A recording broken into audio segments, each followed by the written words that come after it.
Checkity, check. Hey, yo, what is up, GOAT World? It is me, your boy, JDZ, and I'm back at you again with another GOAT format dueling stream. We're going up. It's Friday. Just got paid, feeling good, living in the shade, and tonight we got some GOAT format Yu-Gi-Oh coming your way, but it's not going to be the typical GOAT format Yu-Gi-Oh that you are used to, okay? This is going to be slightly different, just a little bit different. Tonight we are going to be doing retro Yu-Gi-Oh, but edit, but it's going to be modified. Go, what's going on with my stream? What is happening here? What is happening? Let me refresh. Let me just start over. Let me just come in clean. What is this? All right, I'm gonna share this into the thing. We're gonna get it started. So if you're new to the game and you're not sure exactly what modified goats is, it's going to be an updated goat format ban list. Okay, so what we did, huge shout out to Pui, huge shout out to Grumple. They've kind of been the tip of the spear, leading the charge, kind of making modified goats back. It's very reminiscent to what they tried maybe with this Yugioh. Maybe you're familiar with Yugioh. It kind of has some of those same ideas. We just took some of the cards that we deemed to be problematic, we deemed to be a little bit too overpowered for GOAT format, and we removed them.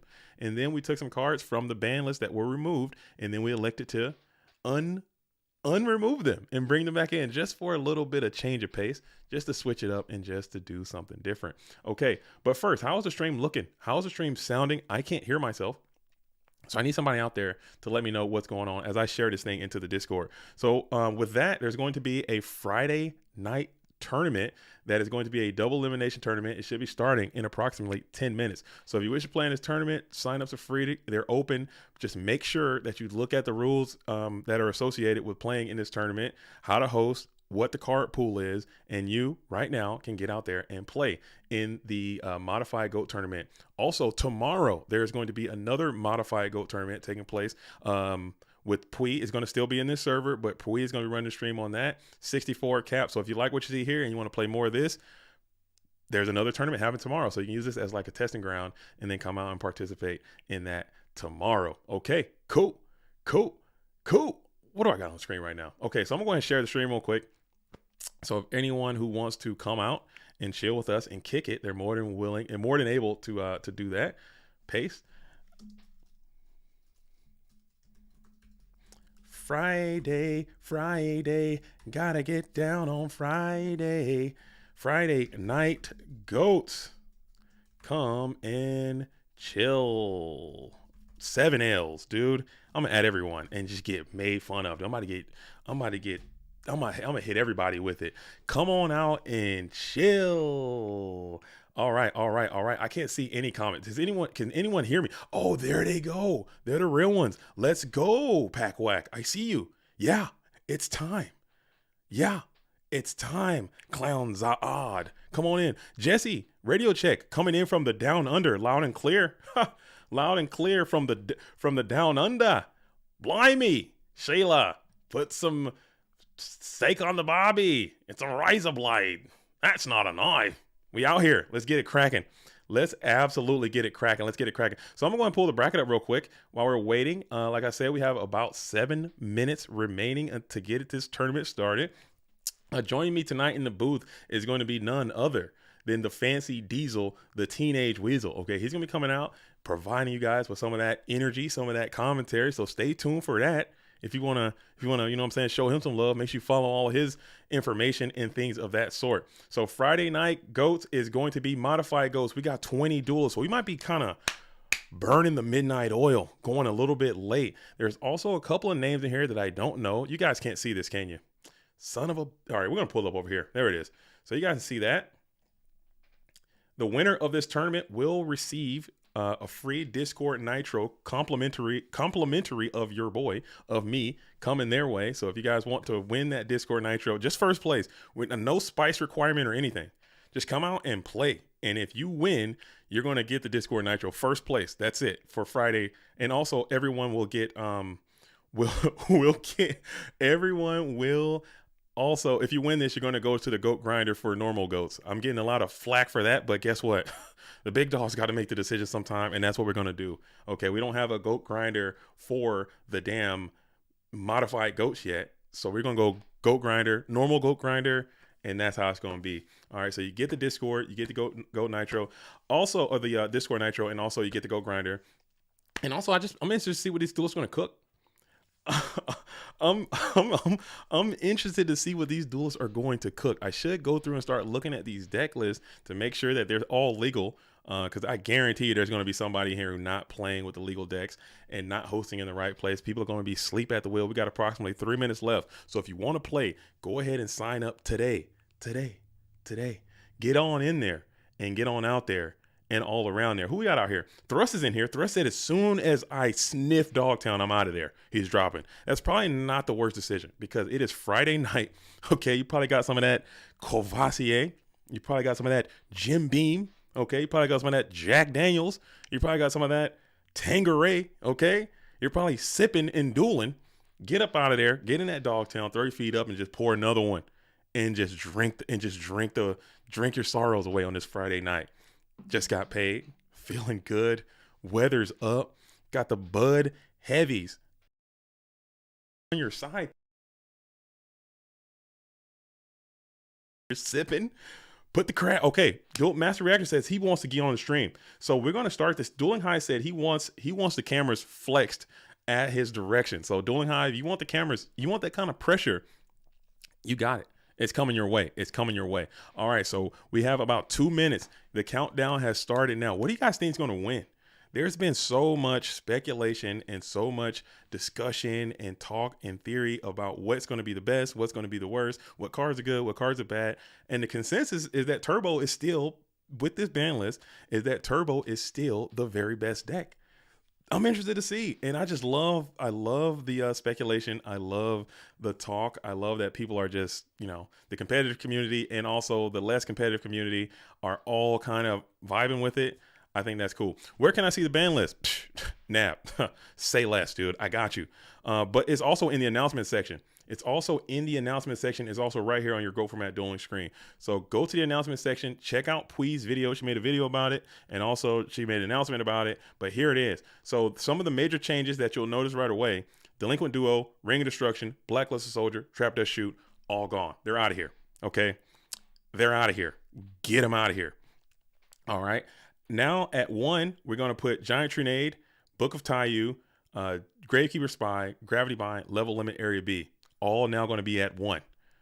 Okay? 1 copy per deck. At semi-limited, we still got everybody, and we added, she added the Reflect Bounder is going to be semi-limited. So you now have 2 Reflect Bounders.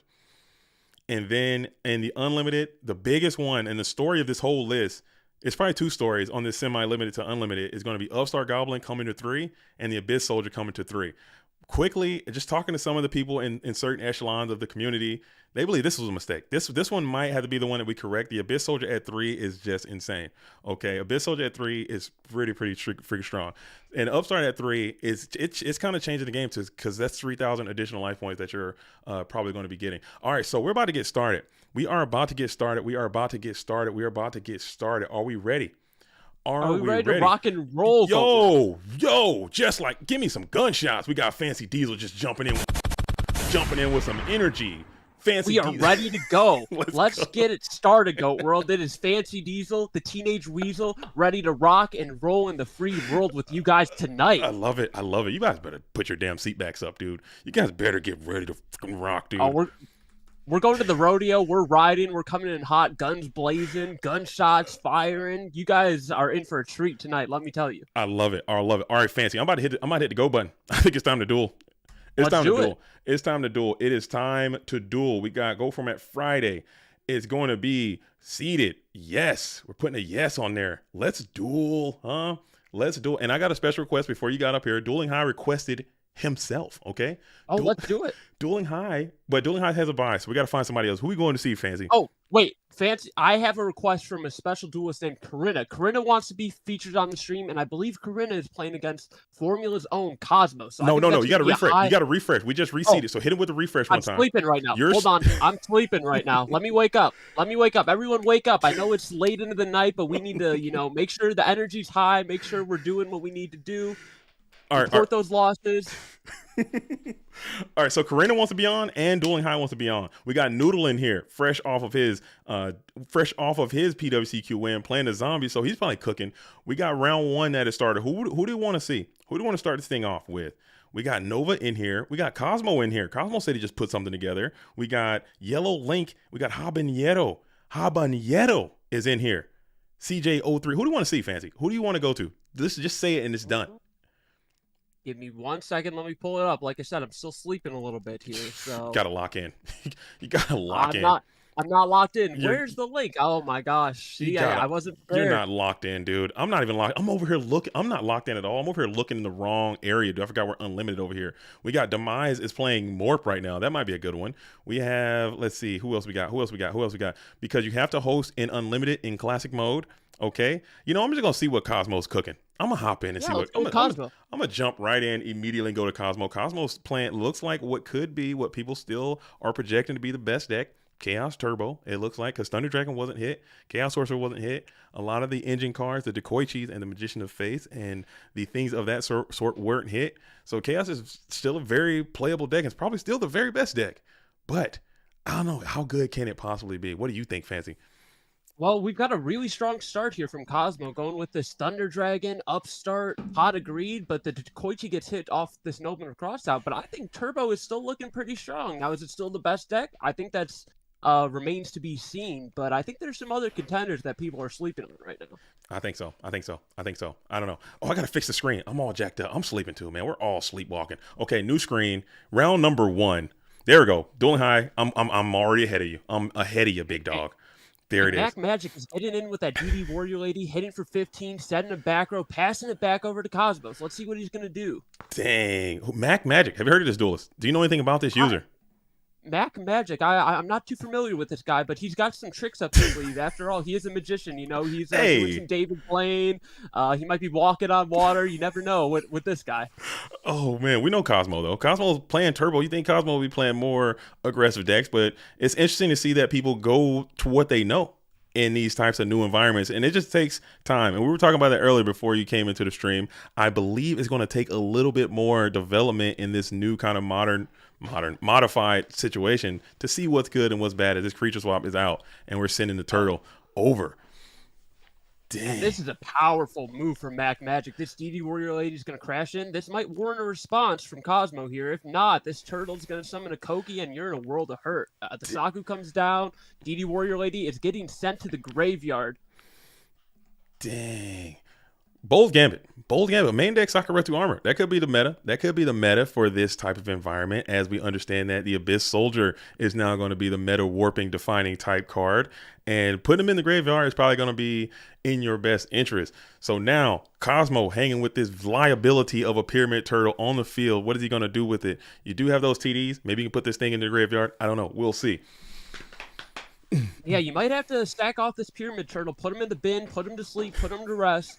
And we got a Jar of Greed getting fired off from Cosmo. He's going to draw, dig for some cards. And remember, this Cosmo set this monster. So if this is a Magician of Faith and he's getting back a creature swapper or nobleman. Oh, and the Heavy Storm coming down with the quickness.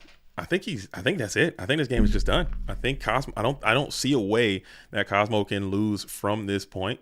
I think he's just in a good spot, and his Thunder Dragon is going to be able to provide a little bit of downhill pressure as Nobleman Crossout takes your own unit out of there. It was that Magician of Faith too.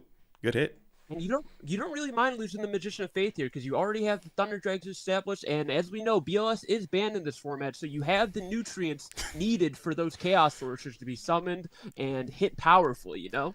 What are your initial thoughts on that ban list? I mean, you've been playing a lot of modified goats. Okay, you've been grinding a little bit. I've been grinding a little bit myself. What are your initial impressions on the ban list and the decks that you can make in the card pool?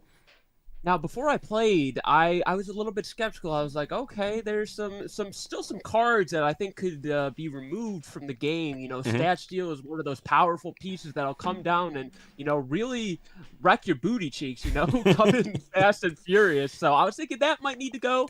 I like the removal of Dust Shoot. I like the Duo gone. I like the BLS gone. You know, those cards, when you get hit with them, you just don't.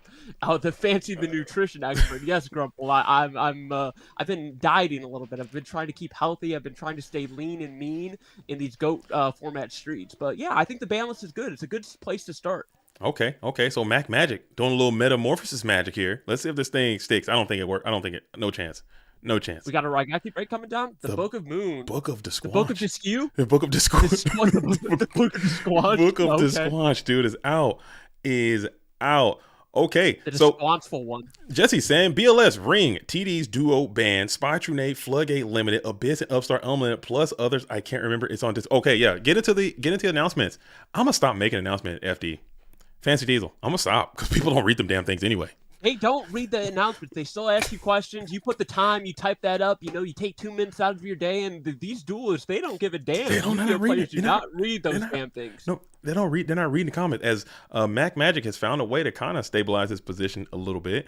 As Grumple's going, Grumple. As Grumple, I read Grumple, but Grumple's. Oh, but this tribe clean out to the purple sucking phenom as 16 reaches down. The tribal 19 coming down, Love it. You know, infecting the field with his virus. Hey, yo.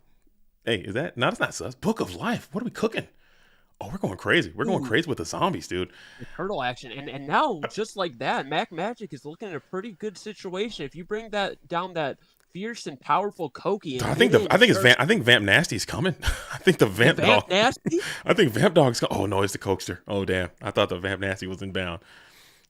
And so we don't know anything in Cosmo's hand if I've been paying attention, but no TDs in hand anymore. He's got 3 fresh units. Let's see what he can do to this Koki. Do we have Darks in the graveyard? We do not. So that Chaos Sorcerer is looking very sad in hand right now.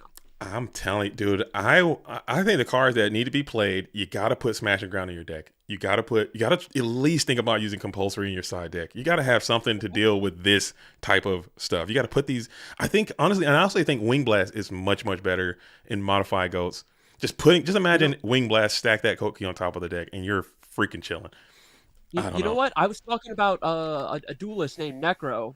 Shout out to Necro. I was talking to him about this Wing Blast Raigeki breakout. You know, it's a debate oldest time that GOAT players love talking about. But in this format, I think with the prevalence of Call of the Haunted, Premature Burial, I think, you know, getting rid of those units with Raigeki break and not having to deal with them, not stacking them back, that's something to consider. Still, and the Chaos Sorcerer, the chaotic maneuver coming down.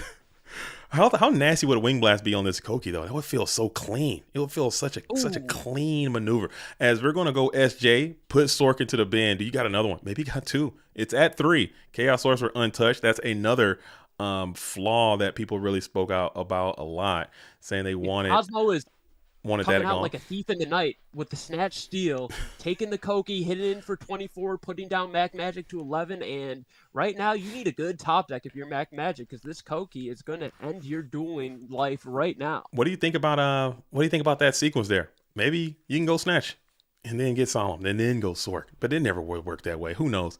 Because this Breaker off the top is just a violent display of Go Format dueling tactics, dude.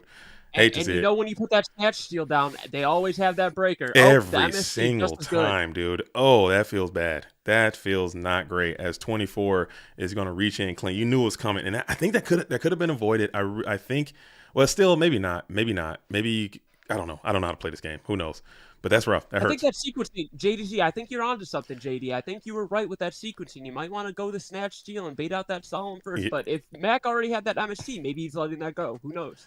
No chance. Oh man, yeah, you might be right. You never know. But we got the DD Warrior Lady, and does that work? How does that work? Give me a. That does work. How does that? What happens here? DD Warrior Lady versus Koki.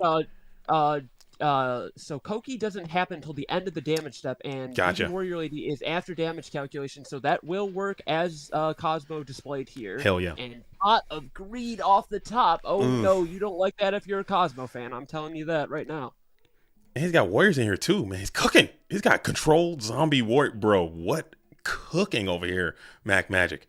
Cosmo's gotta be like, bro, get me out of here. Let's go back to regular ghosts. I am not down with what's happening right now. As Mac Blade Magic Knight. is deep in his bag. Blade is out, dude. Can you base boost him? And you're going to just get TT.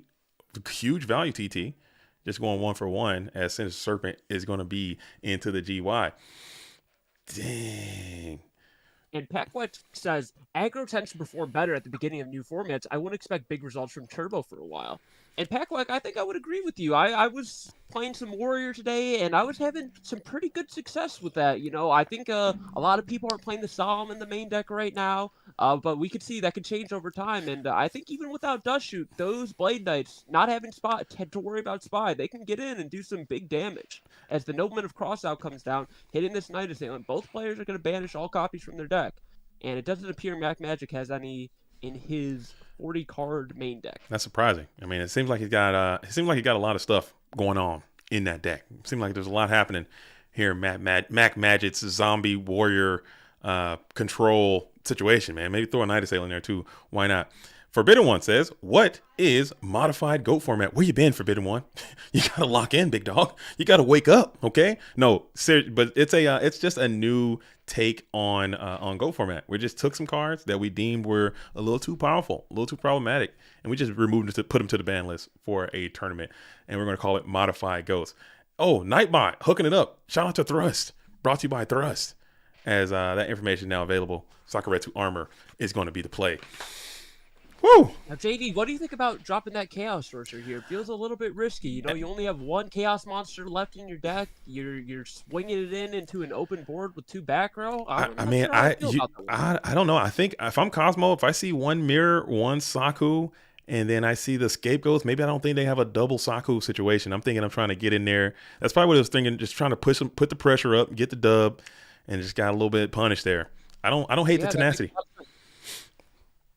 I like that. He's trying to end the game. He says, I'm not trying to prolong this. I'm trying to go to game 2 being up 1-0, but unfortunately it didn't work out there. And let's see. Cosmo has a Sinister Serpent in hand, 2 unknown cards staring down this Don's Luke. Very strong breaker. Ooh. The Solemn Judgment, paying half your life points, going to go down to 1550. And now, as Cosmo, you're probably just going to have to pass here unless you can set a spell or trap. And we got another one. He's got the 3rd in his hand already, and it's coming down. And are we punching in? Yeah, we are punching in, getting in that 900, dropping his opponent down to, what will that be, 650? If my math is correct. And, all right, Mac needs a good top deck here. It's Snatch Steal every time. Oh, Snatch is gone? Oh, did he have play? It's not. No, I was about to say. There it is. Every time, dude. I knew. Every time. Every single time. Oh, my God. Get it out of the game. Oh, no, I'm kidding. It's a vibe, though. It's a vibe. It's energy. Cosmo's got a ton of live drives. Breaker's gone. MST is a vibe. Storm is gone. No, yeah, golly. We have a Breaker left? No Breaker either. Breaker's gone. Not looking good. Wing Blast. Regeki Break. Dang. We're setting what is assumed to be the Sinister Serpent. Could be a... and that's going to be a GG. Going to end the game. Yeah, we're going to a game 2 scenario. As a lot of Cosmo's playing Karibo here. I think it's a lot of back and forth, though. There were some interactions. There were some engagement. There were some decisions that had to be made from both duelists that kind of led to that position. But overall, I thought it was a great game. So the matchup is going to be Zombie Warrior Control versus Cosmolites playing Chaos Turbo. I think it's going to be a good match. Very good. Very cool. Very nice. How are you guys out there feeling in Go World? Fancy Diesel, how are you feeling? What is going on with your life? Why are you Fancy Diesel? I've never asked. I think I have asked, but I think I might have forgotten. Diesel? Do you know the lore behind my name? Please. The fancy one? Please. So, Fancy... If back in the day, I used to be a bit of a gamer, in the early 2000s, I used to play some Xbox 360 with my friends, and we had a little bit of a clan called the Fancy Clan. Initially, I was the Fancy Derp, if you are familiar with some early memes on the internet. So, yeah, that's where the Fancy comes from. And then the Diesel, if you know Shaquille O'Neal, the big Diesel, he's my favorite basketball player. I love that post up, bang into the basket, hard in the paint. So, that's where the Fancy Diesel comes from. Nice, man. Small world. The more you know. I like hearing about people's usernames. Fancy D's Nuts says R3V game. Very rude. Very, very unnecessarily rude. I mean, what are we doing? Why are got us there. Dude, why are we Fancy D's Nuts, dude? That is not even cool, man. Let's chill there, R3V games, dude. Okay. Make sure you guys like and subscribe. And Fancy, make sure you guys are also liking and subscribing to all of the GOAT World and Fancy World. I think Fancy's going to be all over the place. You guys got to follow his Twitch, man. He does great streams over there. That's kind of why I wanted him to be here. And I want you guys to get to know Fancy, because Fancy guess what? He's going to be hosting PWCQ number 58. JDZ is not going to be there. It's all going to be Fancy Diesel, the Teenage Weasel, coast to coast on May the 5th. So make sure you guys bring your asses over there and show Fancy the love and support he needs. Go to his Twitch, okay? He's streaming on Twitch. He's streaming on YouTube. He'll come over there and make out with you if you want. No big deal. Just get over there and give him all the love and support that he needs. I don't think that was in our contract, JD. Wait. We might have to go back to the negotiation table. Big dog. See what's going on. You got to read the fine print, okay? It's definitely in there. You're going to have to speak to my lawyer LaBounty about that one. We might have to. It's definitely in there, okay? You got to read the small print. As we have Reinforcements of the Army. This is another card that people say that probably should have got hit in some capacity. Grump Nasty says, how many we got signed up? Let me check again. I believe we had 25 duelists. No, we had 23. 23 on a Friday night, Grump Nasty. Oh, and this is an interesting sequencing from Mac Magic over here, going the Nobleman of Crossout before some in the Don's Luke. So you could have gotten punched by a TT here, but absolutely, fortunately it works out. And you know when they add that Don's Luke off of Reinforcement of the Army, that Nobleman is coming with the quickness and the swiftness. And I'm surprised he had the MST down as well and didn't play it. The vibes, dude. I would have played the MST to just ensure that Don Rip goes in. Go 1-for-1 MST Rip. But you know what? And also sometimes I think that might be, just talking to a couple of players, that might be the optimal thing to do too, is just, I'd rather get the Don TT'd sometimes than get the damn Nobleman solemned or whatever. So that could be a vibe. Sure. Could be a vibe. DD is clean. DD's coming down clean, and we're going to rip another solemn. That's a hefty 4,500. Steep cost. Very aggressive play from Mac Magic, but he says, I really only have this Don's Luke, but the Snatch deal comes down, and I'm taking a card from your hand, and you're going to be left with 2 cards going into your turn. What are you going to do about it, my friend? Damn, dude. Oh, you hit dude, this Book of Life is about, I can already tell you how this is just going to go, dude. This Book of Life is about to be absolutely spiritual, dude. Every time. I've seen this song and dance before. I've seen this song. I know all the words, dude. I know all the words. I know all the steps. This Book of Life is about to be spiritual, dude, and I absolutely hate it. That is about to happen. I don't like it. And you'll see in a world. There it is. Kofi. Oh, Blade. He's buff. Looking for a plus. Access denied. Regeki Break is going to go ahead and pop the Bust Down Blade Knight. Dang. And we'll set another. Dude, are you a Wonka Knight, dude? I'm a big Wonk over here, dude. Huge Wonka fan. That's my favorite movie. I can't tell you how many times I've watched that movie on VHS. I would watch that movie, put it in the VHS rewinder, rewind the tape back, watch the film over and over. I can tell you, I probably know that movie word for word, down to every last detail, the mannerisms, how they move, how they groove. That's why I like you. I think that's why I like you, man, because that is literally my number one favorite movie of all time. And I didn't ask. Go World out there in the comment section. How was Fancy? There it is. I knew it was coming. How's the Fancy one sounding? How's his audio? I just want to make sure that he's coming through clear, that you guys can hear what the Fancy Diesel is saying. As I knew that damn Ryu Koki. As soon as I saw that Don rip the Koki, I knew that Book of Life was inbound. Hate to see it. And Chris S says, ouch, absolute backbreaker. Turn him up, Charles Johnson says. Turn him up. Am I a little low right now? Give me a turn up. He is a little muffled, but it might be the mic thing. No, I'm talking like volume wise. Is he a little? Let's get a little volume check. I'm gonna turn up a little bit. How's that? Sounding majestic, divine even. Oh, dude, that's good. That's a good description. Good descriptor. And let's see if we can get this damn Ryu Koki off the field. Dude's a menace. Volume's a tad quiet. Okay, let me just bass boost the FD, dude. Give me a quick scale, FD, one time.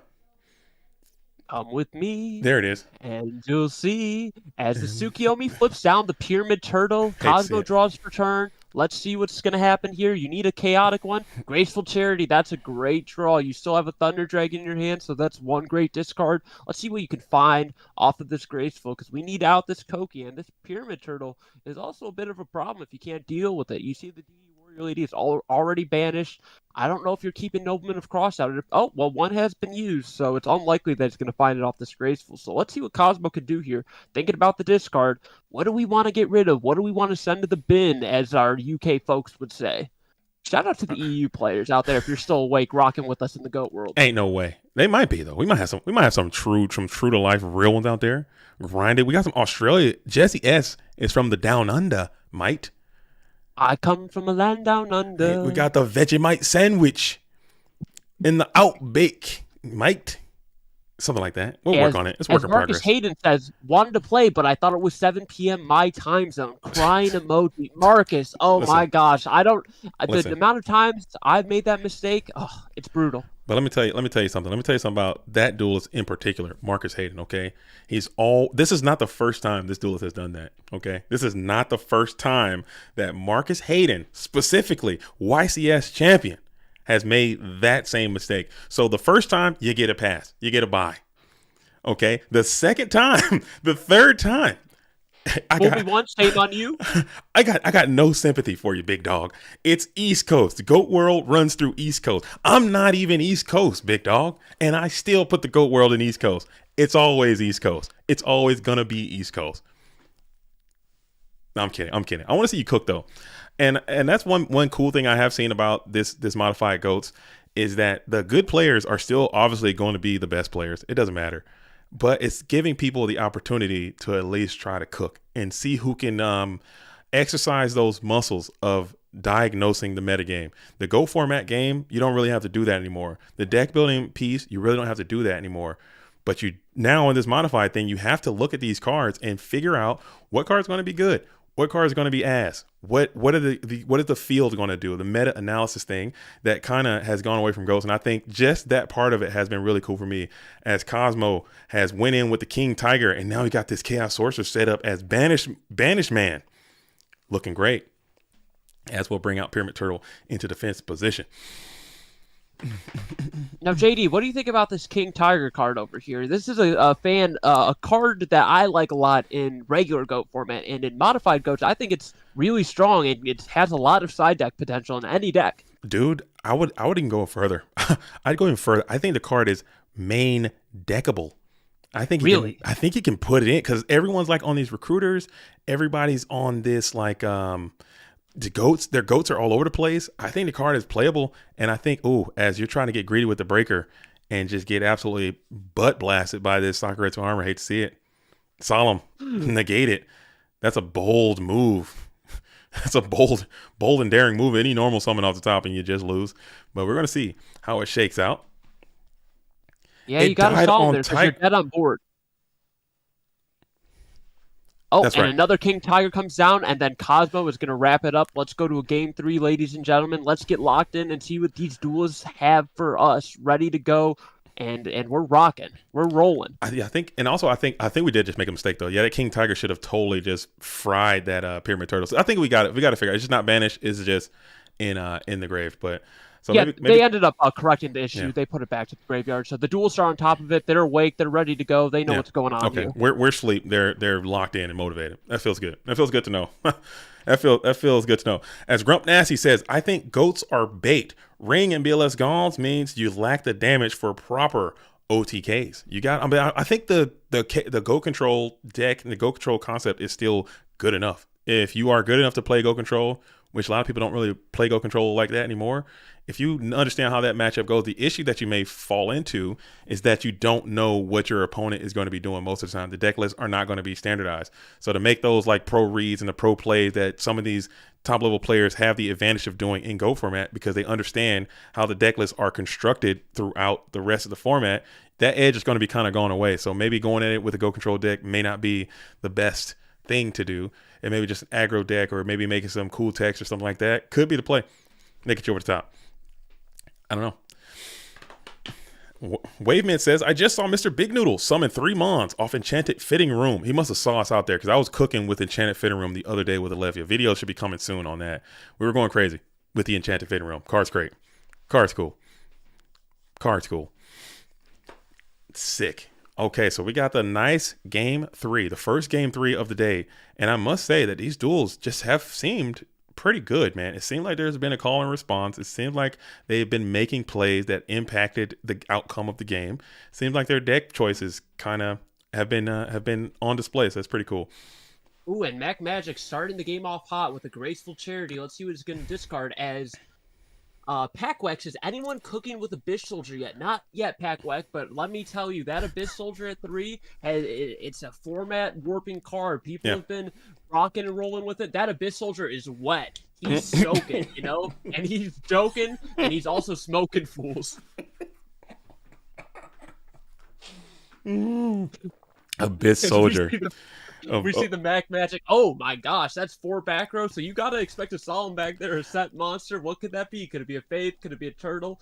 Abyss Soldier's too juicy, dude. This is Friday night, so we can kind of let you on Friday nights. If you're just tuning in, if this is your first time tuning in to the GOAT world, make sure that you go ahead and like this channel and subscribe to this video. Damn it, one more time. Make sure you go ahead and like this video and subscribe to the channel, okay, as we are on our way to 10,000. We should be getting there at some point soon. So get us up to 10,000 subscribers. And if it's your first time, it's Friday Night Goats. So it gets a little edgy, man. Hopefully you guys are out there sipping, you know what I'm saying? And irresponsibly, no driving, no DUI. And we can do it like that. It's Pyramid Turtles on the approach, punching down through 3. Gets in clean. We have 86 people watching right now, and I only see 21 likes on this stream. We need to bump those numbers up. I need those thumbs up.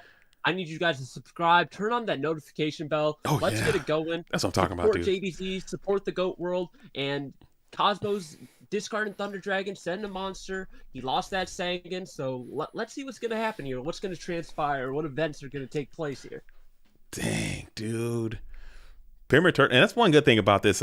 We got I think there might be some other cards that can be played that just have a little bit more defense that these turbo players can use. Like I'm looking at what's that Des Pharaoh Imp, dude?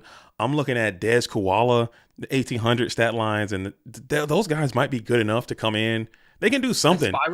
Yeah, they can wall you off, protect you from those beaters. You know, save your hitbox from getting hit by these little weenies like Pyramid Turtle. Yeah, just having a damn attack position Pyramid Turtle, just pressuring all your guys is just ass. As you're waiting for a Chaos Sorcerer to come, as we're just going to take a shot in the dark, we're going to MST and we're going to reach in and see if we can grab somebody.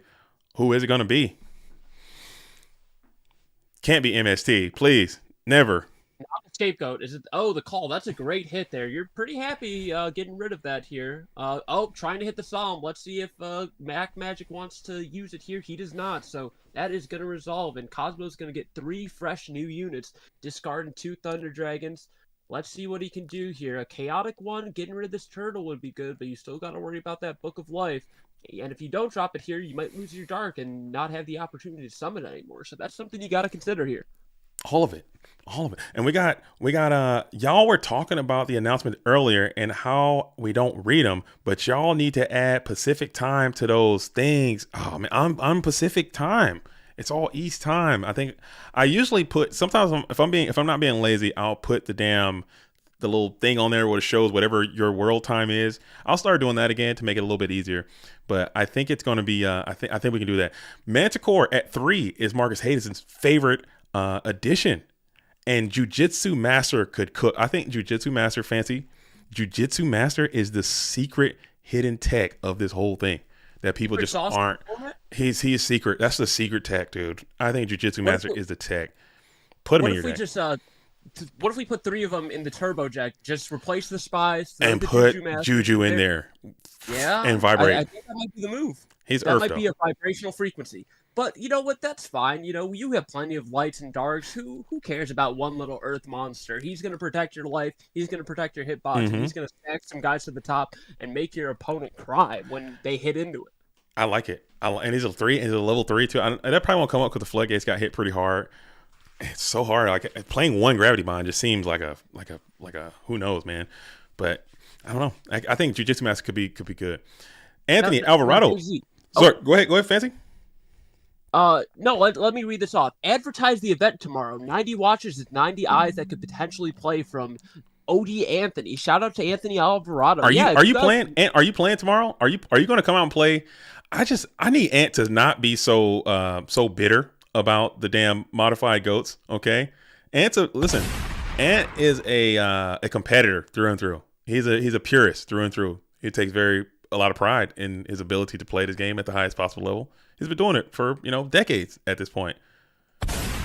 So modified. Fun fact for the viewers: I actually played Anthony Alvarado earlier in modified goats, and let me tell you, if you get paired up against him, you might have some troubles tomorrow. Let me tell you, that guy is strong. He is a strong player. Okay, okay. I just because it's just it seems like, you know what I'm saying, at least from my perspective, you know, it seems like there's a lot of a little bit of vitriol coming from the modified goat from rightfully so. I mean, everyone has their own um ideas of what should have been banned, what shouldn't have been banned, how you roll it out, what this is, what that is, what should be and what's not. That's community. Those things should happen. There should be, you know, everything can't be hunky dory and peace all the time.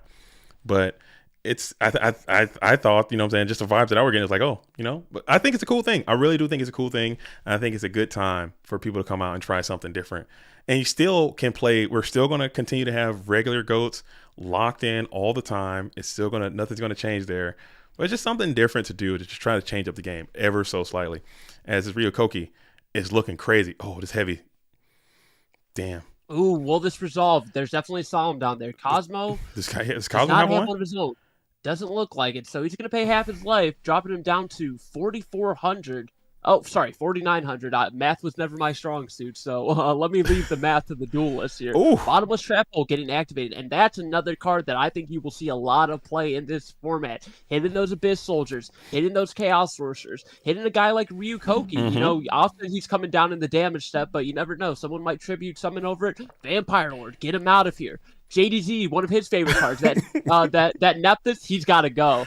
You got to get him out of here, Yeah, or else he's gonna ruin your day. Yeah, bottomless might be some good tech, dude. Bottomless might be good. That might have some strong value. What also might have strong value is this damn Book of Moon. No thumbs up, no Book of Moon. I thought Book of Moon for sure was going to get flipped over there to protect this Ryokoki, but we got Chaos Sorcerer who's on the approach, sticking and banishing. That's huge value. Now let's see if Magic can respond to this, as Snatch Steal is going to be the play. Does Cosmo have an interaction? And he does not. We're just going to have to pass it over. Oh, no. Maybe a Raigeki break in the battle phase. He could be saving it here. That would be some cook. It does not appear so. And the great thing, you don't have to worry about Ring here. So you don't have to worry about Ring getting you out of the game. So we're going to gain 1,000 life points. Cosmo's going to draw a card. Let's see what he can do. The Heavy Storm is gone. Does he still have a Breaker? Is that? Nope, it's no, banished. Breaker's banished. So MST here. He's out of here. Maybe he has another Dust Tornado. He could have MST's gone. So not a lot of options. You need a Raigeki break to get this Chaos Sorcerer back. Or you need a Chaos Sorcerer to banish your own Chaos Sorcerer. Are you actively dying right now? Yeah, I was trying to finish my sentence and I was like out of breath. I was like choking. I was like, oh, hold on. Let me drink some water here. I love it. Dude, hydrate or die. Ant says, I'm not bitter. Read my commentary in the GOAT channel. Okay, I'll check it out. I'm sorry. Maybe it's just the War League interactions. You got to understand, most of the engagements are going to be in War League, and that plays on its own, and you know what it is. You're War Chief there. You're the champion there. You know, congrats again on OD winning the GOAT Format War League Season 4. You know, so that's just the energy is always like, oh man, it's always just a huge negative cloud first, and then, you know, you can kind of hunt for the good within, and what come out of the sacking the War League. Nah. They won fair and square.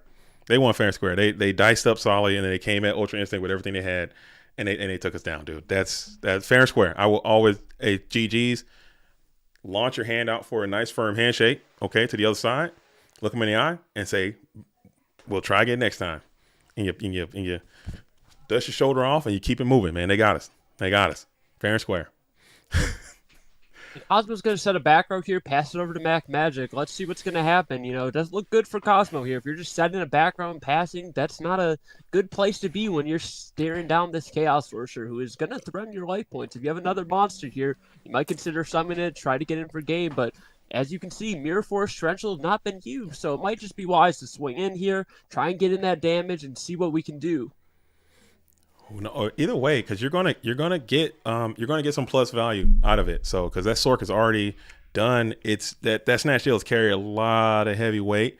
So even if you trade with the back row here, you're still feeling good, unless it's that Raigeki break. Oh, never mind. Forget I said anything. Book of Moon is a punish if you got it. And you do not. What? Discarding the Chaos Sorcerer. So does that mean that Cosmo has another Chaos Sorcerer in his hand? So it looks like this resolves. So I don't know if Magic is saving that Solemn Judgment or if he doesn't have it. Probably saying the DD Warrior Lady that he just added off of that Rhoda here to block this damage from this Chaos Sorcerer. And both players are pretty low here, so you got to be a little bit careful with how you maneuver, how you play these cards, how you put them down. You got to really think about it because you could die at any moment here. And Thrust says, check your DMs between games, please. I'm locked in. I'm in with Thrush right now. I'm Thrust. Brought to you by Thrust. Odie Anthony says, I love all of UI except a few. Shots fired, JVZ. Well, what do you think that means? You know what? What do you think that means? Ant shows love, dude. He loves us all, dude. I'm just not gonna read that, dude. I'm just gonna bypass that.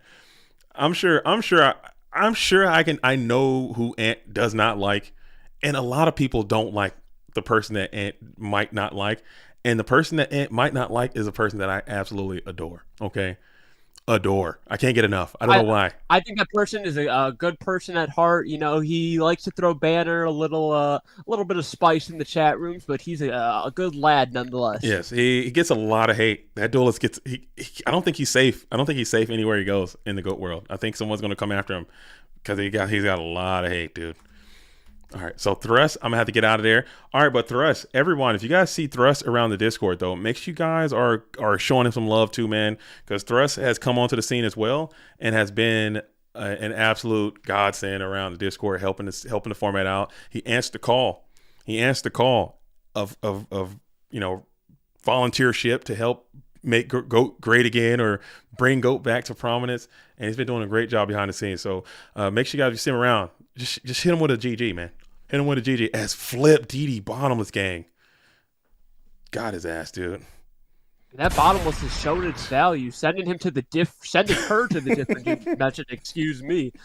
You know, she usually wants to do that on her own terms, but no, not today. We got to send you to that pit. We're sending you the hole. We're sending you to the gulag. Damn, dude. She belongs there though. She thrives there. But like you said, usually she likes to take somebody with her. Party of one to the different dimension is never the energy. As we're going to go ahead and punch on down with this Chaos Sorcerer over the set. Bladey Blade. Cosmo has got to be feeling good. Blood is in the water. Chaos Sorcerer looking strong, looking stable. What can you do? As we're going to go Breaker Summon. And book him down immediately. Can't be Snatch again. Ain't no way. Thankfully, the Snatch is in the graveyard, but let's see. Do we have a little bit of Book of Life action here? I think that's what, Mac Magic has a Chaos monster of his own. What? The chaotic one? Ain't no way. Ooh, and Chaos Sorcerer is joining his other units in the different dimension, and now Cosmo is in a world of hurt.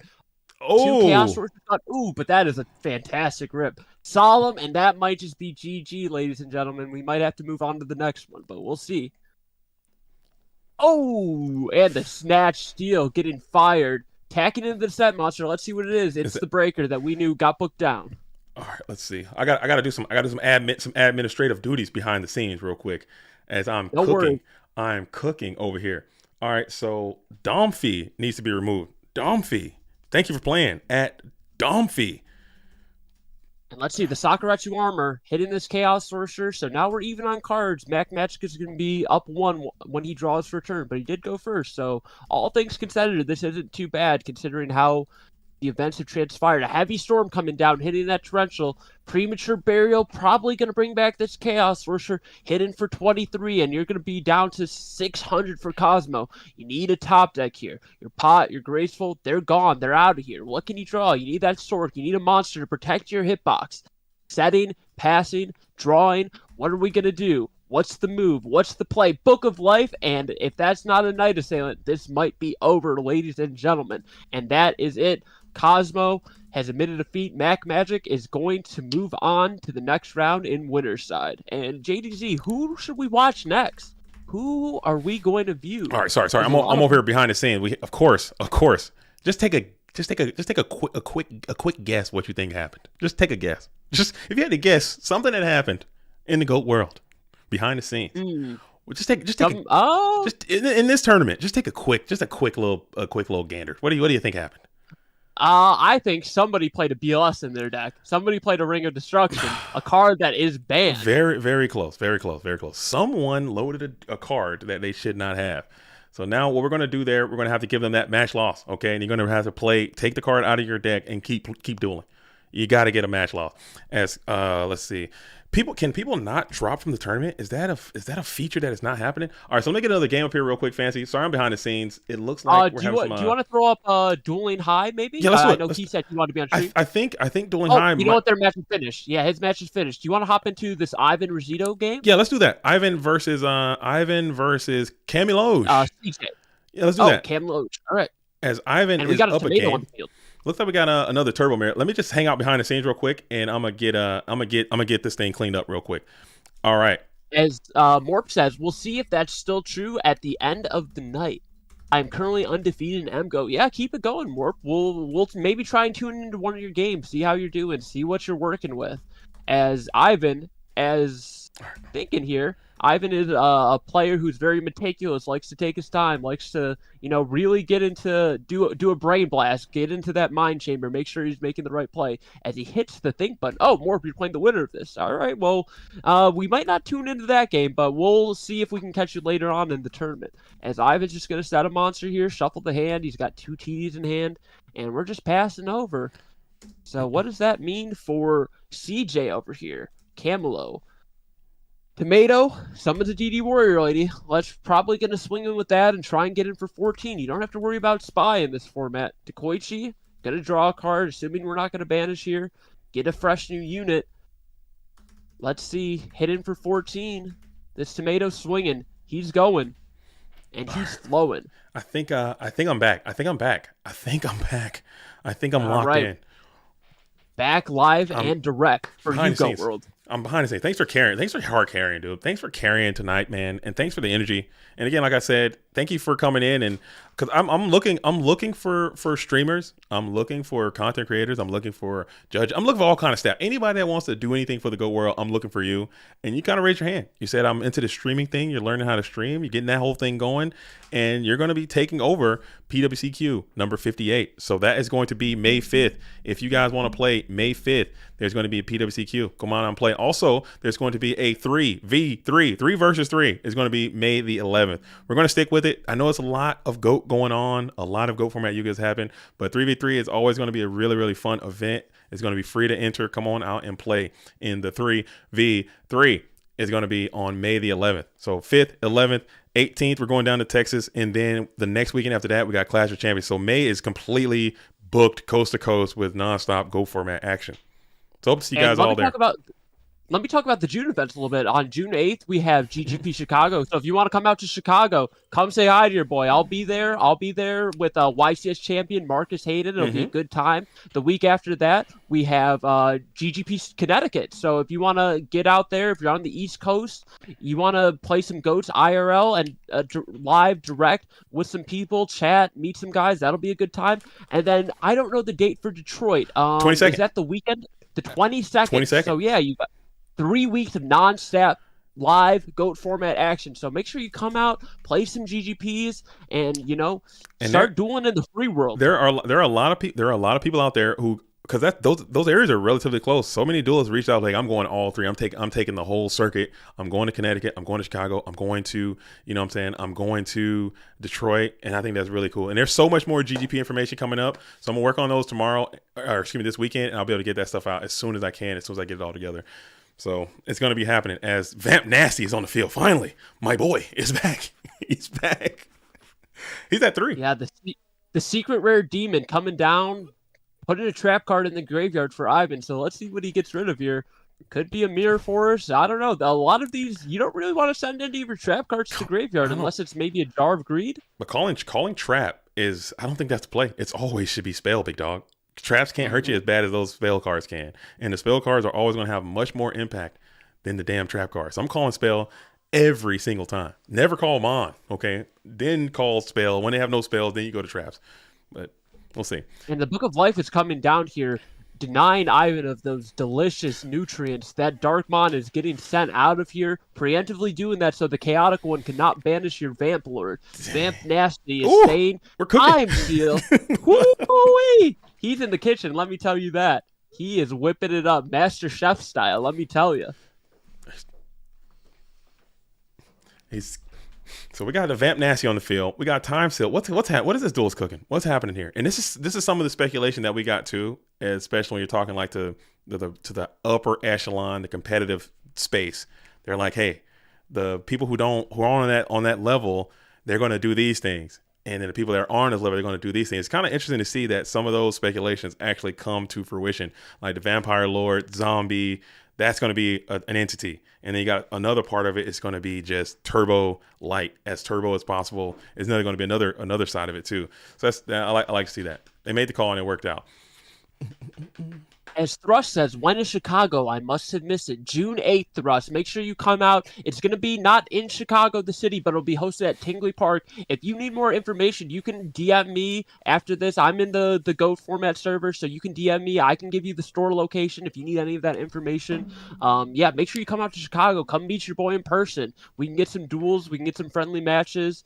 And Kensworth says, Time Seal laughing emoji. That Time Seal looked pretty good there, denied him a draw, keeps this pressure on as a Book of Moon flipping down that Vamp Lord. Turtles get in for 12, and now this looks like a pretty good spot. You have the board, you have field presence, you're feeling pretty good if you're Cam over here. I think that honestly, I believe even in the regular actual standard GOAT format game, I think Time Seal is an incredible card. I think it should be played a lot more. I think the card is really, really strong. And to see it being used in this modified circumstance, I think it's pretty neat.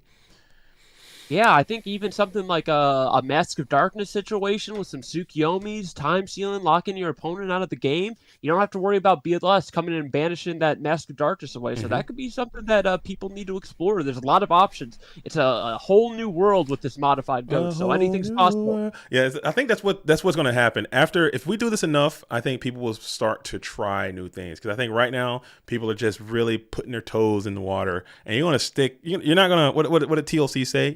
Don't go chasing waterfalls. You're probably not going to just immediately just go off the deep end, but maybe over time, people might start experimenting with those new things. As Ant says, event calendar needs update. Oh yeah, there's a Ant. Let me tell you again. Sorry, fans. Let me just one more rant, and I'm gonna kick it back over to you. Oh no, go for it. But there is so much work that needs to get done in the GOAT world that I just don't have the time to do it all. I'm at right now, like no lie, I'm pushing like 25, 30 hours a week on GOAT format activity. I think maybe I'm just not as efficient as I need to be. Maybe I need to hire some more people. Maybe I need to get more staff or more people that can support. Maybe I'm not delegating enough properly. But man, oh man, there's a lot that needs to get done, and I'm fumbling the bag significantly. So I'm gonna work on that. This weekend is gonna be another all GOAT weekend. And I'll be able to provide at least some information about the GGPs. And I do owe you guys that. I do apologize. So I will get that updated. As we got the premature burial back, Tribe looked like he's inbound. As Ant says, I need the GGP dates. Wow. Well, Ant, we just told him. So if you were tuned in, if you were listening, we gave you those dates. So you need to lock in, brother. And you need to come out to Chicago. Oh, as the metamorphosis from Ivan Rizzuto, that is not something you see every day from Ivan Rizzuto, as he is a known hater of the control strategy. This Dark Balter's coming down. Gonna have to punch over that Vampire Lord as the Abyss. Do we? No, we don't. Yeah, Abyss boy goes down clean as the Dark Balter can go ahead and negate this Pyramid Turtle. And you're looking juicy if you're Ivan. Feeling great in this spot.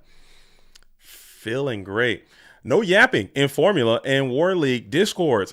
Usually when I'm yapping, and I'm yapping from work, or I'm yapping from the trail, or I'm yapping from a place where I can't do GOAT work anyway. I'm probably not yet. When I'm at the house, I'm probably not yapping. I'm on my phone somewhere else. I'm typically, what is he doing? What are you doing? What's he doing? What are you doing? Come on, Camelo. You got to wake up, big dog. You're asleep. Let's not be familiar with the bolted one. No, the terrible one. You gotta open them GOAT format dueling eyeballs. You gotta put them on that text, and you gotta process that information that's on that text. You got to. You absolutely must. I think it's a requirement. It's a prereq. Put that Morp bad boy. Says, who popularized the word yap as slang in this community? I don't know. I think that's more of I've been hearing that more from the kids, the TikTok world. Yapping has been a thing that I don't know if there was one duelist to credit it for in GOAT world, but yeah, Morp might be yapping right now. yeah, I think that's Nate Dogg says my man is claiming Yap, dude. He's yapping about Yap, dude. That's crazy. That's some next level Yap. Maybe he did create it. If you're yapping about being the inventor of yapping, then you must be doing some next level. Your yappage, dude. Your yaptitude is like too high. You fill out a Yap application, dude. Going straight to Yap hand, dude. Damn. This Morp is yapping and this Abyss Soldier is wapping. Am I right? He's very Hey. wet. Hey. Dude, you talking about Abyss Soldier and how juicy he is out here, how moist this thing is, and how he just splashing all over the Go format dueling arena right now is how juicy, how lubricated, how absolutely just moist. The man can't survive without water. It's his natural habitat. He needs to stay nice, hydrated, wet. He needs to be flowing in the ocean. If there's no motion in the ocean, then there is no Abyss Soldier. You know what I'm saying? Getting juicy with it as Favorite Turtle just gets splashed on right there.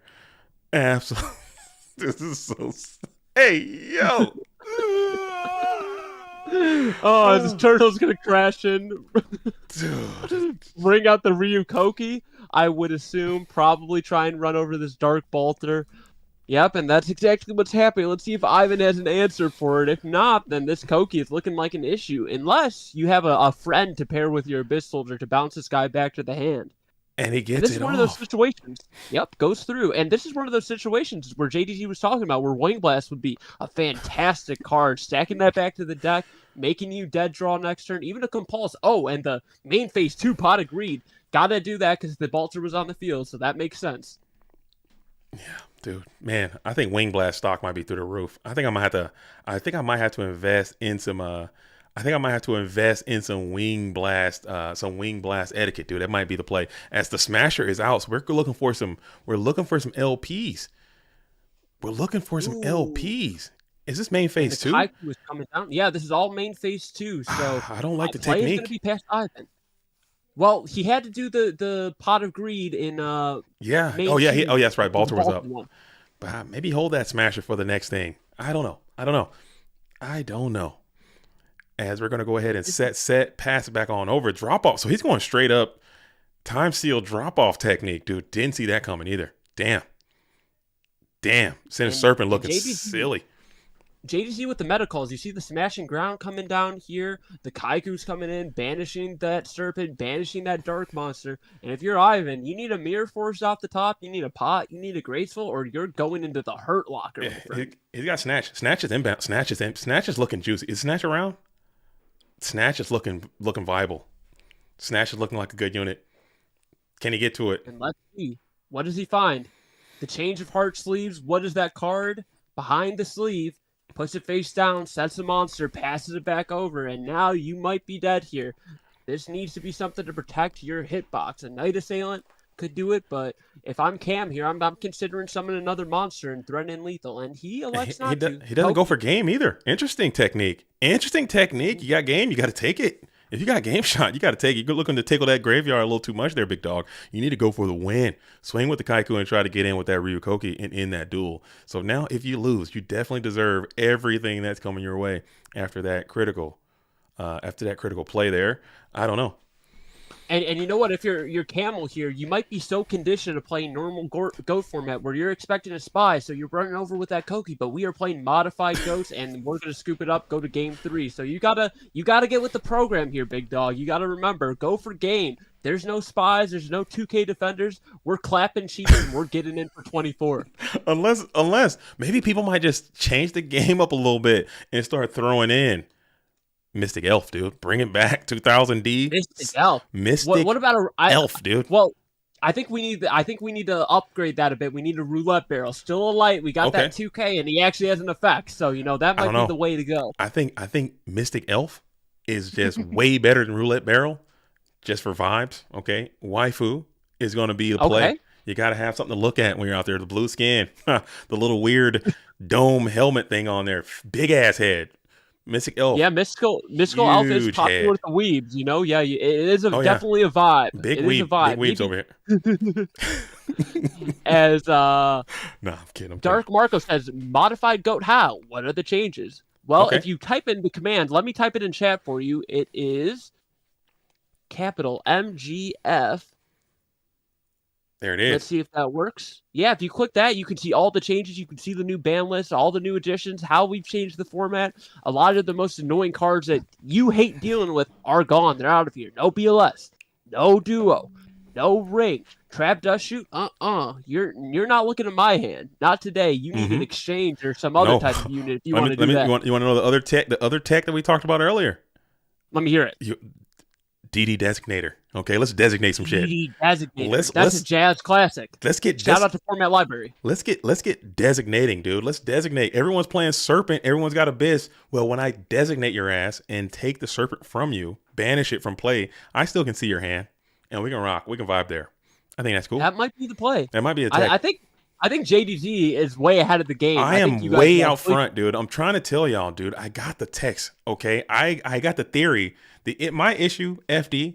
Fancy Diesel, Mr. Diesel, the Teenage Weasel. My issue that is I put it all together. Okay, I'm a DJ Khaled type, dude. I got the ideas, I got the concepts. I know how it needs to go together, but I just can't seal the deal. Okay, so if you need some ideas. So what you're saying is just like DJ Khaled, we the best duelists. We have the theory. We have the ideas. It's all cooking in the brain, but just putting it together on the dueling field is a little bit, that takes a little bit of proper maneuvering. But JDZ, you're a strong duelist. You got to give yourself some credit here. As Dr. Diesel, PhD in dueling, I've seen your technique, and let me tell you, I can get it in sometimes. Give yourself credit. I can get it in sometimes. But you know what? I like to cook. I like to tinker. I like to theorize almost as much as I like streaming and playing. As we got drop off, dude. Please don't be this Serpent. I've never not dropped off a non-Serpent card, dude. I was thinking though. Mr. Ponte. Ooh, an upstart goblin. It's been maybe thinking about a Raigeki break. Yeah, maybe thinking about the Raigeki break if you want to hit the tomato, but you have those Thunder Dragons in hand, so that does not seem like the play. As Metamorphosis, gonna bring out everyone's favorite sucker. Let's see if we get a sideways suck or if we get an attack position suck. Let's see what's going down. Oh, he's coming out in full attack posture, and I think Ivan's going to run this red light. I think Ivan's swinging every day of the week, maybe twice on Sunday. I think he's getting in. Yeah, we're taking it. We'll go 1 for 1 at a minimum, or we're going to do 1,400 damage.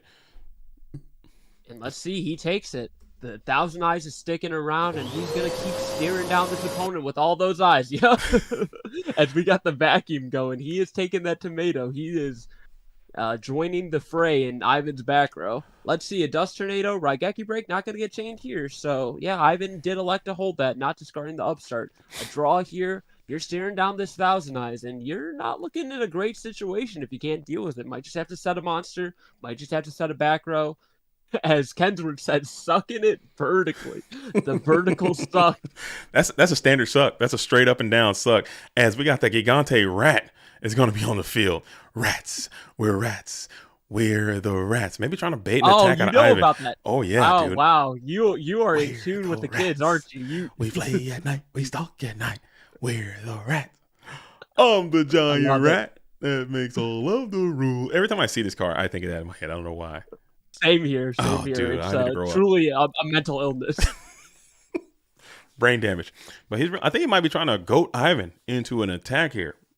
Maybe. That could be the play. And Ivan's going to take the bait. I was like, maybe you don't got it. We're going to go for a straight up crash key. You'll lose your attachment. You'll lose your accoutrement, if you will. And you may not have to get the search off. So what kind of deck is going to play Giant Rat and Mrs. Tomato? That's a vibrational frequency there. We saw some, what's it called? We saw some zombie action. So a turtle might be coming down. And no, Cam, it will not die. He loses the tomato, but he keeps his Thousand Eyes. I think Camelo is just having some issues there in terms of it takes a little bit of time. Goats is a little bit hard. Playing Goat format is a little bit difficult sometimes, but you would always want to ask some questions, and now you can get that quality main phase 2 suck in. So you could have just elected not to declare that effect and just let those cards go off and just leave that Thousand Eyes strict at a 0 stat there. So I think you know what I'm saying? That's just how it's gonna take a little bit of time. Takes a little bit of time. Takes a little. Yeah, we all got to start somewhere. But Absolutely. shout out to Camel for coming out playing this. This is a lot of fun. We have great people. So if you're learning the game, if you have questions, come into the Discord. Ask some of these better players some questions. If you have any ruling questions, the players are going to come out. They're going to help you. They're going to get you right and get you locked in, ready to go, so you can be the next champion in GOAT format. Yeah, and that's just part of it. Like, and you bring up a great point too, especially these events. Like on Fridays, it's very kind of laid back. It's kind of a very safe environment to come out and try to learn how to play, to get better. You're going to be playing against players who really know how to play this format, and you may not win all the time, but at least you'll get that experience, man. And it'll just start getting a little bit easier for you. So that's really cool. As Kaiku the Ghost Destroyer is up and active, Ivan finds the Pot of Greed and is staring down that Kaiku the Ghost Destroyer. Spellcaster on Spellcaster. Camelo is down to 4 cards. Ivan now holding quite a few. Board's looking plentiful. If we can get to a Tsukiyomi, it's going to be a mess. But you can't, as Sakuretsu Armor will indeed move the purple sucking Phenom to the Go format Dueling Graveyard. And Pyramid Turtle is also going to fall off. So now Camelo's spot is actually not too bad. As you got the Kaiku's up, and maybe it might be doing some serious heavy lifting, stopping that Chaos Monster from coming down. You got 2 Thunder Dragons are in hand. So if you got 2 Thunders and like a bunch of Chaos and a bunch of bricks, then you might be able to get back into this thing. Yeah, you might need an Asura Priest to come clear these goats, a tribal one. Let's see, the Abyss is coming down. Let's see if he's bouncing back this Kaiku so he can develop the chaotic one. That could be the play. All right, send him back row. So he's got proper protection for this Abyss Soldier. He's trying to keep Willie on the field, trying to keep him wet, not trying to go to the graveyard, not trying to be dry. He's trying to stay active and on the field. I'm so immature, dude. Every time you say something about Abyss Soldier being wet, dude, I'm like, I don't know why is it so funny? Why is that so funny? I don't know. I was ready.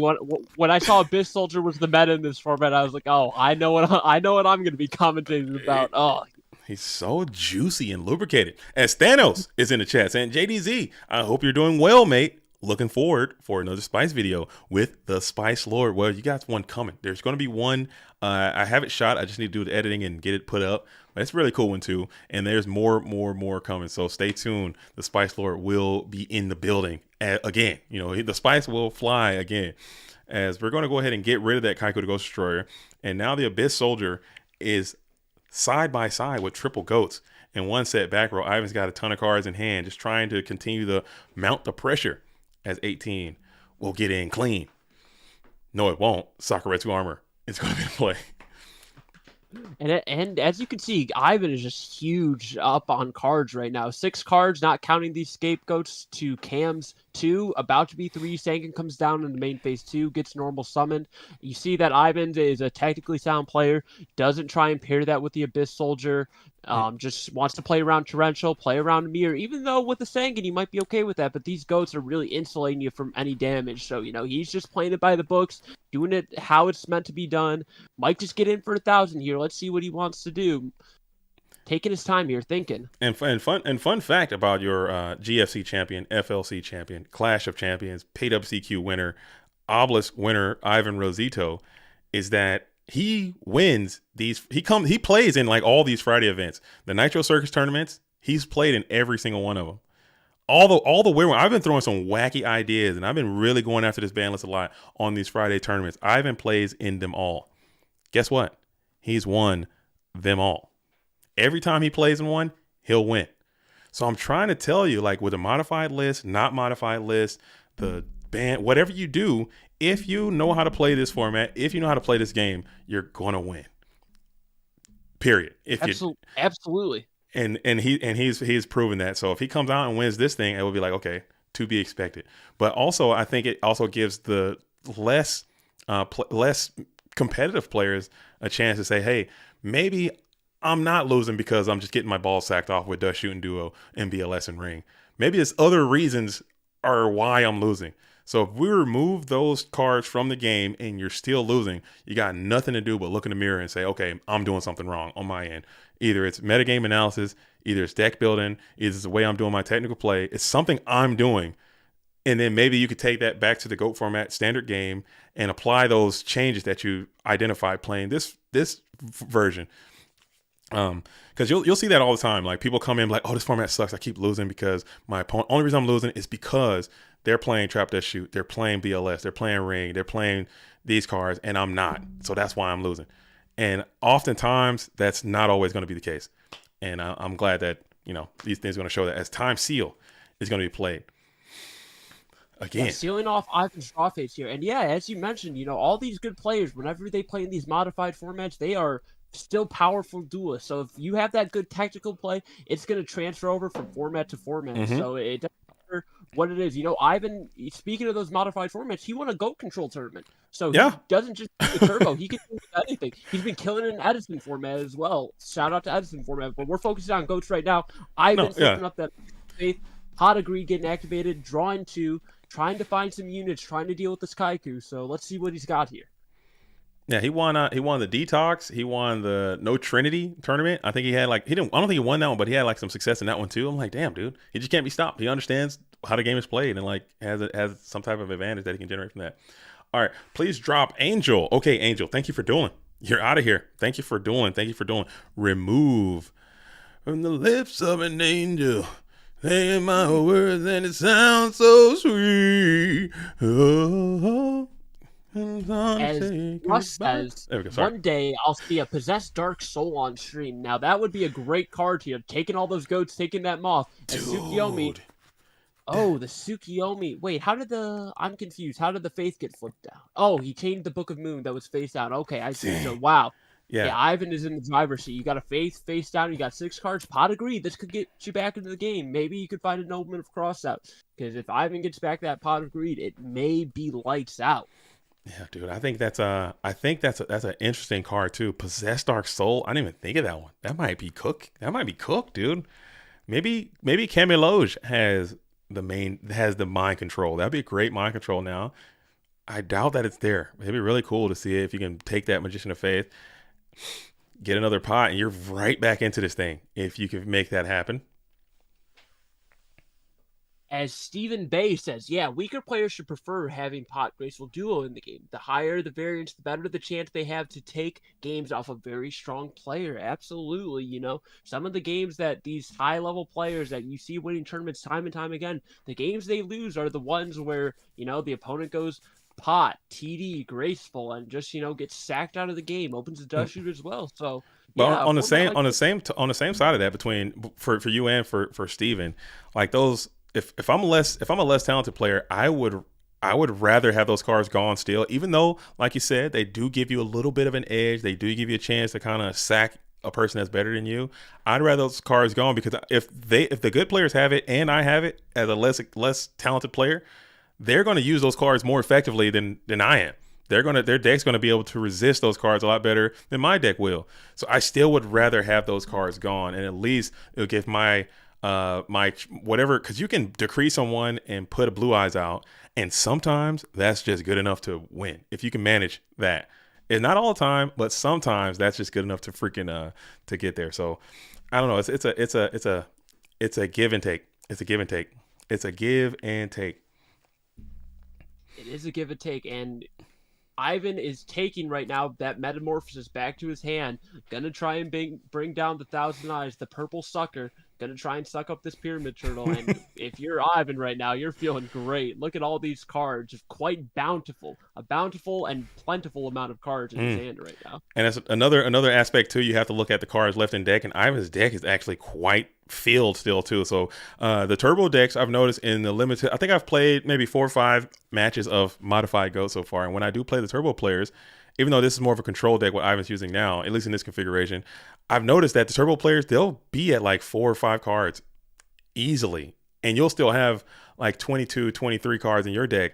And they're trying to play this not deck out game. So cards like Morphin Jar, cards like Card Destruction, cards like Cyber Jar, I think those might be sleepers too in this thing, especially if you're not playing a turbo style deck, because you can just get those sneaky and cheeky deck out victories. As Thousand Eyes Restrict is back at it again with Pyramid Turtle again, smacking in with 12. And Captain Crunch says, Duo and Charity make Turbo so much better than it already is. Yeah, without duo in the format, because I mean, let's face it, Turbo wants to draw those cards as fast as possible, Hmm. recycle them with the faith, and not having to worry about duo as one of those key cards in the format as Snatch Steals is getting played here, taking that Thousand Eyes. Yeah, but without having duo, that's one less of those really strong Trinity pieces that you have to worry about with the Turbo deck. But I mean, even without that though, I mean, I still think it is quite a strong deck in this format. We'll see Yeah. if it's the best here. As Ivan's trying to prove it tonight. But Ivan might be on Chaos Control. I think Chaos Control is the best deck. I think in this type of situation, I think Chaos Control can range. It's not getting dust shot, which absolutely neutered Chaos Control in the main in the standard game, because dust shoot is just so strong against Chaos Control because they're always going to be bricked and have cards in hand. So no dust shoot. You're not going to have that amount of pressure that BLS and Ring can provide. So when you are bricked, you're going to be able to absorb a lot more damage, and you're going to be able to see a lot more cards. So Chaos Control can range there too. I think Chaos Control can naturally play attacking monsters. You can play Abyss Soldier. You can play Skill Dark Magician in your main deck, even a Berserk Gorilla if you want. I think that might be really cool, man. I think that's cool. And you know what? A card that I think is really slept on in this format that people haven't we haven't seen it today, but it's Dark Magician of Chaos. Because as you can Ooh, see in yeah. a lot of these decks, they're already playing the Call of the Haunted, they're playing the Premature Mm-hmm. Burial, and you're playing those Raigeki breaks already, or maybe that Wing Blast. So that's an extra discard fodder for that. That could be a discard fodder for your Graceful Charity. You love getting rid of that with card destruction. And I was playing Karina earlier in Modified Ghost, and she brought down that DMAC, got Pot of Greed back twice in our match. So that was a really strong Yeah. option that you might want to consider. That's the play. I'm big. My modified goat deck has DMOC in it. It also has Dimension Fusion in it. It also has Mm, Ceasefire in it. It also has mm, Des Koala in it. It also has Bazu the Soul Eater in it. Okay. It also mm. has Lightning Vortex. All right. We're cooking. Okay. We're going crazy right now. A We're lot we're of powerful units. we're DFT gang. I think that's the play. I think that's a cool deck. It's a lot of fun too. I have a good time playing Dimension Fusion. I think that card is broken as hell, and I think in Modified Ghost it gets a little bit better too for those same reasons I mentioned earlier. As we're gonna MST, we'll take back over the Thousand Eyes Sucker, and we're staring down an open board. Camelo just still somehow managing to hang on though, as you've been down in cards this whole time, but you're not out. You're still just chugging along as this Thousand Eyes is going to continue to peel your cap back blue. Yeah, bidding in for that 1200 here, dropping him down to 3K. Ivan is, taking the slow approach. He doesn't feel the need to, push the issue right now. He's in the driver's seat, so the only way he can lose is if he overcommits, plays into a TT, plays into a mirror. I don't know. TT is already gone, so really you just have to worry about that mirror force. But as this Thousand Eyes on the board, it's slowing down the game for Camel, so he gets some draws. He can find some units, find some outs, find some way to get back into this game. You are Mm-hmm. down, but not out yet. I think I really like the way this kind of feels too. The modified goes because, like you said, he's obviously losing. He's probably not going to win this game, but he still has the opportunity to keep drawing cards, and maybe you can rip a live one, and you're back in, and that's all you could ever ask for as a Yu-Gi-Oh player, as a Go Format player. As Morp says, JDZ's M Goat deck is pure three solemn exploit the deck. Yeah, I built that deck specifically to go after two cards in specific: Solemn Judgment and Upstart Goblin. Both at three. Upstart Goblin, you play that, you're going to give me the life. I can play Dimension Fusion more. And Solemn, you're going to cut your life in half, and my Dimension Fusion can kill you sooner. My Ceasefires can kill you sooner. And I think it's really neat. It's not great. I need to optimize a little bit, but it's still something to do. As Dark Marco, honestly, I don't think Turbo is good without BLS Pot and Duo. Pot is still in. I think a lot of the hate towards the Trinity is coming from Chaos Turbo recycling those cards, but that's basically why Chaos Turbo exists. And I think in this format specifically, I think Chaos Turbo is still a very, very good deck. It's just not as strong as it is in the standard game, which is totally fine. That's exactly what we wanted when with this whole thing. We want chaos. People's like, oh, you should cut Thunder Dragon, you should cut Sork, you should cut all these cards and just completely gut Chaos Turbo. And I'm like, well, that's not what we're trying to do. We understand a lot of people like to play Chaos Turbo. We want to keep it in the game. We just want to kind of lower it a little bit so other things can be played. And I think we're kind of getting there. Absolutely. So Jar Green's being fired off from Ivan, drawing another card, trying to see if there's any way to end the game here. Let's see what's been used. A Heavy Storm, MST is gone already, so you don't have a lot of ways to deal with this background unless you're sighting the Dust Tornado. The Breaker is still an option here, but I think we're just going to stay relaxed. We have plenty of powerful units in our deck still. So the best thing for Ivan right now is just to stay calm, stay relaxed, don't press the issue, just keep on attacking in. You know, he's going to draw some cards, but you are so ahead right now. I think you're okay with just letting this Thousand Eyes ride. As another Metamorphosis comes down, let me take that monster that you have set face down. I do have some Thunder Dragons in my hand, so I can take your monster, tribute over it, flip this monster's face down, and if it's a Decoichi, you can very easily threaten lethal here. Yeah, I think Ivan has an inside out game shot. He goes for Call of Haunted now. As Call of Haunted, we're going to go for the Kaiku on the declared effect, just to ensure that you can't. I think that was a heads up play by Camelo or Camel OJ, as it may be, because a tribute for a Thunder Dragon into a Chaos play and you're pretty much dead. So I think that was a nice heads up spot. But now you walk right into Snatch Steal perhaps, and you still can do the same thing if that is a card that exists. Ivan has 16 left. And Ivan also just has the option. Oh, he's going to tribute over. So it looks like he does have a way to deal with this Kaiku. Let's see if it's the Snatch Steal. The Abyss Soldier going to bounce back the Kaiku, presumably. Oof. And if there is no Karibo, you are out of here. Let's see. Bouncing the call back to hand. Kaiku's going to go to graveyard. This is lethal on board. Is there any way we can stop it? Find out on the next episode of Dragon Ball Z. Card goes to hand. Kaiku's going to the bin. Can we swing in for 36 big ones? The Thunder Dragon, the Abyss, and that's a wet victory from Ivan Rosito. Dang, absolute juice. Soaking wet. Juicy over here. We're staying moisturized all day as Abyss Soldier gets the dub. Gets a dub. I was looking for my I had a toilet flush water, but I can't find my drops, dude. And Master Reactor says, after this match, come to my match versus Nova. Let's Master Reactor, we can get in there right now. Let's see it. Say Dueling less, High dude. versus Nova Ethos. Oh, and wow. I see some. Let me wait for you to get in the game, but I see some crazy units on the board. Let me see. Oh my gosh. Let me see. Look at this graveyard. When you come in here to look at this graveyard, and you are going to see. Oh yeah. You're going to see a Krabby Patty. Let's go. Dueling Highs cooking. I saw this deck. Hopefully they got a little bit of inspiration from a deck that I was playing. He saw me out here cooking with one of my another concoction. He took it. The concoction I was cooking with was already cooking, and he took the cook and went to the next level of cookeration, dude. As we're gonna go ahead and summon and just walk into a TT. That's a vicious and visceral torrential tribute, but we got the Solemn Judgment to negate it. And then the Snatch Steal is the follow-up. So it's looking really feeble for Nova Ethos as you're going to be able to base boost this Bazoo. And that 1,000 looks like lethal damage.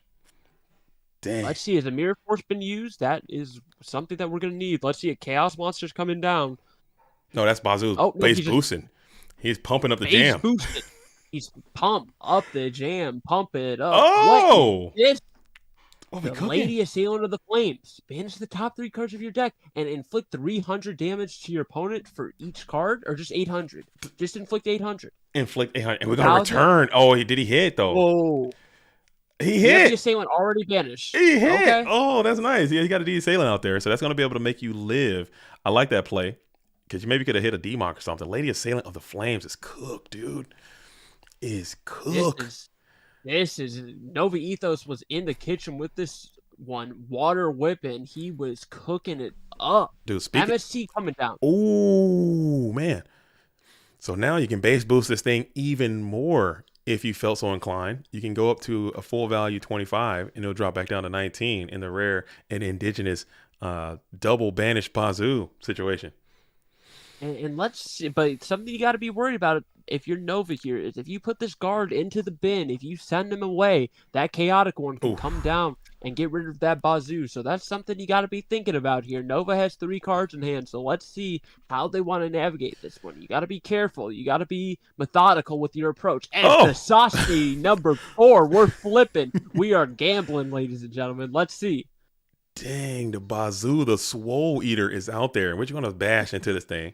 GK Guard So Master Reactor is holding on to the guards these days. A lot of people have said, you know what, the GK Spy guard is just not good enough, not consistent enough. So people are just going to go ahead and get rid of that. But Dueling High's like, I'm gonna rock with him. I'm gonna rock with the guard, and just like that, Upstart is going to give more life. This 3 Upstart Goblin thing that might need to be addressed. As you are correct, there is a Chaos play coming down. The Sork is out. What position? Attack mode.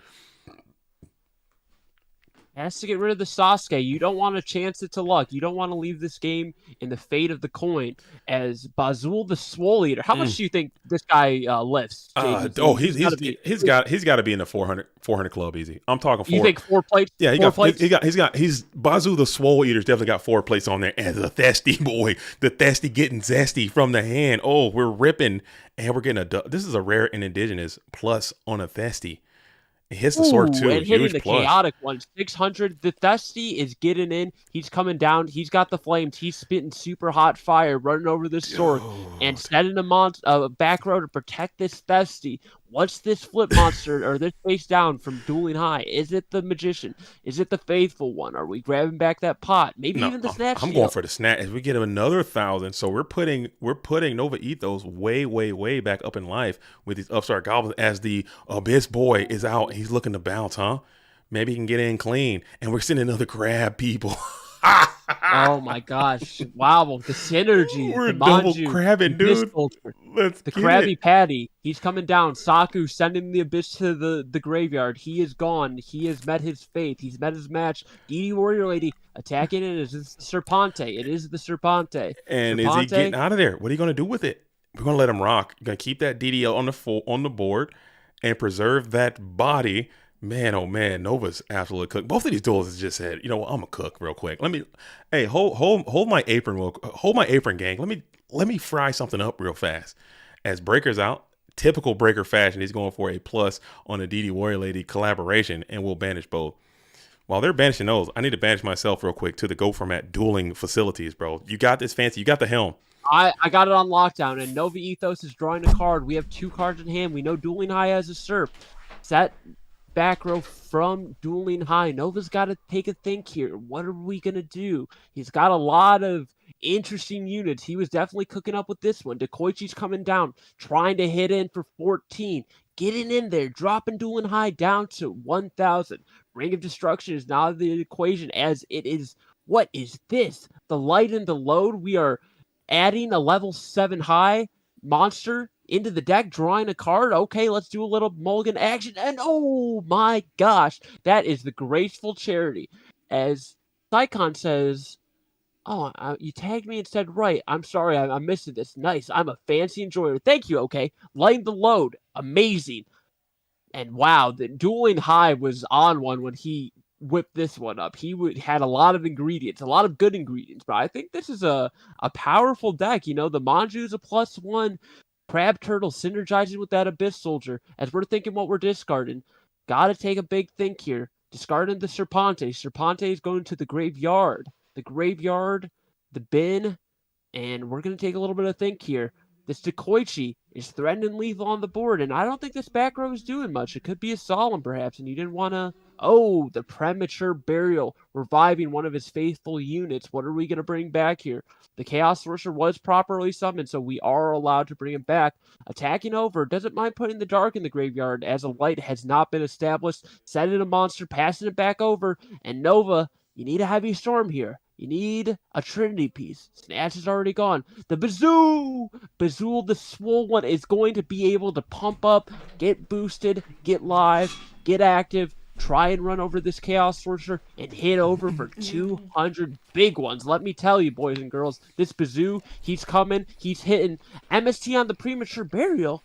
Now, what? Oh, because it was going to be lethal, so he had to do that. That does not feel great. Bazoo is not going to attack over the set monster, even though you were allowed to replay. Why do we do this? Ah, I see, because he wants Dueling High to be forced to flip this monster up so it can threaten lethal. Lighten the load. He is lightening that load, putting it back, drawing a card, and we have JDZ back in the booth.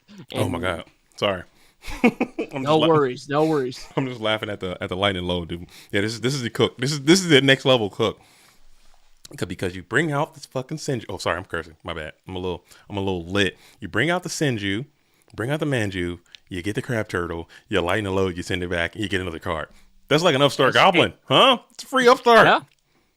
Think about it. And as Janjo Zone says, lighten my britches. Hey, His britches have been lightened. hey. What's up, Janjo? How you doing, man? Janjo Zone is in the building. Let's go. Is there a reason to play specifically Crab Turtle over rituals beyond the memes? Maybe it's because we have Abyss Soldier at 3 copies per deck. I think that might be another reason. You summon a ritual, you grab the Crab Turtle, and then you can Abyss Soldier, use that thing to pop. Yeah, that's another great reason to play it. Hey, as we're gonna lighten that load, put it back to the deck, and Dueling High flipped up this Manju, so this definitely means he has some protection, because you're not gonna flip this bad boy up at 100 life points if you don't have a way to protect it. The Tsukiyomi that we know was added off of Sangan, and the Solemn Judgment. Dang. Will that be game? And that is GG. Is that game number 1? Game number 1. We're going into game 2. But he just so happened to have that Solemn, and I think if he didn't have the Solemn, he wins there, right? Because I think he was in range. But also, if you notice, those upstart goblins brought Nova way back up in health. It was just like a free little health little add-on, you know, a little pick me up, if you will, a little booster, a little base boost. Because it was low, it was really low and vulnerable there. All right, so in the comments we have lighten the load, going kind of crazy. That's the lighten the load. I've been trying lighten the load. Lighten the load with Zork is energy. Wow Wink put me on to lighten the load with Zork. I think that's a cool little technique. People have been doing it, and you know what I'm saying? Hopefully, because Dueling High, he saw me out here cooking with Lightning Load. I was going to show that on the channel too, but the deck just I haven't got the deck just good enough to where I'm feel comfortable showcasing that off to people. It's still very volatile, very terrible. You know, so as soon as I can get the ratios down, then I can like, okay, here guys, here's the Lightning Load deck. But it's pretty cool. It's pretty cool. As Beast Beach says, but you can salvage Doriado. Can you salvage Doriado? Is it water monster? Oh yeah. Wow, there might be some experimentation with that. We're at the precipice, dude. We're at the very beginning of this modified ghost. I think when people really start cooking, when people really start digging into these cards and really analyzing what the meta can be and what these cards can be, I think some really cool things can happen. So I'm keeping my eyes out for it, as we got Crab Turtle is in hand. We'll set 1 and vibe on over to Nova Ethos. What's Nova playing? Nova's playing like a return strategy of sorts. Yeah, some type of banished deck, has the Thestalos, has those fire monsters. I wonder if there's any cards that we're not familiar with that synergizes with those monsters. We'll have to stay tuned and find out. I would not be surprised. Nova, as you know, Nova is a certified spice aficionado. He lives and breathes in the spice, and he goes crazy on off-meta stuff in the common game. So you can imagine what this duelist can cook in a situation like this. So if the world's his oyster, I'm sure he's putting something together as Koichi, the battle chanted, is going to find his way to the graveyard. And we're not talking about salt and pepper with Nova's cooking up. He's got some, what has he got? He's got some adobo. He's got some garlic salt. You know, he keeps it real spicy. You know what I'm saying? He's deep in the cabinet. He's in that old grandma's, you know, the kind your grandma just got in a little bag. It doesn't even have a name on it. Just home remedies. As the King Tiger Wangu is out, and we're going to Sakuretsu that bad boy almost immediately. And then let's see what we do here. If Nova has a follow-up, and he does not, we're just going to go and kick back on over to Dueling High 101, rocking the Gores, rocking the Heavy Storm. Nova Ethos, rocking the patent pending Hourglass situation here with the little dude in the lab. That's Nova right there, cooking in the lab. The breaker's coming down, hitting the Sakuretsu armor, punching for 3K big ones, 3 bands to the face. That's a lot of money coming your way. Ooh. And let's see if we got any back row. 1 set, drawing a card, and let's see what the scientist can do with his glasses. The Mr. Spiral Quick Fix. He's in the lab. What that is? What did that card do? JDZ, your guess is as good as mine. I just know the names. I don't have a clue what they do. I'm gonna look it up right now. I actually have it. I have it on a playmat that I own. Yeah. Because when I got back into the game, I was like, let me go on eBay, find the cheapest playmat that I can buy, that money can buy. Found this little spiral thing. I know a little bit what the cards do. They like to mill, and you declare one of the monsters. You either declare monster spell or trap. You reveal it from the top of the deck, and then usually the spiral monsters will get an effect if you call the right thing. It says and they have ways to Oh, If this card is normal or special summon, you can add one Spiral Gear card from your deck to your hand. If this card is in your graveyard and you control a Spiral Super Agent, you can discard one special summon. Discard one. Discard one card. I can't read. Oh my god. Special summon this card, but banish it when it leaves the field. Huh. Okay. Okay. Dude, I need to play. I need to step my game up, dude. As Wangu is going crazy, I need to step my game up fancy and start trying these things. I've never seen this card before in my life. CD says, how would I go about getting into Go format? Like, is there an open circle? Well, CD, let me tell you, if you check out the GOAT format Discord in the description below, you hit that Discord link, you join it, you will get the best GOAT format action that you can find. Free to play. We have lots of events like today where you can just play locals for free, no money. You can get a duel. You can get in there, ask some people for help. You know, if you need advice with deck building, if you're new to the format, we've also got the goatformat.com website where you can check out the rules, see everything, so you can get right into that GOAT format action that we all love so much. Yeah. I couldn't have said it better myself, Fancy. Thank you for saying. Thank you for covering that. Thank you for covering that. Yeah, absolutely. We got to make sure these people are taken care of. This is not round one. This is not round one. Oh my goodness, this is like round 3. I just haven't been updating it. I'm sorry, I have not been updating. I think let's see. I think this is round. Round 3. This is round 3. This is round 3. Round 3 on the winter side. Okay, my bad. But yeah, Sita, if you want to play. This community is for you. If you are nostalgic for these cards, and if you played this game back in the day, and you really are interested of a slower pace, or if you're coming from the current game, hell, you could be a young warthog out there. All the youth out there playing in the current game. You don't want to get your Fire King on. You don't want to get your Hand Trap on. You don't want to get your Nibiru on. You just want to kind of take it back, take it slow. Come on into Goat World. We'll always have a home for you. So there's tournaments happening all the time. IRL and online. Some are paid, some are free. If you want to join into the Patreon or into the premium Discord, it's $10 a month plus tax and fees. So maybe like $13 a month. And you get to play in 2 tournaments that will qualify for the GOAT Format World Championship. Or if you can't afford it, or if you don't want to do that kind of thing, there's also free events that happen all the time, like this one. And you can come out and play. So come on in. The water is fine. No pressure, no pressure, no pressure. As Nova has no pressure, we're just going to T-set and pass on over to Dueling High 101. I'm going to go grab a beverage, but JD's going to hold it down for you. I'm here. You guys are in good hands. I'll be right back. I'm here for the beer. And make sure you guys give love to Fancy Diesel. Thanks for coming on. He's here. He's rocking with us in the free world, man. I appreciate that. Goat World will continue to turn as long as people are doing what they can. Speaking of doing what they can, we had a nice volunteer. Shout out to Nick Rari. Has donated some merchandise to Goat World. I'm gonna make sure I start sending that stuff out to you guys. It's gonna be cool. It's gonna be cool. And Nate Dogg says it's the best $13 a month you will ever spend. Oh, I love that. It's the best $13 you will ever spend because it all is going to get recycled back into the Goat World in some way. You get to play in those tournaments, and also you get to have like a community. You get to make legitimate friends. You get to meet people. You get to play this game.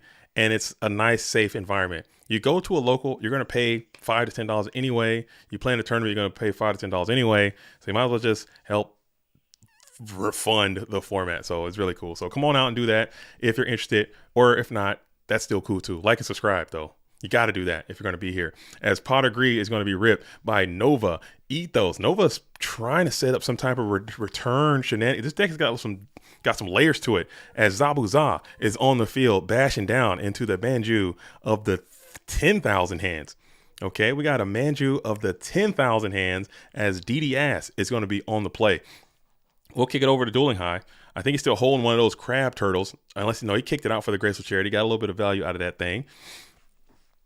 As now we're going to be main phase 1 for Nova, who has all the initiative. He's going downhill as Sasuke Samurai number 4 is going to get a flip in. Calling tails. Tails never fails unless it is right now, as it is indeed heads. And you're going to get absolutely gonged up by this Gravekeeper's guard. So we're double guard gang over here from Dueling High as we'll bounce the ninja back to the hand. Damn, and you would have loved for that flip to go through. That would have been a fantastic transaction for you. Oh, dude, now, free money. Yep. And the Manju's coming down, and he's going to try and contest this Sasuke. after he adds what is presumably going to be the crab turtle, maybe he can lighten the load here, get a fresh draw, just like an upstart goblin, but you don't have to give that life. As we saw in that game 1, that 1,000 life points can be very, very relevant in this format. Mm-hmm. So we're going Tails again. Tails never fails, and it does fail that time, as you're going to be able to run that red light and get on in and take out the level 4 Ninja Sasuke number 4. Let's see. Nova's getting a draw here. We're probably assailant back. As Michelle says, from crap turtle to useful fodder for load/soldier. Best time to be alive. And that's why this format is so great. You know, you're seeing things that would never get played in the normal GOAT format dueling world. And hey, who knows? Maybe after seeing some of this, you guys will get inspired. And when we have some of those normal GOAT format tournaments, you can start incorporating some of this into your game. And, you know, bring down that Chaos Turbo strategy. Bring it down a notch. Start playing those Abyss Soldiers. Start playing that Crab Turtle. Bring those Manjus out. Let me see those Thestalos. The Sasuke Samurai number 4. You never know. Anything is possible in this GOAT world. I like it. I like it. Just be inspired. Just try it. I think it can work. Try it. Don't be afraid to try. As Wiz Krill says, how can Gravekeepers recover on mod goats? They do take a significant hit. They lose spy, but what I think the identity could be is you have the 1 spy. You can play a couple more guards and just make it more aggressive. Bring in Rotas, bring in DD Assailants, bring in more warrior stuff, and then you have the other attacking Gravekeeper guys. So you might not have that over-the-top dynamic flip spy, add stuff, summon guy thing that Gravekeepers can do, but it's still going to be a vibe. I think you still can play him. The reason why we had to hit Spy is simply because it was too much for Turbo. That card is right now, in my assessment, and Fancy may not agree with me, I believe Gravekeeper's Spy is the strongest card in GOAT format. Is that powerful, man. So we had to hit it. And that's a bold statement, but you know what? I may not say it's the best card. Best monster card for sure. It is so splashable in so many different decks. It's doing so much. That 2400, that 2000 defense is too much all day. It carries that turbo strategy. You know, you get into so many game states where you're just staring, doing nothing with your thumb up your butt, looking at 2 spies and saying to myself, how am I going to deal with these guys? I got to bring down a Chaos Sorcerer to out this man. I got to use a ring. I got to use a Reactor break. What am I doing with my life? So I think that was a fantastic change. As we got premature, it's coming back. It looks like Sork is in for round number 2. No, we're going for the Abyss Soldier, so we can get a little baby bounce. Looking for some extra damage. This is what people are saying about Abyss Soldier. No, we're going for the back row. And he got absolutely bamboozled, jebaited, if you will. And do we have a Snatch Shield? The tribal one coming down. This is lethal damage. It is. No Karibo in sight, so that's going to be GG. And Dueling High is taking it down with the Krabby Patty. The formula, my boy. He has it. He has the secret recipe. He knows what he's doing. Dang. Let's go take a look at this bracket. Who do we want to tune into? Let's see. Let me see. Yeah, make sure you guys are being a part of this. Usually, when I'm in here, I'll let the people decide, because I am just a vessel. Okay, I am just a vessel by which that people can use me to get to where they want to see. So get down there and let me know who you guys want to see, and we'll make sure that we get those duels onto the stream. All right, let me find a bracket. I think we're going to stay in the winner side. So if you want to stay in the winner side, we have Fresh IRL and Rabid. We have Ivan, Rosito, and Morp. So we have those 2, or we could hop over to the losers if you guys are feeling like that. Let's go see Fresh. I gotta see Fresh. We've seen Ivan, and I'm pretty sure Ivan and Morp are probably gonna be playing a Turbo Mirror. I want to see what Fresh and Rabid are gonna be doing, because they're both typically gonna be. They have deep bags, obviously, but Rabid is a notorious meta gamer. So is Fresh. Both are notoriously able to identify what cards need to be played and how to put them down. So I'm interested to see what their take is going to be on this modified GOAT format. All right, where are they at? I can't even find the damn game. Are they in? Are they out? Yeah, they're in. I'm watching it. Okay. And you're going to see some spicy cards here. I'll wait for the stream to catch up so you guys can see what they're working with. I'm struggling over here. I can't find it. I can't. Did I just pass it? Go there down it is. I'm in. I'm locked in. And we got more Abyss. So Abyss being the meta is pretty much to be expected. But Rabbit is on the Mobius there. Let's check what Fresh is cooking here. Fresh looks like he's playing what could be a type of turbo deck. Perhaps I would assume. But he's got some side deck cards in. He looks like he's going to try to match the aggression. But Royal Decree looks like the stock is through the roof. Look like it's strong. Mataza the Zapper banished as well. This spy is still doing work even at 1, and that's why it had to go down to 3. It's still providing a wall, keeping Fresh safe from this Abyss Soldier, protecting his life points, protecting his cojones, protecting his home, keeping it locked down. I was thinking that Spy would be out. Seeing that duelists are still finding ways to get Spy played, that just shows how damn good the card actually might be. And people are still finding a way to play this damn card with all that.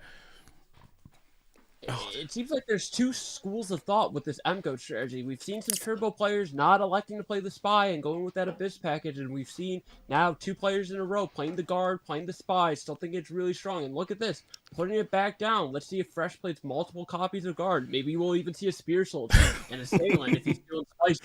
That'll be funny. Oh, man. Men only want one thing, and it's disgusting. It's to play Spy. Dude, Spy is too damn much. Dude, get that guy out of here.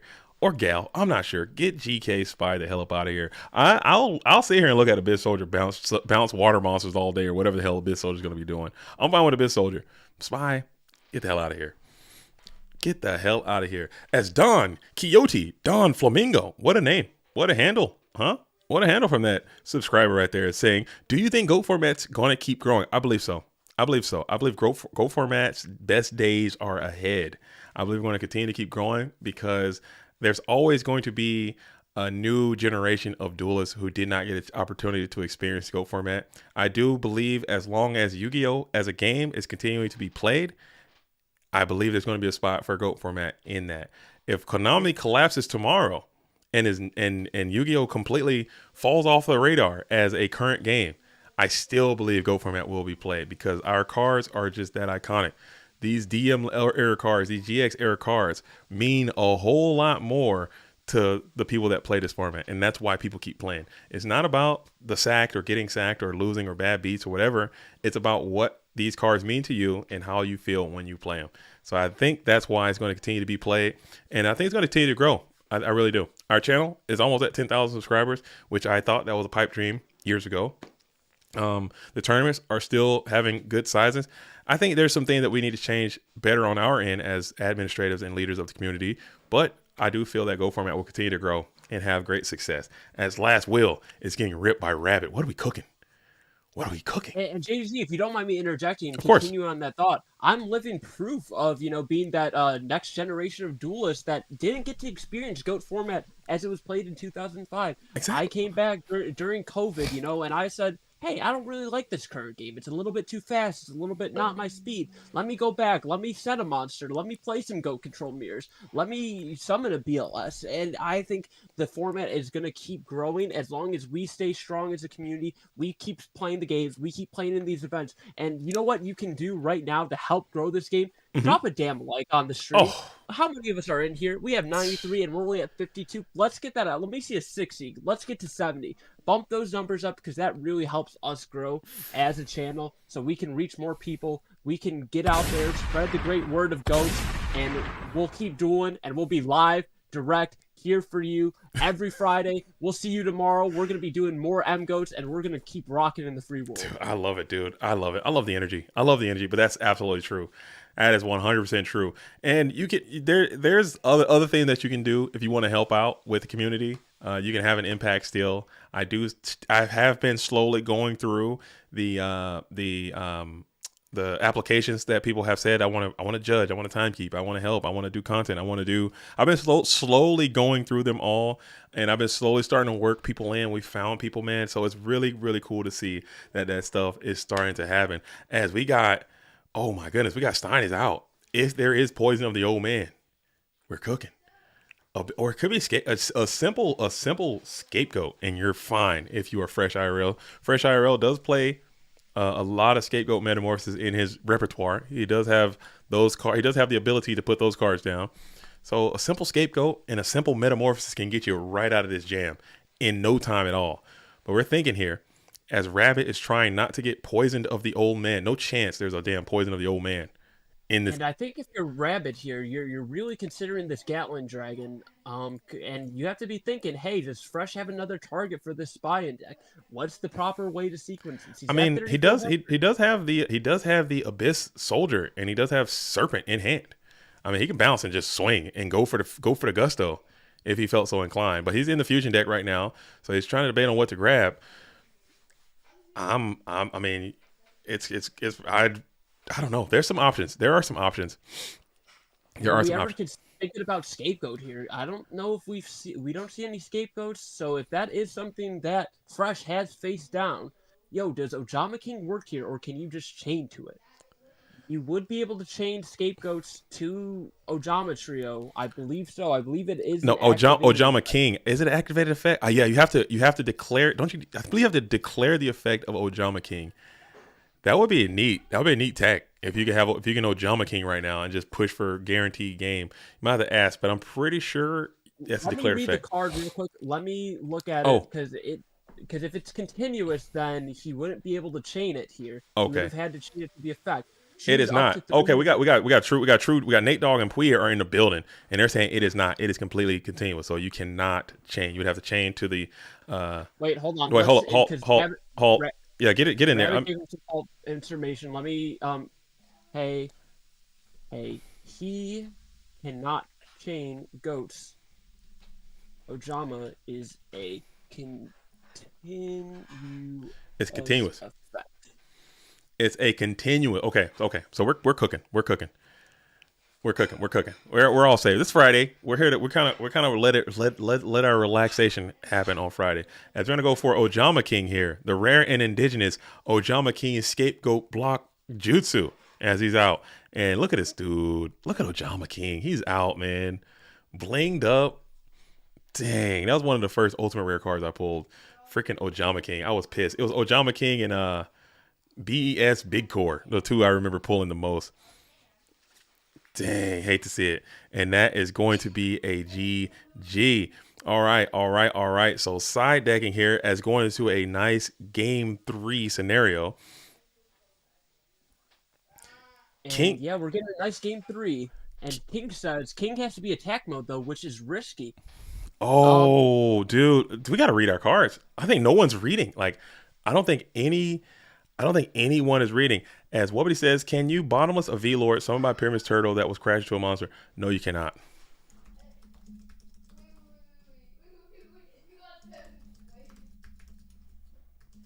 As OD Anthony says, coaching out here in these streets, he is trying to win through book and goats. Anthony, it's a Friday, it's a casual. It's a little. We're still trying to. When the last time somebody summoned Ojama King, man? It's got to be an attack. Yeah, that was a mistake. We all messed up. Dang. Okay. And I'm excited to see this deck from Rabbit. I love the tomato aggro strategy, something that Delinquent pioneered back in 2022. I think he brought that out at one of the FLCs and had good success with it. You see those decrees, you saw a lot of traps, you saw the tomatoes, you saw the Stein. So it's going to be interesting to see what kind of units Rabbit has in this deck. I'm excited to watch this game 3. And I anticipated this deck would be I thought this would be the meta, like the Zagro. Abyss, Tom Abyss type strat. I thought that would be the meta coming into this. Triple Abyss, triple Zaborg, tomatoes. You can throw some creature swaps in there, maybe go meta if you want to do that. And rock, man. That could be I think that's a cool mirror too. I think that's a really cool mirror. A Zaborg, meta, scapegoat, Abyss, freaking tomato creature swap mirror is you're going crazy. You gotta figure some shit out. And something I think you can do, replace those Zaborgs, because you don't have BLS anymore, so you don't really need those lights. Oh, true. With the Mobius. Replace them with Mobius, synergizes with the Soldier, and as you can see, a lot of people are playing some heavy trap counts in their main deck. With the Ring of the Destruction gone, people are playing the Sakaretsu Armor in their main deck now, so that Mobius can be a powerful unit, generate you a +1 potentially. Oh yeah. Brain Control is another card that's slept on in this. Brain Mobius. Its stock is way higher than it usually is. Way up. Granted, Regeki Break is still all over the place, but it is still really cool. Dan the Man says, "What's modified Go format? Can someone fill me in? I got you, big dog. There's if you go right above you, Nightbot just spit everything you need to know about it. But basically, it's just an updated to the ban list. We just took some of the cards that some of the staff, Pui, Grumple, shout out to both of those duels. They did a lot of heavy lifting on this. Myself, some of the other staff, MMF, kind of just some of the cards that we deem to be, what can I say, problematic, I guess. after watching hours, you have to understand, I watch hours and hours and hours of Go Format Yu-Gi-Oh! I watch a lot of replays. I play hours and hours and hours of Go Format Yu-Gi-Oh! And it's, at least in my opinion, it has been deduced that some cards are just too powerful, and some cards that just are too prevalent, and they just make certain decks so much better. Not saying that they make certain players so much better, because obviously the best players are still going to be the best players, but it just makes certain strategies so much better than others. So I feel if we could reduce some of those cards down, it will then allow other strategies to be played, or other other tools, I would say, that duelists typically have in their repertoire. Because in order to be a great duelist, at least in my opinion, you have to be able to be a great technical player. I think that goes without saying. As Heavy Storm is in, we're getting chain. Nope, just one chain. You have to be able to be a great deck builder. Okay, and I believe the deck building aspect of GOAT format is kind of lacking right now. You have to be a great metagame analyzer. Okay, I believe the metagame analyzers are lacking right now because of the stagnation that some of the things are happening. Also, I believe you have to be able to play under pressure and all those kind of things. So those are going to stay. But I think with this modified GOATs, it opens up a new meta. You have to analyze it. You have to deck build again. And you have to deduce what's going to be good to gain those advantages. So you might not be the best technical player, but if you're a great deck builder, or if you're great at metagame analysis, you can gain advantages. And I think that's really cool. So, all right. My bad. As history of Yu-Gi-Oh! Once is the big mistake, in my opinion, is not banning Serpent. And Serpent's a good card, but the great thing about this format is that there are going to be changes to the ban list from time to time. So if there's some things that we missed out on, if there's some cards that we had some oversight, there will be changes to this ban list. Oh, absolutely. And, so it's not going to be set in stone. There will be some adjustments made. Maybe this Abyss Soldier at 3 is going to be a little bit too problematic, so it might go back down to 2. Could even go to 1. We'll stay tuned, find out, but it's going to be constantly changing. And Master Reactor said, "My crabs are cooking." Yeah, you got some garlic butter. Those things are tasting good. They're looking good. They're doing their thing. Fresh IRL is dropping a Chaos Sorcerer. Oh, does not have the units to be able to drop such an item, so has to keep it in hand. Dang, hate to see it. Just pump fake the whole Sork, dude. Give him an upstart. So you'll take another 1,000. We'll take another 1,000. And dang, and his Reaper's out. I think Reaper stock might be great. I think Reaper stock might be up, just coming in. You're paying all those thousands, so attacking over the Reaper isn't even as detrimental as it once was, because all these upstarts are all over the place. But I understand. Sorry, go ahead. Oh, I think Reaper could be a great replacement for that Gravekeeper Spy. It does the same thing. It does the job, walls you out, and you can be aggressive with it too. Get in for 300, force something out. So that's something you got to keep in mind. I think that's dope. I think it's a good card. I think it's another good card. Yeah, man. I think that's a good one. I don't know. I think, but also we don't know what we don't know, and I think once the degens, really degenerate duelists who get out here and try to usurp the whole thing, and they start building these decks that are just like super toxic, or they find the hole that has created. Because when we do these ban lists or these custom things, there's always going to be second, third, and fourth order effects that we just can't possibly identify prior to going into it. So it's going to have to come with someone being able to analyze or be able to through playing and understanding how the meta works and finding those gaps that are created. I think that's going to be interesting to see because something's going to happen. Something is going to happen. 3 upstart library is looking nice. 3 upstarts library. I think library without 3 giant grenade is a freaking psyop, dude. Don't try it. Don't try it. You will have bad results. You can try, but you will not succeed. I think I have to guarantee you that. Yeah, you need, True Nade is a huge part of that strategy, what they're trying to do. Maybe you could try some spiritualism. Is that the meta? Spiritualism library?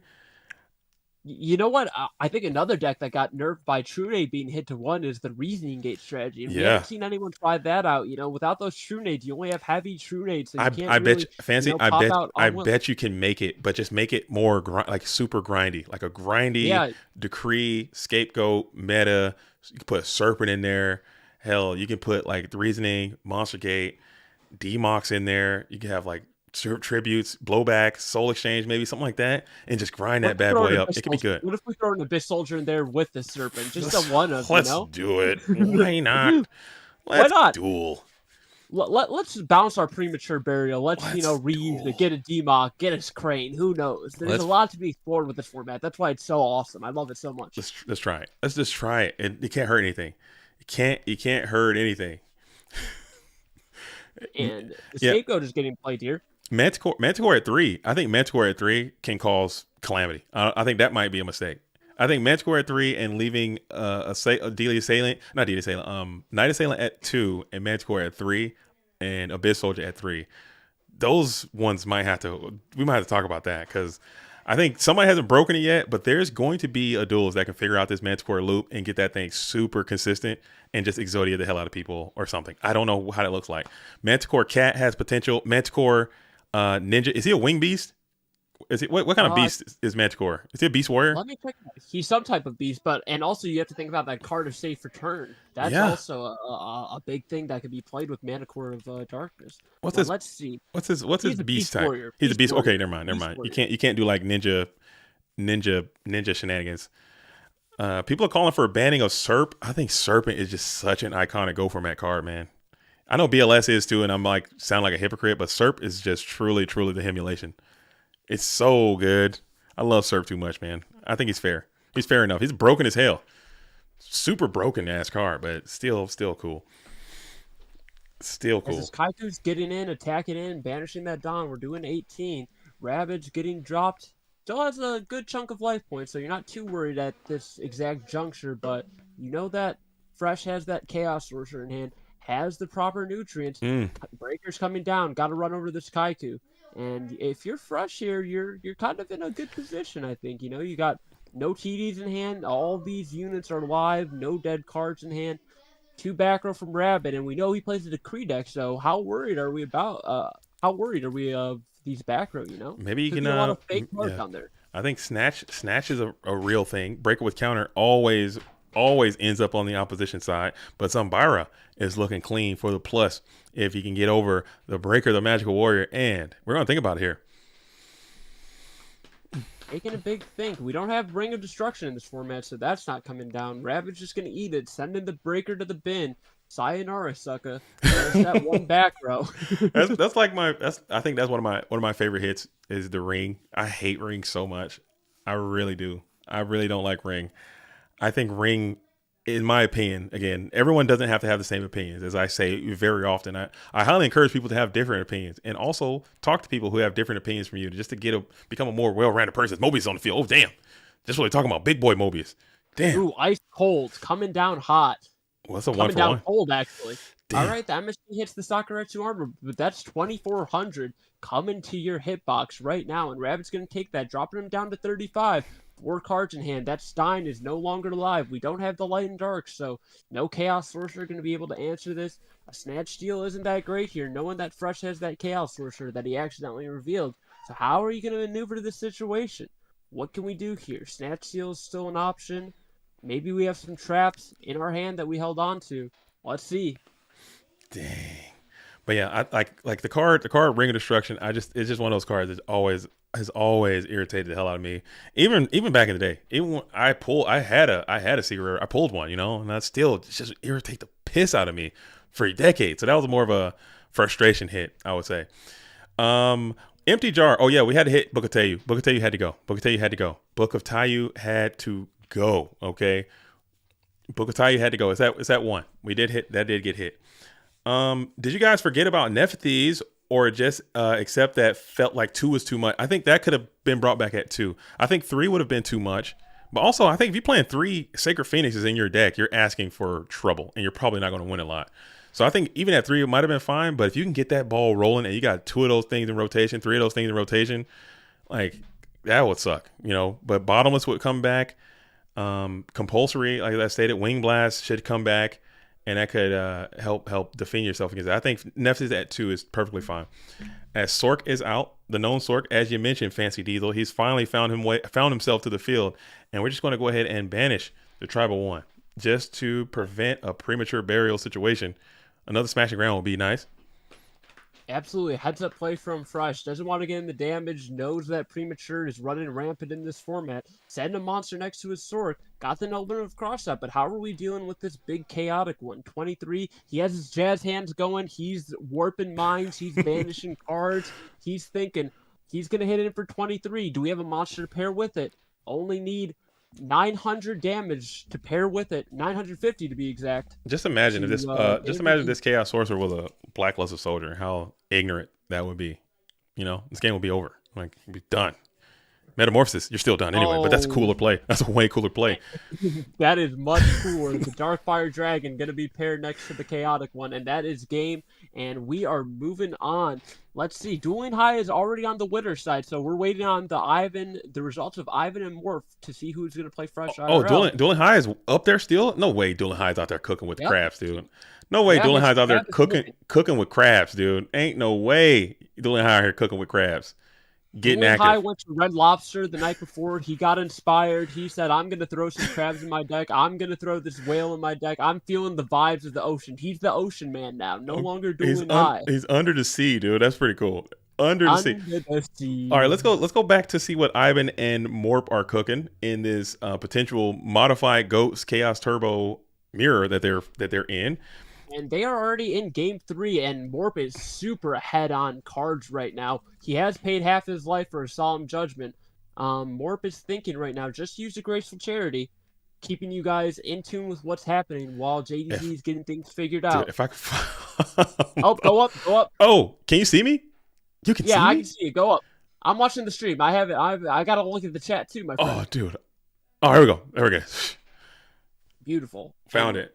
We're up. Morp resolved a juicy Graceful Charity, discarding the Serp, the Torrential, setting 2 back row, passing play back to Ivan. We know he has 1 Thunder Dragon in hand, as he has 2 in the bin. Chaotic is live, so let's see if he's going to drop that almighty Chaos Sorcerer. Pot of Greed. That's a good turnaround. One. This is the break point that Ivan needed. Get into some good train. That's the first spell in the graveyard. Just that one. Or I got meta in there as well. Oh, look at he's back. Your boy is back. Your boy is back. It's coming down. Apparently, Morp knows about a Serpent, so he is going to be bouncing, putting a card back to hand. He's bouncing just like a little jackrabbit. You know, he's got his pogo. He's hopping. He's going around. Let's see. Putting the Faith back in hand. That's an interesting decision. Yeah. Let's see. Does Morp have lights in his graveyard? He does. I wonder why. Maybe he's trying to get that damage up, man. I think when you're down in cards, you just got to start trying to put that 4,000 to work. You got to extend that 4,000, and that 18 is going to try to reach in, and let's see if it goes in clean. As we wait. Ivan realizes his win condition right now is damage. He's so behind on cards. He can't try and win a long game. The longer this game goes on, the more it favors Morp. So he gets in for that 18. Morp is not electing to use any of his back row here. We see that Mirror Force and Torrential are gone, so the big boys, the Trap Trinity, no more ring, just the Trap Duo now of Mirror Force and Torrential are in the graveyard. Drawing a card, adding back the Serpente. Serpente in hand. Morp has how many cards in hand? Is that 9 cards? Wow, that's a lot of units. So let's see how he wants to deal with this Abyss Soldier. Dang. Most of everything is more violent. I think I agree with you, History of Yu-Gi-Oh! I think I agree with you. And huge shout out to you guys. Australian Goats is live. Australian Goats is back as History of Yu-Gi-Oh! Representing the Australian syndicate of duelists. Muhammad, thank you so much for subscribing to the Goat World. Sorry to cut you off, JDG, but I got to give a big shout out to Muhammad for that subscription. Yeah, thank you, Muhammad. Muhammad Nas.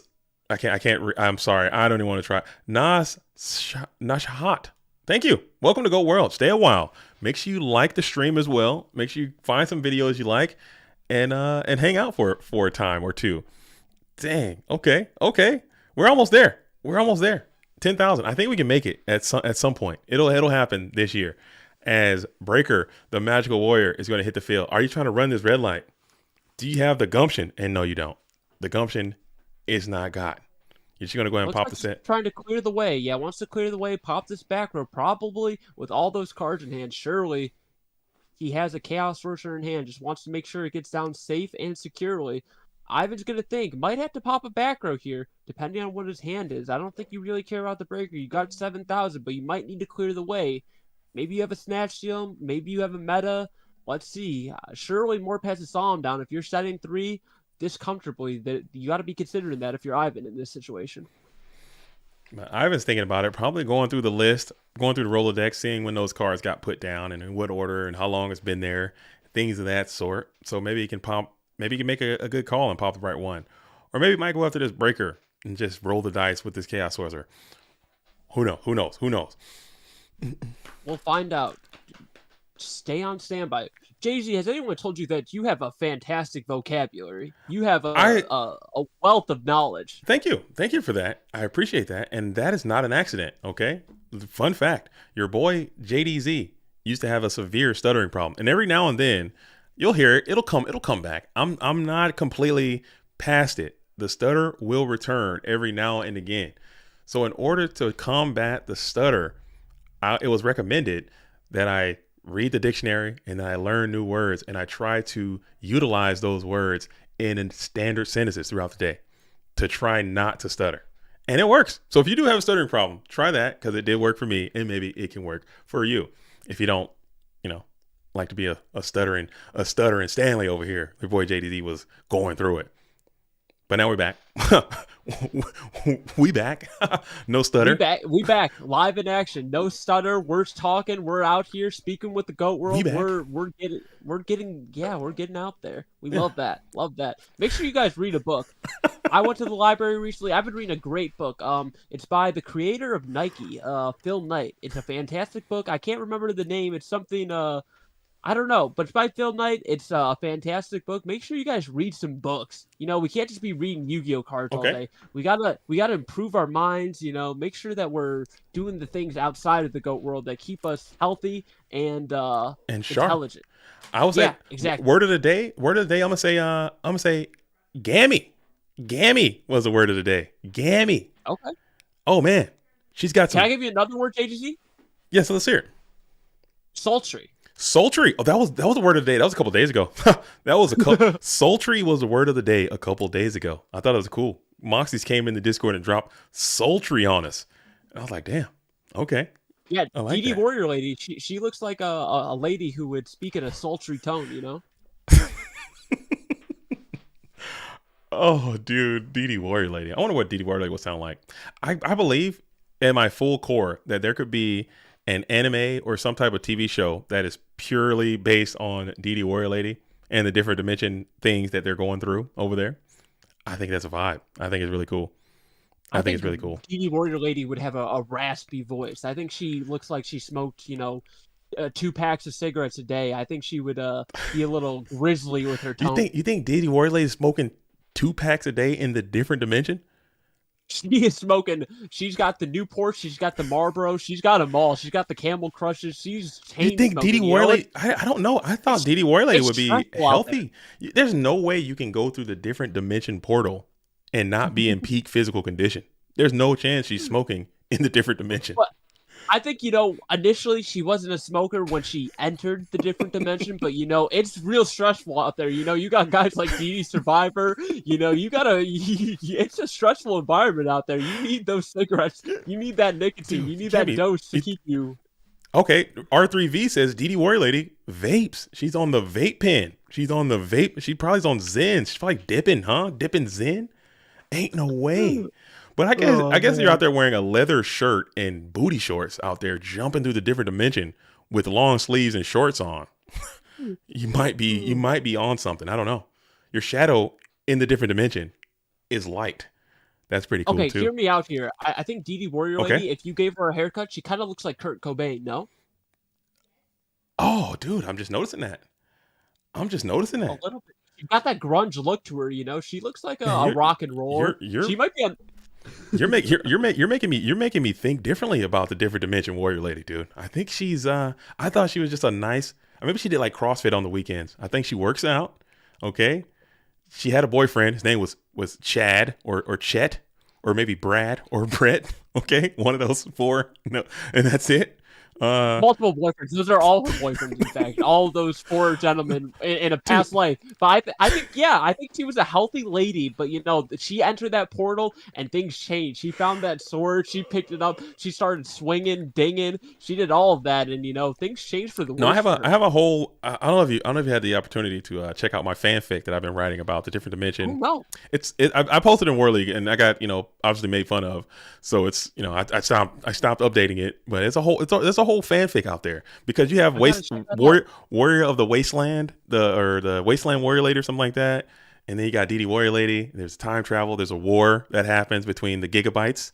Okay, you know what I'm saying, between the gigabytes. And then you got like the time stuff, and they have to go back in time to try to stop the war from happening. That's how they meet up with like all the Imperial Order people. And Marani Captain is in there, freed the matchless general, freed the brave warrior, all the kind of stuff. It goes deep. It goes deep.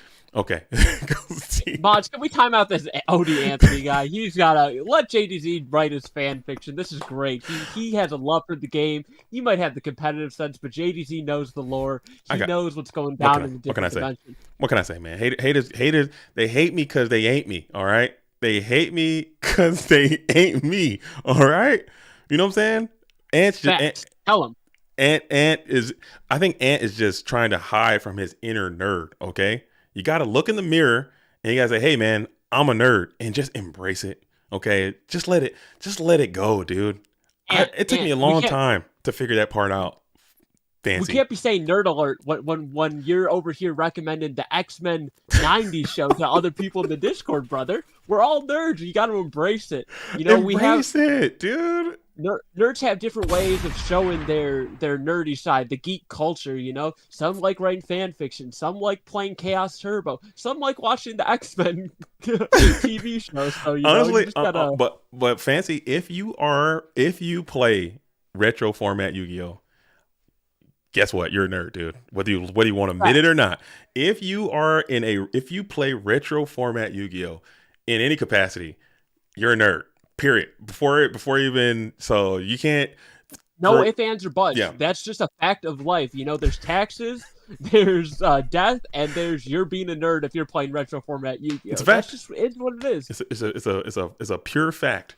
So, and Ivan is still figuring out a way to not die. Oh my goodness, as Premature Burial is coming down on the Abyss Boy, and we got MST for it. So that's a very, very strong MST to take out. That could have been a game blaster right there. Dang. But now, Morp only has his tomato, 1 back row, 2,200 life points. Is there a way that we can find a lethal shot here? 4 cards in hand, one of them being a Serpente that we are aware about. So is there any way that we can navigate, get that 2,300 in? Is there a way? If there's a will, there's a way. You got Snatch. You can go Sork Snatch and just go for the Gusto. And he does have the Snatch. Are we going to go for the Gusto? Step 1. Are we going to Snatch then summon into the Tarantulas of Tributes? Does that exist? Is that card gone? It's gone. And Mirror. Ivan might just win it right here. Yup. Summon. No Solemn. Solemn can't even do it. Has to be a Raigeki break, and that might just be RB. Like wow, you actually won this. Impressive, says Morp. And that's the dueling chops, dude. You gotta have chops. Dude. Dang. Hate to absolutely see it. Absolutely. Now Ivan is gonna go on to face fresh IRL, so we got a Turbo Mirror incoming. So stay tuned for that. That was chops, dude. That was chops. Love to see it. Oh, what am I doing? Okay, so we're gonna stick. You want to stick here? Let's do a quick little soiree. Can we cook? Let me get a game for you in the losers bracket. Yeah. You know what? Can we go tune into Wubbity? Or actually, let's do Wubbity and CJ. Let's see what Wubbity, dude. Wubbity. I love that, dude. These duelist handles, dude. I'm with it. With Wubbity, dude. We out here getting Wubbity with the dubbity. You know what? This game might be over because I'm not seen on the list. So you know what? Let's head over to Karina. Let's see if Karina is still playing. Oh, let's see. I didn't know Karina was even playing in this thing. I didn't even know Karina was out here dueling, getting her duel on. Are they done? Are they cooked? It looks like those duels are also done. It looks like Morp is gonna play Mr. Big Noodle. Mr. Big Noodle's hosting. Fresh is also hosting, so we might just end up watching Let me see if I can find this Wubbity game. We saw that duelist earlier. I just don't. Oh, here, yeah, we got to go to Cross Academy and Cam ILOJ. We Oh, oh we see some Earth action over here. are So they if you're a cooking? fan of the Earth gameplay, Oh, here it yeah, is. we see some enraged battle ox. We see some berserk gorillas. Oh Yeah, my. these duels are cooking over here. Are you seeing no cards on the field or in hand? Yep, you're Okay. in the right game, Okay. brother. Okay. I see in the DD watchers. Yep, pot of greed just being activated. 'Cause I thought I had a glitch. I was like, they got nothing. They're both just top decking, just beating the hell out of it. Whoa, that's a pitch black werewolf, and he's on your Oh, ass, dude. We're beast down, Moxie's hot and pending. Yeah, we're beating. We're heating. She's on a dude. heater right now. We're beasting down, dude. I feel that. Just go ahead and just start attacking. Oh, dude, that pitch black werewolf cares not. But he got dropped off, so you're gonna eat another 16, and we're just gonna keep it moving.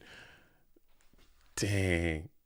It is I, that torrential tribute, but this werewolf is coming for your life points. He's dropping you low, 45. Man, I love this deck. I love it. I love it. I love it. I love it. dude. Oh. Let's hear some fanfic in between. It's not. I don't actually have it written because I'm not a good writer. That's like one of my weaker events. I would say I'm not a very good writer. I just have like the ideas and concepts. You can write. I have the ideas, and we can work together to actually get it. Because I really do think it could be a cool show or a cool like a manga, anime. Konnichiwa. You know what I'm saying? I think that could be really cool, man. I think there could be some cool characters. I think it could be some cool characters. I think it could be some You know cool what? cool stuff. I think I remember seeing something in the OCG. I think in Japan they're starting to do a TV series or some shorts with the Yu-Gi-Oh lore over there. So I think that's Really? something that's already in the works. I think it's more so of the newer stuff, some Hmm. of the newer cards and the lore over there. But that might be a thing in the future. I So we'll think have to I think stay that could be tuned. cool. Like even like the Blackwing stuff. I think it'd be cool. The Earthbound Elementals. That could be really cool. Just what are they on? Like I look at a card like Pitch Black Warwolf. I'm like, bro, what are you on? Like, what's your deal? He looks like a henchman bad guy for some thing. I don't know. What's your deal? Let me know about you. I don't I think really. maybe Yeah. I think he was metamorphosized at one point. So maybe he was Oh, maybe he was the digrapher and he got it got. metamorphosized into the pitch bark werewolf. Is Something that like is that that maybe. actual?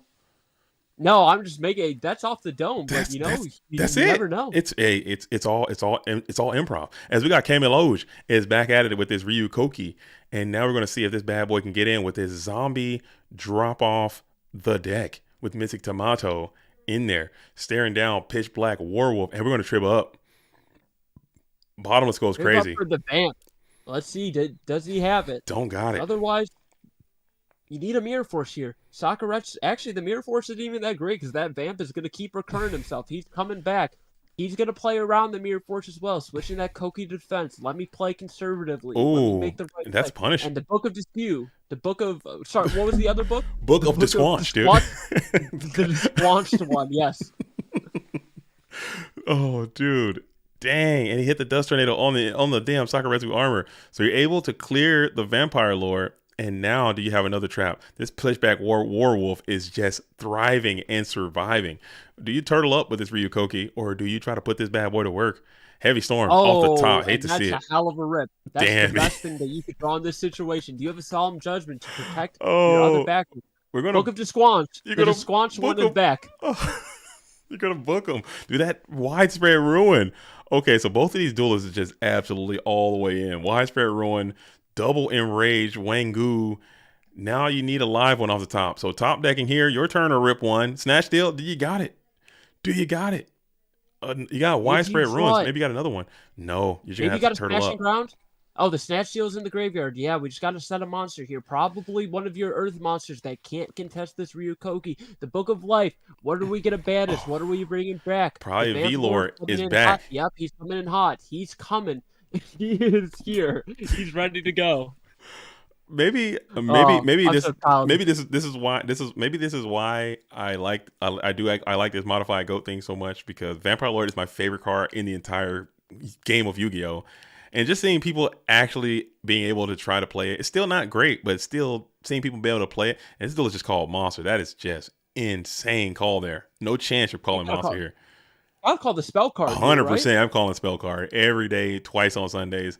Or I'm calling literally. I'm definitely not calling monster because I need this guy to draw a monster and brick and lose. There Yeah, ain't no way. what if you put an Exiled Force in the graveyard and he tops? Well, I guess Premature is gone, but you're at 2,000, so I don't think it really Dude, matters what you call here. unless he kicks fucking D-Mock out of there and then call Priest that back. That's probably not going to be in the deck either, but or call that thing back or something. Now, this is like the most live trap card ever. You're going to be so sick. Vampire Lore is game, and Bottomless is not going to be great. Every time Bottomless coming off the top of the deck is just so ass. Hate that card. That is the match, and Cam is moving on. The Camelo is moving on. Taking and who's out Beast down. Going to play?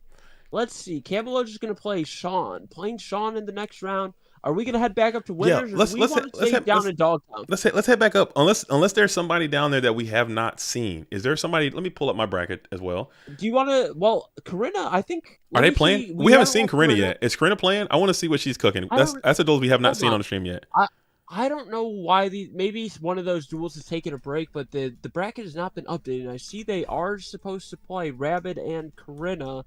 Let me see if I can figure out what's going on between these two. Okay. Well, I don't know if one of them didn't report, but if you want to hop into a match while I'm trying to figure this out. And I'll just hop back up to the top, and it looks like we had who do we have? Fresh and Ivan, I think, are playing. So we'll hop in there. We'll hop in there and see what's being cooked by those two duels. And then if you can find Karina, I think that's another duels we have not seen. So I'm trying to see as many players as we can. And also, if you guys really like what you see here on Modified Goats, there's going to be another tournament happening tomorrow. Tomorrow. You know what, JGZ? It appears that Karina's opponent wanted to drop, and that has not been taken care of. So, okay. I got you. I'm in there. Let me double check though. Let me ask Rabbit and confirm that he wanted to drop. Rabbit tagged me and said, "Get me out of here," and I will oblige. Okay, cool. Awesome. I will oblige now. Okay. But yeah. Rabid. Thanks for playing, Rabbit. Thank you for playing. Shout out to Rabbit, great guy, Safari member, Safari alumni. But yeah, if you guys want to play, there's more Modified Goats action happening tomorrow. Okay.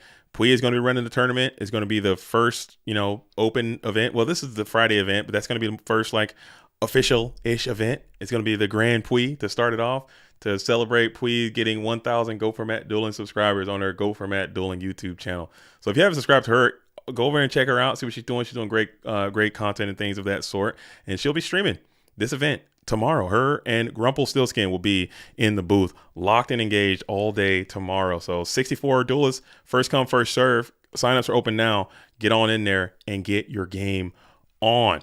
As Ivan has all the right now, the momentum going downhill. Abyss, Dark Balter, Dekoichi.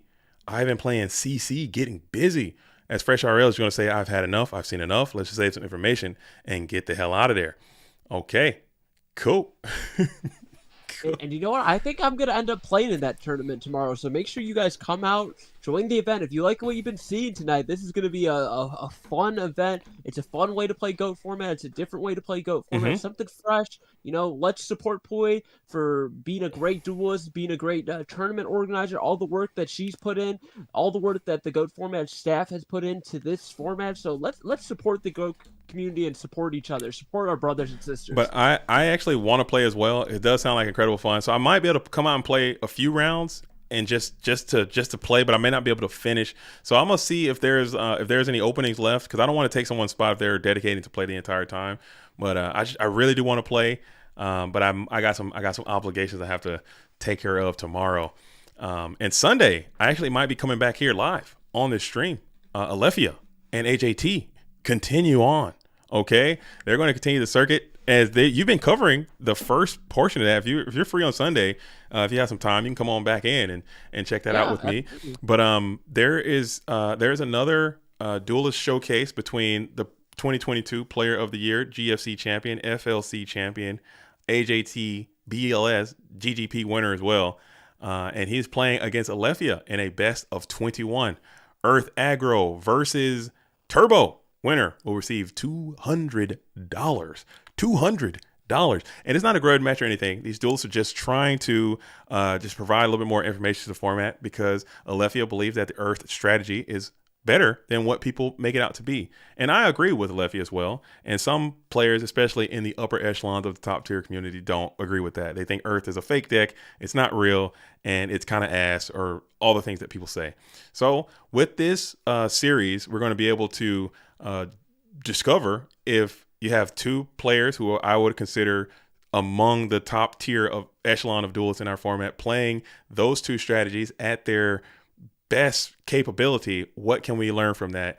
Maybe we could learn about side deck configurations. Maybe we can learn about optimal card choices and when to play what where, and that can provide like a compendium, compendium, if you will. That's the word of the day for newer duelists to say, hey, I saw Leffy, he played Earth, he did this, and then boom, you can do it too. So I think that's great for the format. It's great for the game. It's great for the Earth strategy, and it's also great for the viewers. So tune into that. That's going to be on Sunday.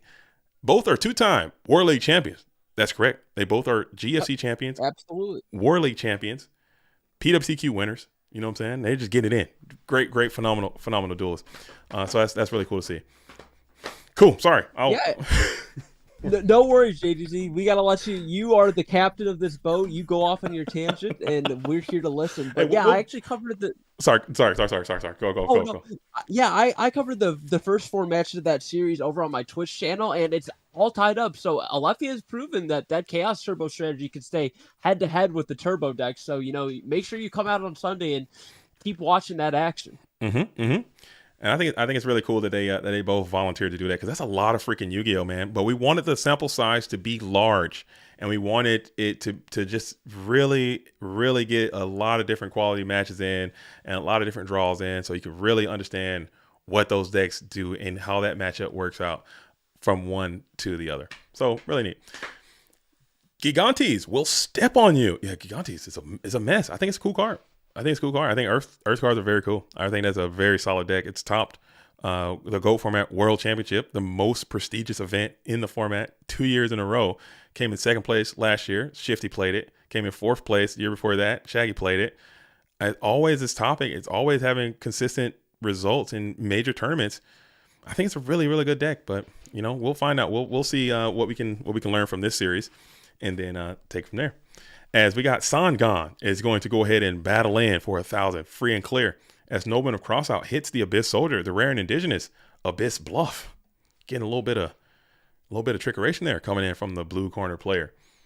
And witness me. Thank you so much for subscribing. Welcome to the GOAT world. Welcome to the crew. Thank you for tuning into this GOAT format action. I'm trying to figure out, okay, how are you seeing this? And I'm not even seeing this, dude.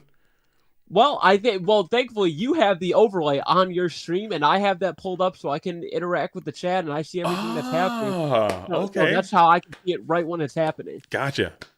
Usually, it'll say something. Is it saying something? Stream chat? Are you guys hearing it say something like usually like, "Hey, subscriber, ding ding ding"? It'll make a noise. It's not giving me nothing. No audio response. Yeah, no noise, but we are seeing the visuals for it. That's just bullshit, dude. I'm sorry. It's Friday night. I can let a couple. This is rated PG-13 streams. I can give a little expletive, delete it. But that is Streamlabs. Your fucking days are numbered, dude. Your days are fucking numbered. Yeah, come on over to OBS. I need to get over to OBS, dude. I need to join OBS gang, dude. Streamlabs every time. I'm trying to tell you, these guys are out for my cheeks, dude. And I'm telling you, it pisses me off every single time. No big deal. We vibe. All right. And what's Ivan doing here? So he set another Abyss Soldier. He's doing the Fable double set, the soldier technique. Never seen before. That's a first time. There's a first time for everything. There's a first time for Ivan loading up Chaos Control, and there's a first time for setting double Abyss. I've seen single Abyss set. I've seen that go off, and that's a backbreaker. A single Abyss set can just rock your opponent's body, but a double Abyss set will just maybe destroy your mental faculties. Hopefully, Fresh can recover from seeing. And will we see the fabled triple Abyss set? Ain't no way. I might have to cut the stream off. No way. All right, the Sangen's coming down, and presumably Ivan's going to try and crash in these Sangens, add that Serpente to his hand, pitch it, maybe bounce a card. We'll see here. I don't think you want to switch this Abyss to attack just because that Mirror Force will ruin your day and send your units to the graveyard. Send them to the bin, send him to the trash, send him to the dump. But Ivan does not care. He says, if you want to use a Mirror Force, that is an even trade for me, and I am okay with that. Yeah, Ivan does not. Ivan cares not. As now as 18 is getting in clean. Cause I think Ivan is understanding in this format. I think it's going back to those life points, dude. I think those life points matter way, way more in modified goals. Just in the short amount of time that I've been analyzing and playing this modified format, those little numbers above your head and below your picture here matter way more. If you get those 18 start compiling quickly, and I don't know how many upstarts Ivan is playing. I'm sure he's probably playing quite a few. But man, if you could just keep just tickling those 18s, man, the game's gonna end. And all these cards and all the techniques and tactics and deck, whatever, doesn't matter if you're hitting the admit defeat button because you just don't have any life left. Hate to see And it. here's an interesting position. So Fresh just added Tsukiyomi off of his Sagan. So I think Ivan's going to do the heads-up play, bounces Abyss Soldier to play around the Snatch Steal. And Ivan is just, really locked in right now. He's trying to win this GOAT Format Friday. He reads that Snatch Steal. You're not adding that Tsukiyomi unless you have the Snatch Steal. So he is locked in. He's awake. He's ready to go. He says, you're not taking my Soldier. That's my wet boy. He's staying in my wet hand. Oh, hands dripping. But it could have been like a Souk Knock situation. Either one of those cases, it just seems bad for Ivan. So he just said, you know what, let me return Pokemon, bring your guy back to the hand, leave your board open, vibrate from there. And now Fresh is now in a conundrum after searching for the Yugioh. Flip me. Dang, Graveyard's not set up at all. What you going to tease? Just set another Mon. Pass it back on over. Sorry, go ahead. Ivan has his hat turned backwards like Ash Ketchum. He said, come back to me. Get back in that ball. Come back to my hand. You're not knocking my boy. He's staying right where he belongs. And now, Fresh is in a bit of a predicament, a bit of a conundrum. What are you going to do here? This Abyss is coming down. Are you going to solemn it? Are you going to bottomless it? Because it has priority. That foot monster is going right back where it came from. So what's he going to do? Unless maybe he's got a knock situation of his own. He'll just summon the Abyss, go for the knock, and then bounce the Abyss again, and now you're dealing with this crap all over again. Oh man, it's a lot. It's a lot to consider. And we do have the Nomen of Crossout, so we're going to be able to take out the Magician of Faith. So each duelist losing all 3 or 2, maybe 3 of Faith could be a thing too. Yeah, definitely. And Ivan, is that 3 Faith that we just saw? No, just 2 there. But yeah, that's definitely something to be considered. It could be. Now, and you see that Ivan did the heads up play. He decided to Nobleman before summoning his monster. Wants to see if you want to Solemn first before making a play. So as you can see here, just going to set a monster of his own. No face in the equation. So what do we have here? Dekoichi situation? Possibly. Maybe we'll see a spy of Ivan's own, see if he decides to run the guard technology. Oh man, no chance. There's no chance Ivan's on spy guard. Could be. History of Yu-Gi-Oh! Says it's a lot of one for oneing. I think that's kind of this format right now. It's in its infancy. It's still new. It's still being kind of developed. These players are still trying to figure out what is good, what's not good. And it's going to be like that. It's going to be a little bit unga bunga at first. But I think once they deduce how the format is best to be played and what you should do, maybe it still might stay that way. Unga bunga, send it, one for one. But maybe it might turn into something else. I think there's some cool stuff out there. Time Seal, Mask of Darkness. Those decks were already good. The Golem Lock deck was already good in standard GOATs, and now it should be even stronger. I think Solemn Judgment is still really, really strong. I think it got even stronger. I don't know, man. I don't know what the right. Maybe somebody can play Exodia. I think Exodia is super duper strong in this format. I really do. I think Exodia is like playable. Like no dust shoot, no duo. People really aren't interacting with your hand. There's a lot of Reaper out there, but if you can protect yourself and just float with the emissary guys, maybe you can make Exodia work and just try to flood out. Exodia with 3 Manticores and Call Safe Return. That's a pipe dream, but it's possible. It's definitely possible. It's definitely possible with 3 Manticores. As we're going to go for Abyss Pop set and just looking to try to chump in for a little bit more damage. And like Kevin Garnett, anything is possible, You could do some Exodia. We could bounce this back to the hand. Maybe Fresh is thinking about a Solemn here, so... Oh, no, Fresh asked for priority, so the summon is successful. Maybe Fresh here is thinking about that torrential action, want to get down and dirty with it, but he allows it to go through. Well, we see a Mirror Force be activated here. The Abyss is swinging in, Scapegoat getting flipped, so we're going to clear 2 of those goats, presumably. That train is chugging in. The waterman is doing his thing, getting rid of those goats, clearing them out of the way. Oh, what are these tokens? Never before seen. Those some custom joints, man. Look like some nails in the ground. I don't know, nail tokens, dude. That's what's up. I, I They look guess that's cool. the wave. The nail tokens. Yeah, he's trying to put the nail in the coffin Hey. and end up moving on in the bracket. History of Yu-Gi-Oh says we need Foolish Burial to break Manticore Exodia or unban Painful Choice. I think the idea of honestly, History of Yu-Gi-Oh, when this whole thing came about, like I thought in my heart, I really believed that this whole thing would just be super chill, super fun, just a thought experiment. Realize like we have the tools, we have the technology, we can do it. Let's just see what happens. It turned into the biggest shit show like you could imagine. Like people were so upset, up in arms. There was like people screaming in the streets. It turned into this whole thing. And that was just from reducing cards. Like people were very, very upset about it. A lot of the choices that were made for reasons unknown. I can only imagine what would happen if we try to add cards back in or add cards in from a different thing. I don't even think we're there yet. I think we need to just take it way slower and just let's rock with this for a little while. Get this thing developed a little bit more, and then you could talk about making more choices. But man, oh man, I don't think it's worth the heartache and heartburn that we were receiving. As Snatch Steel is out, taking over the Abyss Boy. And yeah, Fresh is going to take this Abyss. We know that he has the Sinister in hand, so let's see what he wants to elect to bounce here. Maybe he'll bounce the back row, just try and clear the way for some damage. Might put the Dekoichi back. Let's see if there's a Dark in the graveyard for Ivan. There is, so he's going to go for the back row here. Doesn't really care if the Dark goes to the graveyard. The Scapegoats are flipped. So you're pretty happy here if you're Ivan. Maybe Fresh will pull an advanced technique and just let him stay with these on board, not clear anything out, so he has a goat lock.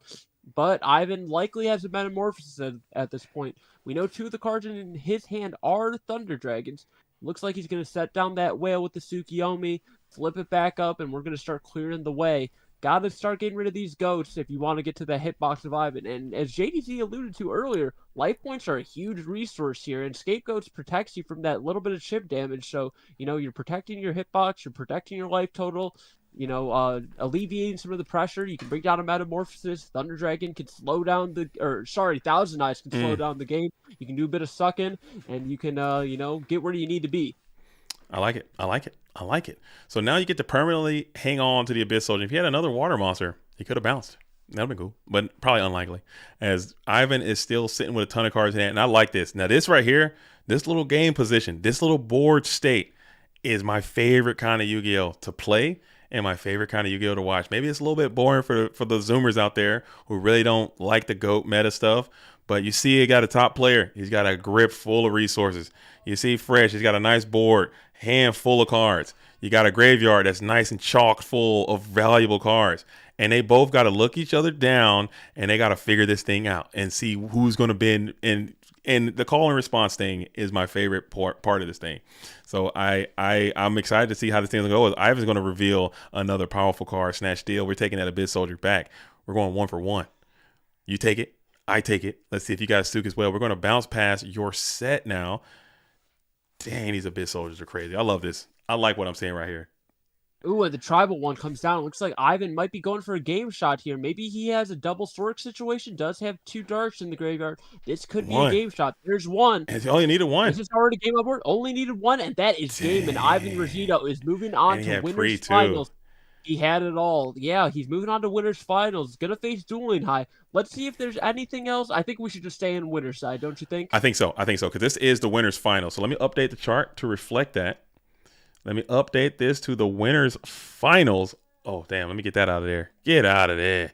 Was that 4 still up there? Let me get that out of there. Get that damn thing out of that round. Get out of there. Okay, cool. We're going to stick with the winners final because I want to see what Dueling High is cooking with this damn crab turtle and see if this thing is going to work out. And then we'll hop back down to the losers bracket, take that Dogtown run.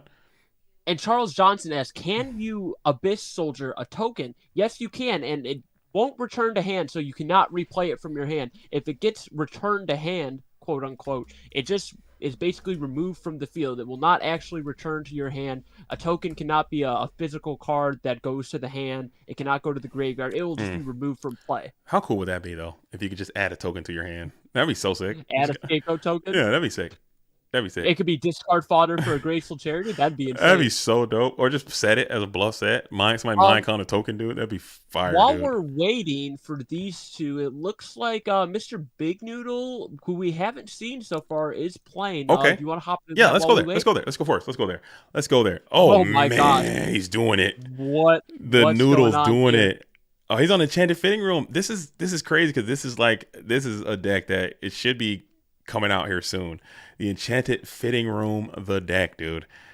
I think he might have got this from a lefty because this looks like a deck that literally we just played like a couple days ago, and I was going to showcase it onto the channel. This is so cool.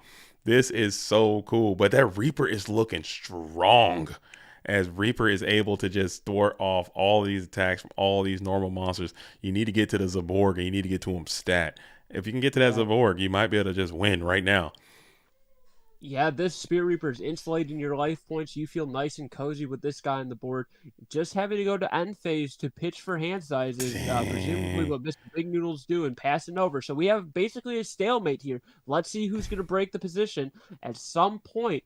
Actually, you know what? Morp might just be comfortable passing, waiting for that support to happen, just accumulate some resources. Let's get some trap cards into the mix so I can protect my life points. So when you do end up trying to out the Spirit Reaper, I am good to go. And interesting from Mr. Big Noodle not opting to hit the set monster. I wonder what the reason for that is. I guess you just want to have it flip up and then be able to hit it for a lot with this Master of Oz. But Morp does not care about taking some damage here, as he wants to recur to this Pot of Greed and get two fresh new cards into his hand, fresh and fit. That's how he's feeling right now. remove Fresh IRL. Okay, And Fresh. then Thank you for playing, big dog. Fresh is going to be out of the tournament. Thanks for showing up and playing and testing some modified goats. I thought it was neat and good performance by you. As we're going to go for what is it? Snatched it. Oh wow, yeah, we're BP, huh? I guess you just lose. And this is just game right here. The snack field is just going to end it here. Yeah, And it looks like Mr. Big Noodle. Oh, that's a shame. With this, such a cool deck that we're going to see on the channel soon with the Leffy and JDZ. So stay tuned for that if you want to see more of what this deck has to yeah. offer. I think if you're Noodle there, I think you could have just put all that stuff in defense position and just absolutely vibrate it, man, and not even had to worry about none of it. Yep, I agree. I would agree with you. And it looks like Dueling High and Ivan are in the game. And we see double lighting the load on the field from Dueling High already. Asenju on board and Upstart Goblin played. Sang into the graveyard. We don't know what Ivan added off this because we joined in a little bit late. But Ivan is thinking here. He has to consider the options here. We're just going to set a monster into this. Oh, we have the Warrior Lady. So it looks like we're going to get on the aggressive side. Try to punch in. See if we're going to banish here. Don't think he'll elect to do that. Senju is sad and in the graveyard now. Those hands are not touching anything anymore. Can you? You can't chain. You can only one lightning load. You can't like chain them both, right? I'm not mistaken. Once per No, turn. because Okay. yeah, You can do I one believe and then you can do the yeah, other one. Okay. I was about to say that'd be yeah. so. Now that would be busted if you can just like double the load, dude. Double the pleasure, double the fun. Maybe that'd be sick. I don't know. But you can't. Oh, You can do one for the other. So if you have two level 7s, you can send them both back and do like a really really slow upstart goblin. yep. So it looks like we're gonna lighten that load, doubling up the load. We can only do it one time. A single load is being. We're doing the laundry here. We're putting the crab turtle in the washer. We're sending them back. Ivan's gonna think here about maybe an MST. Oh, are we thinking on the effect of Senju? What's going on here? Do we got a break? Are we breaking? Are we faking? Is he faking him out? Thinking it's a cost. Oh, okay. So Ivan's gonna think here. Maybe he's gonna put back the turtle and then Raigeki break MST it, so it ends up being a neg 1. Well, I guess it's not a neg 1, is it? I don't know. I don't know how to do math. So someone in the chat can tell me what the card situation Yeah, here and is. that does. I guess that does work like that. That sucks. And that's a light. Your load has just been absolutely irrevocably litten, dude. That sucks, dude. He's been loaded. But Graceful Charity is going to be the play to follow up. You do have another load that you can light up if you can get to another level 7 Mon as GK guard. And also, what was the other discard? I didn't see the other. And we're going to light it up. There it is. Oh, it was a double guard situation. Yeah, double guard situation for the graceful. The load has been lightened. We're getting a fresh card. We're getting some new cards into the fray. Let's see what's Dueling High is going to follow up with. As this DD Warrior Lady is staring you down, and she is has a Newport in hand. Maybe that's a long cigarette in her hand, actually. maybe. Oh, how about saying you can do a Chaos Mon and go for a bash, but Ivan is sitting pretty, holding on to 6. You're staring down the Senju of the 10,000 hands in 2 sets. Senju of the 1,000 hands. Okay, my bad. His cousin Manju is with 10,000. As DVSV Flood says, it's a 1-for-1. Yeah, it's it's a 1-for-1, but you're trading a crab turtle for another card in your deck that you got plus from the Senju. So basically, it's like a very delayed upstart goblin that you don't have to give 1,000 for. Essentially, is what we're going for. I think that's the vibes. I think it's pretty cool. It's pretty neat. I've tried that too. I have a lightning load deck I got from WoW Wink that I play from time to time. It's a lot of fun, but I use Dark Master Zork, and like discard traps and whatnot. Pretty cool. And Dueling High rips the Pot of Greed. Ivan's going to let that go through, getting 2 new cards, 2 fresh ones with those Heavy Storm sleeves locked and loaded, shuffling the hand, looking in the graveyard, thinking about, do we want to drop this Chaos Sorcerer? Is it coming down? Is it coming in hard? Is it banishing this Warrior Lady? Sending her back where she came from? Let's find out. Sending her back to the different dimension from whence she came. And it's going to be Abyss. Abyss is back. And what is Abyss going to do? Ivan sitting at 8,600, and we're going to think on the cost of the Abyss Soldier. Will we pay it? Passing priority. Attacking into the DD Warrior Lady. And we'll get thumbs up. I'm just going to take a think here. Thinking, do we want to Raigeki break this? Or are we just okay with losing this DD Warrior Lady? Maybe it could be a Mirror Force. I don't think you want a Mirror Force here. I think you're just okay with taking the 1-for-1 and saving that juicy trap for later on in the game. And if you're Ivan here, goes for the Jar of Greed. Interesting decision here. But if you're Ivan here, you get some information that, because he didn't discard a water monster, he doesn't have something, he doesn't have any waters in hand. So keep that in mind going forward. Yeah. Or he probably just didn't. There's no reason not to, I would only assume. So he just wanted to get it out of there.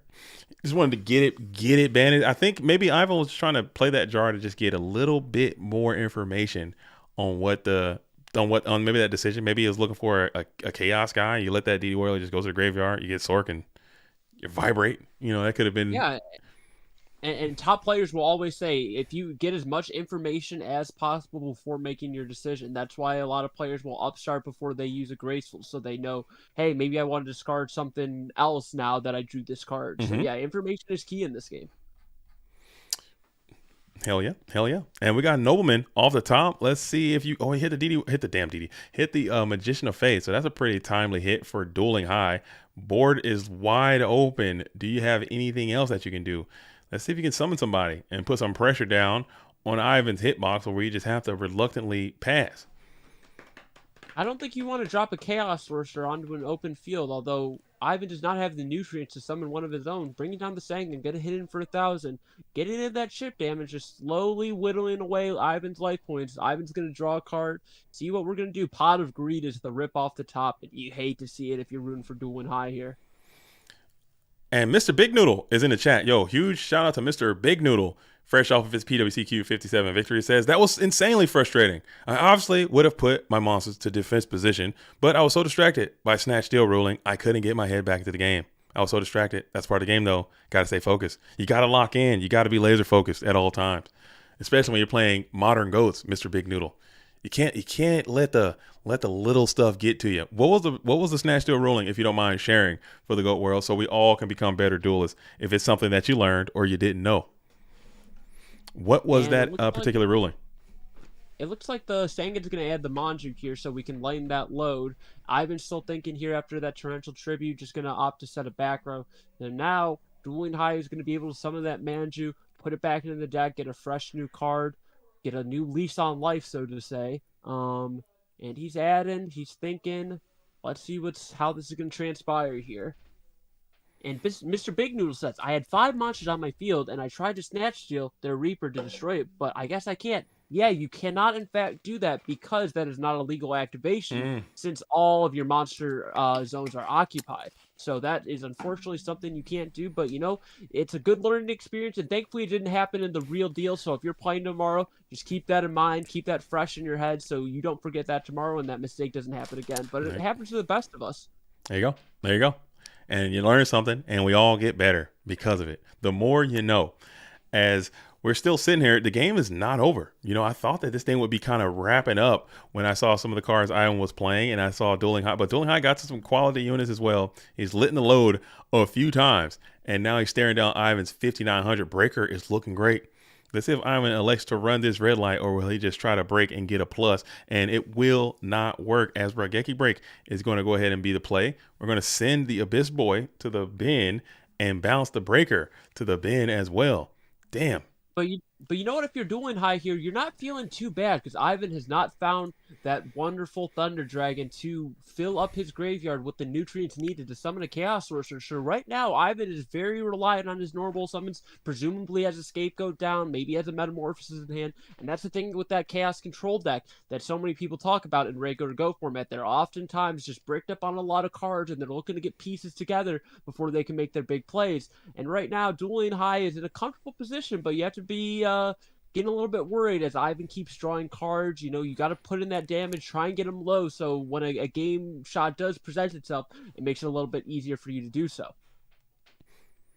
So here we are. We got Ivan.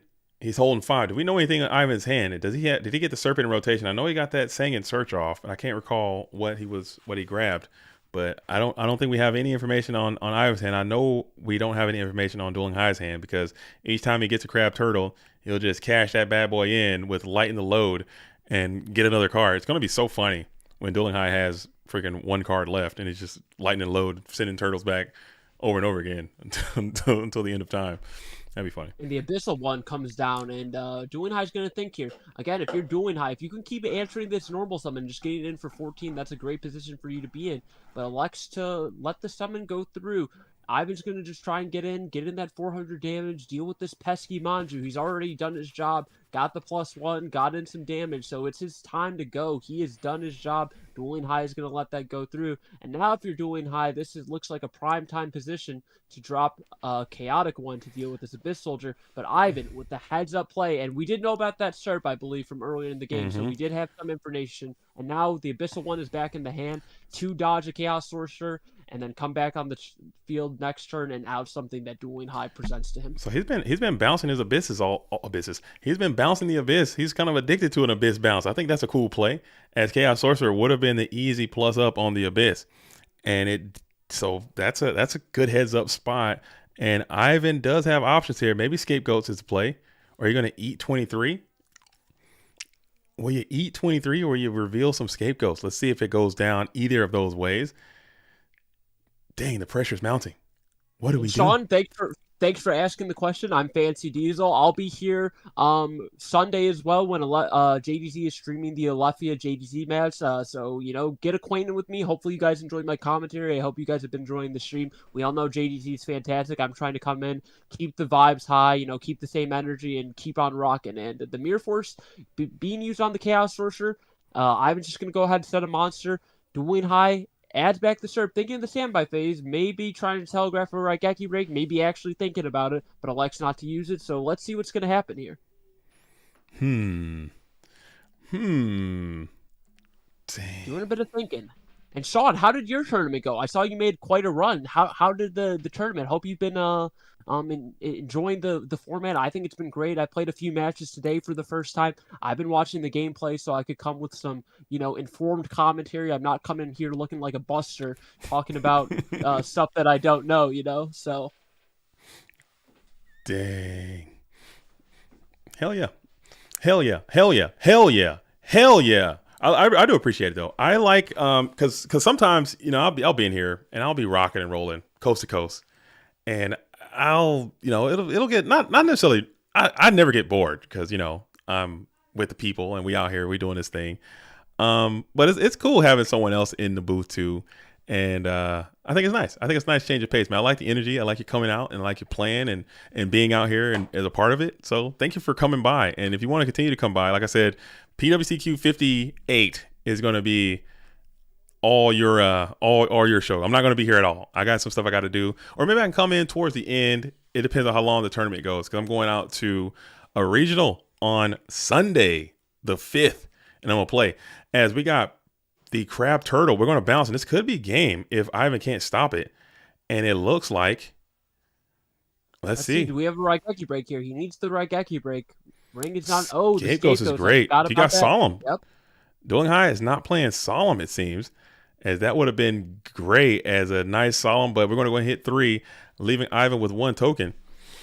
And just like that, Dueling High, he lightened the load and now he blew his load, and Ivan is gonna come back on the crackback. Presumably, there's a metamorphosis somewhere sitting in his hand, and I think this set card from Dueling High is a Raigeki break. And if it is in fact the Raigeki break, that is not going to be able to be used here. So he's going to be able to suck up the Sork, run over the soldier if that is the case. But Ivan's going to take his time, think about what he wants to do, how he wants to navigate this situation. You know, Ivan is so meticulous in his play, and he has to really go through all the options, run the numbers. He's getting the code. He's going into the matrix. He's, you know, trying to figure out what I need to do to win this game here.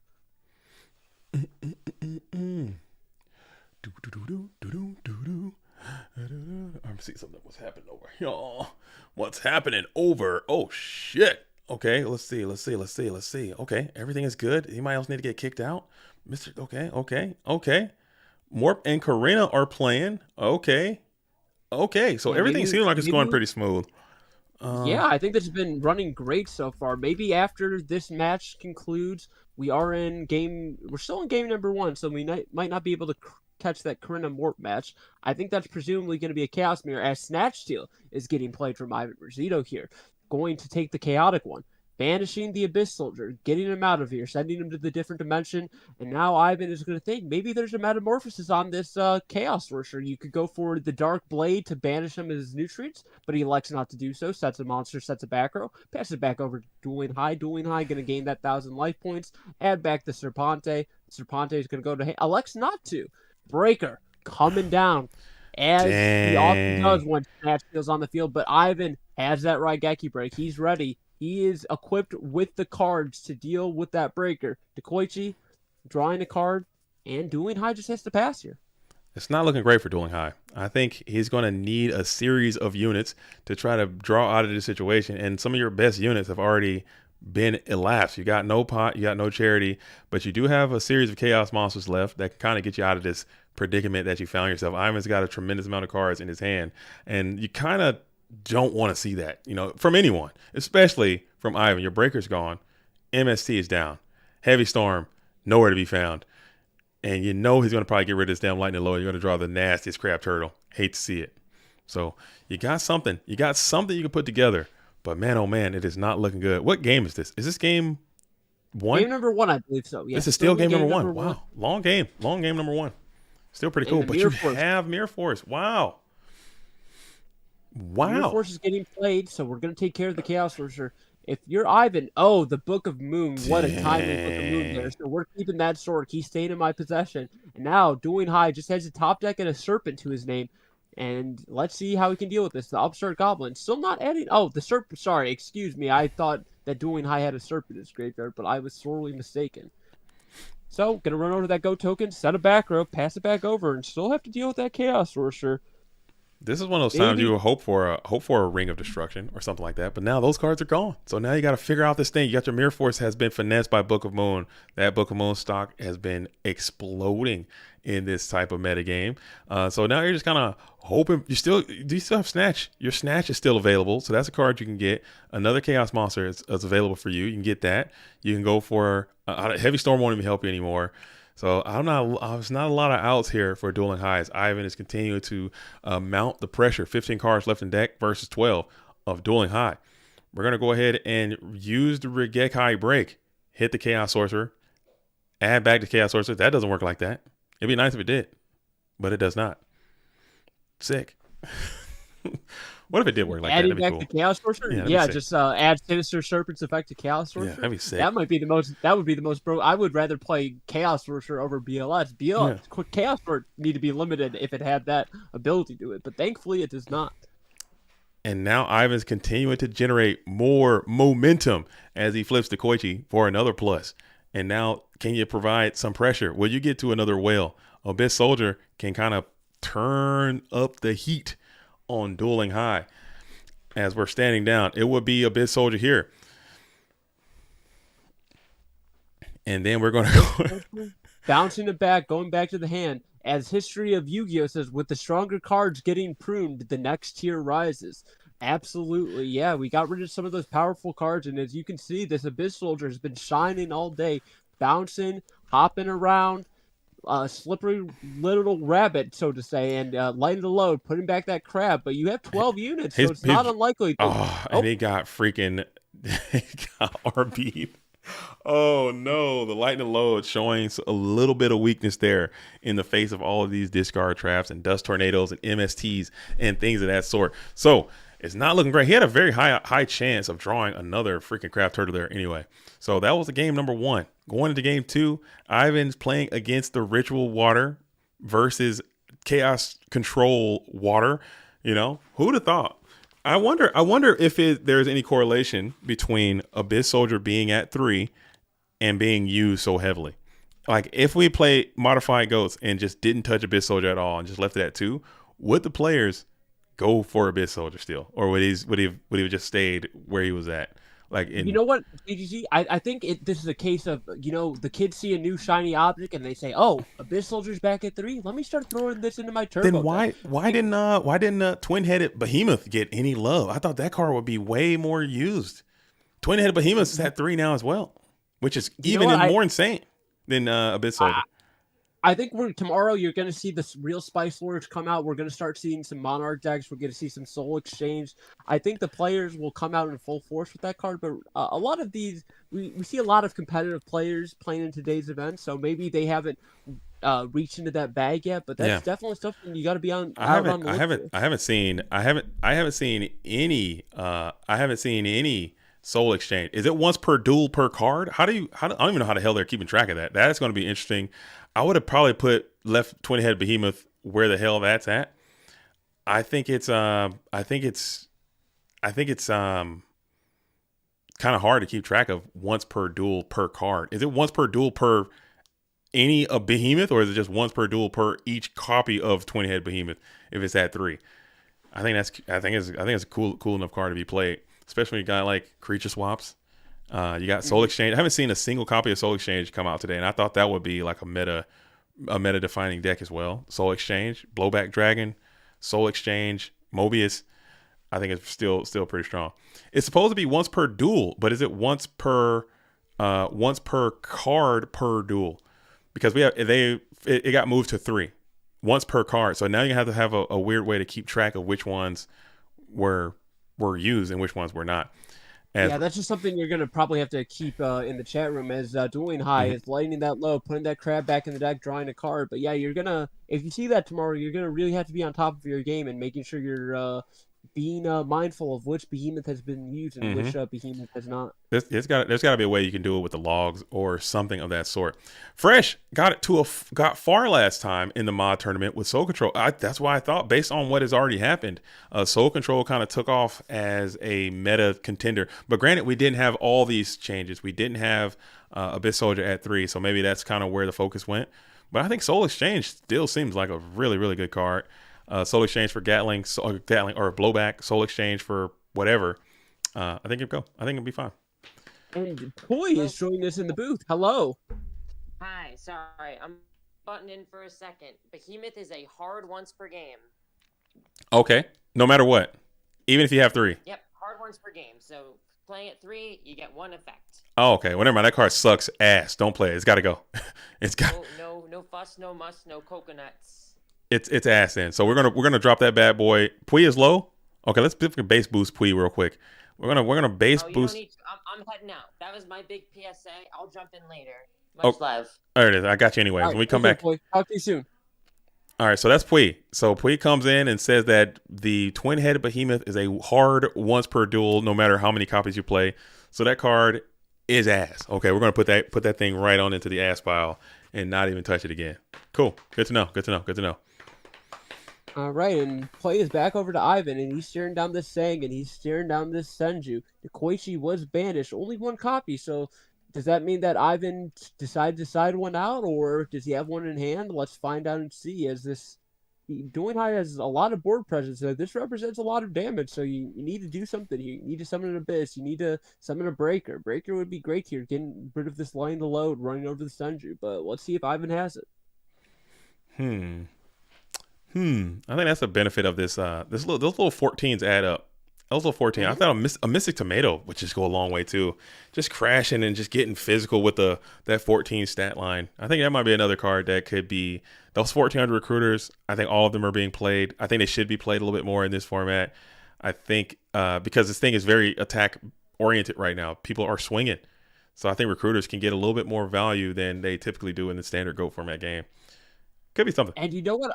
I'm wondering if we're going to see a trend where maybe, people are playing so face up that maybe Nobleman's a card that gets reduced down to 1 or even just gets elected to the side deck if that's where the meta ends. But I would love to see that. Right now, people are still playing the turbo strategy, so you still got to respect that deck as Breaker comes down. Premature Burial comes down. You're hitting the Mirror Force with that Breaker. What are we bringing back with this Prem? The Abyss Soldier, can we go for game? Do we have the Water Monster in hand? He's got he's got a crab in there. He probably would have lightened that load so fast, but he probably got a crab in there. Let's see even if you have another Abyss Soldier, if you have the Sturb, you can just go in for game here, or maybe we're just getting a bunch of damage. We're calling it. Does look like he has it. He says, "Let's go to the next one." This is enough for game. 5,800 damage on board, and Ivan lagging here presumably. Looks like it. Maybe just decides to go. Let's go to game 3. I've seen enough. Yeah, that's a GG. That's a GG. As Gulas is back in the building, saying, "If Behemoth were once per card, imagine the shenanigans with the card that could be put back into the deck and show." Yeah, that's that. It would be so confusing that it would not be great for the players or anyone involved. So I think that's probably a good call to just make it a hard once per duel, no matter how many copies you have, and then the card can just be removed from the ban list as it is, and we're good to go. No harm, no foul. Chick the yellow, free. Like, what was he even doing? Get that guy out of here. Make him free. Let him be played. Marauding Captain, that's another interesting one that I think can get under the radar a little bit. Maybe if, I like you said, this meta is becoming way more attack beatdown right now. So maybe Marauding Captain wouldn't be as good. But maybe in the future, when Finesse comes back into this thing, maybe Marauding Captain can be played.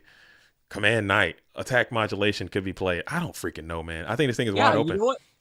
I think with the Marauding Captain, you could start putting a deck with Marauding Captain, Cliff, or Chick the Yellow. You boost him up with a, who knows, a United We Stand. You start playing cards. You play a Monet. That's something that hasn't been explored yet. So Monet is fire, dude. Monet is super cool card. I love that card. I think that can work. Captain and Dream Clown. I don't know about. Oh, that's crazy. That's too much. That's too much cooking. What it could be. You ready for the tech? Another tech of the day. Let me hear it. Marauding Captain and Anephthys, dude. There you go. Ooh. Automatic Phoenix, dude. You're gonna go 2 for Phoenix out of your deck. Hopefully, it's a vibe. It's energy. JDZ leaked my deck for tomorrow. That's crazy. There you go. You guys take that with you in your travels, man. Take it with you in your travels. Maybe Marauding Captain and Rare Metal Dragon, whatever the hell. Marauding Captain and damn Sacred Crane. Take it with you. Monet can come back right now. I think Monet is good in this meta for sure. 1800 defense. You can block all the tomatoes. You can get a plus. It's basically Spy, but worse. As Abyss Soldier is out and we're bouncing. Yeah. Bouncing it back. And another deck that I've been theory crafting in my head, even though that Gravity Bind and Level Limit got limited to 1. I've been thinking about this lockdown burn strategy with skill drain, something like that. You can do it. Not something that duels want to play against, but a zombie strategy. You got the recruiters in there. You can transition into a more aggro strategy post side. I think that might be something that you need to look out for tomorrow. You're cooking. Let's go, man. I'm excited. Are you guys? Let me know in the chat if you guys are playing tomorrow. If you're one of those 64. Playing, I can pull up the bracket right now to see how many people are signed up. Right now, it looks like we have 28 people in there right now, and it's got cap at 64. So if you want to play, tomorrow is the day. Get out there and sign up. Get in there early so you don't have to be so you don't miss your opportunity to get out there and play. It's gonna be sick. Yeah, make sure drop a 1 in the chat if you're playing tomorrow in that event, and make sure you get in the Discord, get signed up. So let me see some 1s in chat if you're gonna be participating tomorrow. Mm-hmm. As Graceful Charity is being played from Ivan Rosito, has a huge hand, and Dueling High only has 4 cards in hand and Abyss Soldier on the field, Ivan's going to think about, how do I want to deal with this Abyss Soldier? How do I find my path to victory? What do I need to discard here? Ivan's going to take his time, go deep into the think tank, go into his mind chamber, say, how am I going to the winners finals? Sorry, the grand finals even. Yeah, that's the grand finals. We kick out the Abyss. We kick out the Dust Tornado. Brought the Dust Tornadoes in to unlighten that load, which is just so funny. As we'll go snatch steal, take the Abyss. Abyss gets snatched so much. This dude loves working for the enemy. Oh, and Kaiku is really buff, as Kaiku is going to be able to shut your whole life down. This game is probably over right there. That did it. That's a dirty done deal right there. And now you have to figure out a way. If you got Heavy Storm, if you're showing some patience here, get to a Heavy Storm, you might be able to get back into this thing. But this thing is absolutely looking downhill. Looking quite grim here if you're Dueling High, that's for sure. Yeah, Serpent getting banished, I think, might be the meta of M-Goats. Getting Serpent out of play, DD Designator is looking great. You know, I might side deck that. I think that's a good side deck card for all the Serpent-based decks that are out here. And there are quite a few. How does that work if I go Designator, you go Chain, Regeki Break? Am I now boned? Ooh, Book of Moon. Yes, you are boned. Yeah, so if they go Raigeki Break, you are boned. You're getting pounded. That Serpent is going to the graveyard, and you gotta. Okay. Yeah, so maybe out of there. Maybe Designator's not the play unless you got DD Scout playing as part of your strategy too. Maybe that could be the vibes. I don't know. Now we're cooking too much. Dang, dude, I'm cooked. So he did have the heavy. Yep, he did have the heavy to get back that Abyss Soldier. Now Ivan's staring this down. How are we going to deal with this? You pitch your Abyss Soldier to that Graceful, so you don't have another unit that can test it unless you have the second or third copy in your hand already. So what are we going to do? Are we just going to have to set a monster, set a back row? What is the play here if you are Ivan Rosito? And we'll just set a Mon and set 2 more. Heavy's gone, so that's less you have to worry about. And I love the feeling of being able to drop to 4 and just not even have to worry about my opponent trap dust shooting me. That's got to be a good sensation right there. It's got to feel great. That's a relief. Yeah, that's a weight off your shoulders. And Dueling High here is thinking, how do we want to do this? Let's see what has been used from Ivan. No Mirror Force gone, no Torrential gone, so it might be wise here if we just swing in with this Abyss. Opts to go Raigeki Break, getting rid of that lighting the load. What's the set monster here? It was the Koichi. When I was Dueling High, just going to swing in for 18. Let's get in there. Let's get going. Let's drop you down to 36. Let's get moving and grooving. And it works. It goes in clean. Maybe Ivan's showing some restraint. Maybe he has some cards down there that can stop that attack, but says, you know what? My life is in a pretty sizable range. I'll just eat a little bit of damage and then hope for better days coming off the top. Snatch Steal is gone. Breaker is looming. Breaker can clean up this Abyss Soldier if he wanted to. Zumbira is not. I haven't seen a Zumbira come off the top for Ivan yet either. I think that card will be pretty decent in this matchup as well. As we're staring down the Abyss, man, what a game! All these matches have seemed really, really good. And I don't know, maybe I'm just being biased or just as an observer, as they seem like really, really great Yu-Gi-Oh! As these duelists are able to implement their game plan, have some cards in their hand, and make it happen. And it's not like you're just getting absolutely black. There have been some blowout, kind of self-induced, I would say. Kind of self-induced. And also, Fancy. Blowout games, even when someone draws pot Graceful, if they don't have the TD to pair with it, though, you can still climb back into those games. You can grind your way back in. This has been great gameplay so far. This is what we love about Yu-Gi-Oh! Back and forth. I take my turn. You take your turn. Let me answer this. Let me 1-for-1 with you. Let's get dueling. Let's interact with each other. Let's have a good time. As intended, baby. Whoa. Pui's back. Hey, Pui. I'm back. Welcome back. Pui is back. How are you doing, Pui?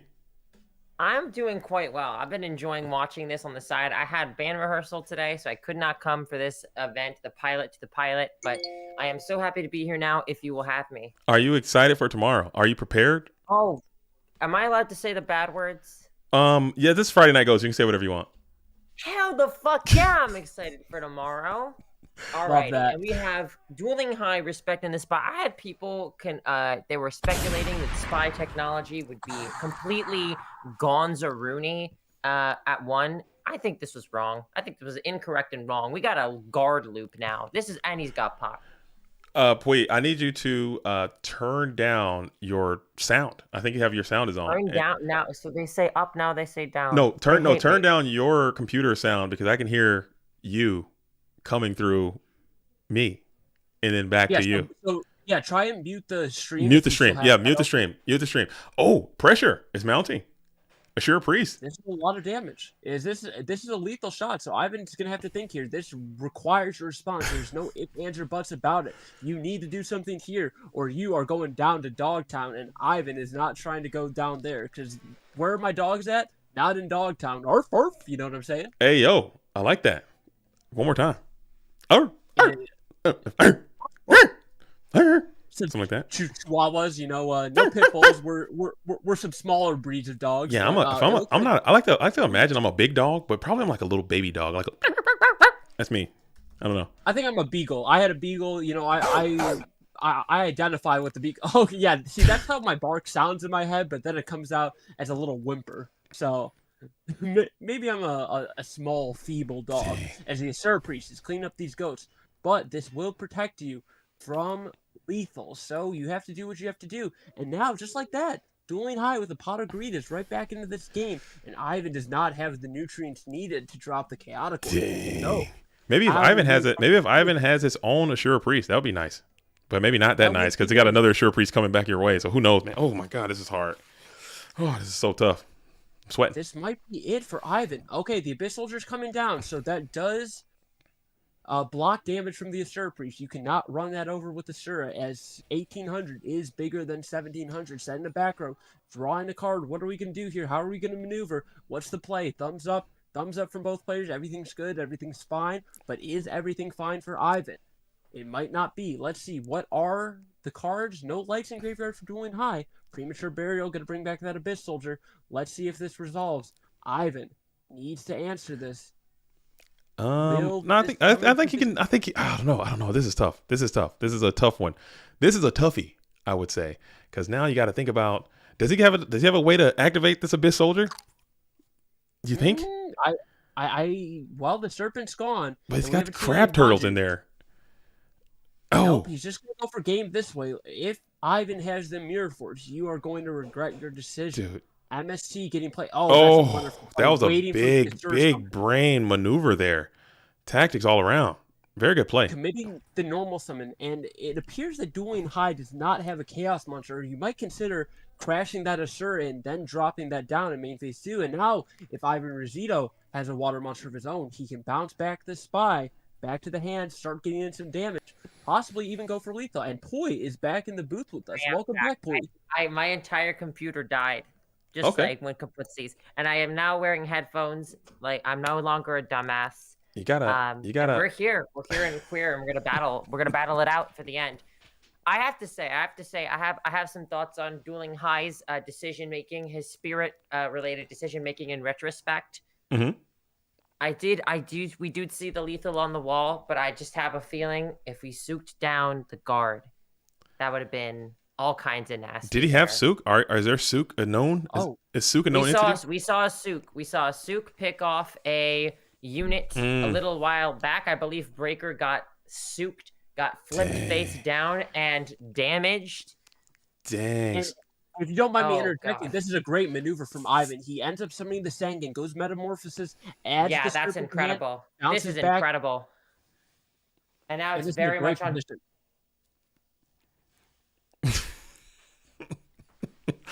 Okay. And we're going to get a plus if it goes through. And now do you have... Oh, dude, this is tight. Do you got some protection? Can you put something on the field to defend your hitbox?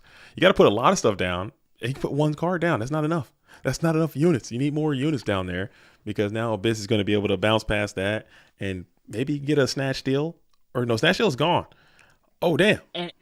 And Ron, thank you so much for subscribing. We really appreciate you tuning in the stream. I hope you've been enjoying this modified GOAT format action. Make sure if you're not in the Discord already, join that. We have a modified GOAT format tournament going on tomorrow. So if you want to play, and we have the heavy storm from Ivan, and that is the match, and he is going to the grand finals. Ivan Rosito is a force. He is a unit. GG's. Absolute beast of a player. GG's, man. GG's. And I forgot. I kind of figured Ivan would figure this thing out. And still, he's like I said, he's won all of our Goat Friday events, like all of the special events that we do. He takes them very seriously. He comes out and he gets the dubs. All right, so we have Ivan waiting in the grand finals. Let me pull the bracket up again so you guys can see it at home, and then I can. Yeah, so the only match we have left we're waiting on right now is Karina playing the duelist known as Yugioh 7471, and they are in game number 1 right now. The game has just started. We see some Fusilier DMOC action, so maybe the reasoning gate strategy being played from this duelist in the red corner. Let's see. Boom. All right. Karina versus Kofi. So maybe RGT lives, huh? How are you gonna do that? RGT in the free world, dude. Never thought that would be. I never thought I'd see the day. We were talking about that earlier, and sometimes a song will just come over my heart, dude. When I face the world and say good morning, look at the sun. You guys know the vibes. Energy. Oh no, we got so Reaper's up. We're in standby phase. These duels are hosting in not classic mode. I'm looking at these pendulum zones and these extra monster zones, and I'm getting pissed off. Duelists, let's go. Let's figure that out. Let's get these things in classic mode and let's duel. Yeah, that's what I like to call a rookie mistake. And the Spirit Man can, because he mixes it with love and makes the world taste good. The monster gate being played from the red corner. We're brumming here. We're brumming. As we got another dual mode beast. Maybe you can figure out a way to bypass this Spirit Reaper and go for more limiter removals. Remove the limit. Push it to the limit. Huh? Premature. The DMOC. Are you on Abyss Gang too? Dang. Can't be. So how are we going to deal with the Spirit Reaper? Notably, without the BLS in the equation anymore, this is a bit of a hard monster to deal with. The Sword of Reeling Light is going to flip that monster face up. Just opts to pass here. Doesn't have a way to deal with it. So we're just preemptively firing the sword so we can keep those scapegoats on the field. Maybe we have a monster gate play incoming. It looks like 2 are already in the graveyard. Maybe a metamorphosis is in the future for the red corner. Let's find out and see. Tuning in. Previously, here we go. So we're gonna. I'm trying to figure out what the reasoning gate player can do here. I mean, it's kind of tough. Maybe they got like some Stein aspect. Maybe a Gatling Dragon can be the play. We're just gonna continue to attack into the Sangan. Put that guy into the graveyard. Dang. A little Gatling could be the play. That's probably your meal ticket out of here. Spirit Reaper. I wonder how many copies of Spirit Reaper are in the deck of Karina. Seemed like you said, a pretty standard turbo. We got a Mystic Tomato is going to be retrieved from the deck. And I don't want to give too much away, but I did play Karina earlier, and she does have some spicy units in this turbo deck. And something that we didn't make note of is that Karina ended up opening 2 Thunder Dragons in her opening hand. So that is not great for her. But she's going to set what is presumably the tomato that was added off of the Sangan. And let's see if the red corner wants to attack in and find out what's in the tomato box. What is in that box? What is in that deck? Call the Haunted being played. Going to target that DMOC. Oh, damn. Dust Tornado in the main deck from Karina is stopping that. We're not letting that happen. Put that thing back where it came from, or so help me type of thing. You know what I'm saying? Yeah, that DMOC would have been spiritual, man. If you had got that DMOC to land, I think you could probably piece together a victory there. But just like you said, deck building rearing its head yet again, showing like, okay, you got to put Dust Tornado in your deck. You made the analysis that Dust Tornado is a good enough card to be played, and it comes up huge there anymore. Oh, it's not Winners Finals anymore. Oh, you're right. We are in Dogtown. We are in a place I know where the people go. It's called Dogtown. Twist. All right, we're trying to see who's gonna pull out on top to match Ivan over there in the Winners Final. That one of Giant Grenade gets maximum value. Comes down, gets the value. Let's see if we can push. The Stein is coming in, and do we have some Gatling? Are we going to be firing off those machine guns?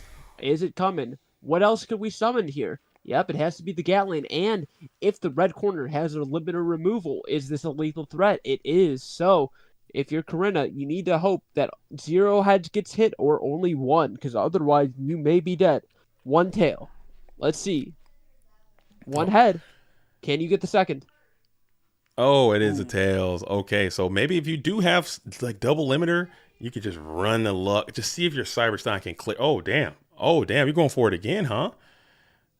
You're going for it again. Look at that. A double, the rare and indigenous double Gat Nasty. And it's going to pop.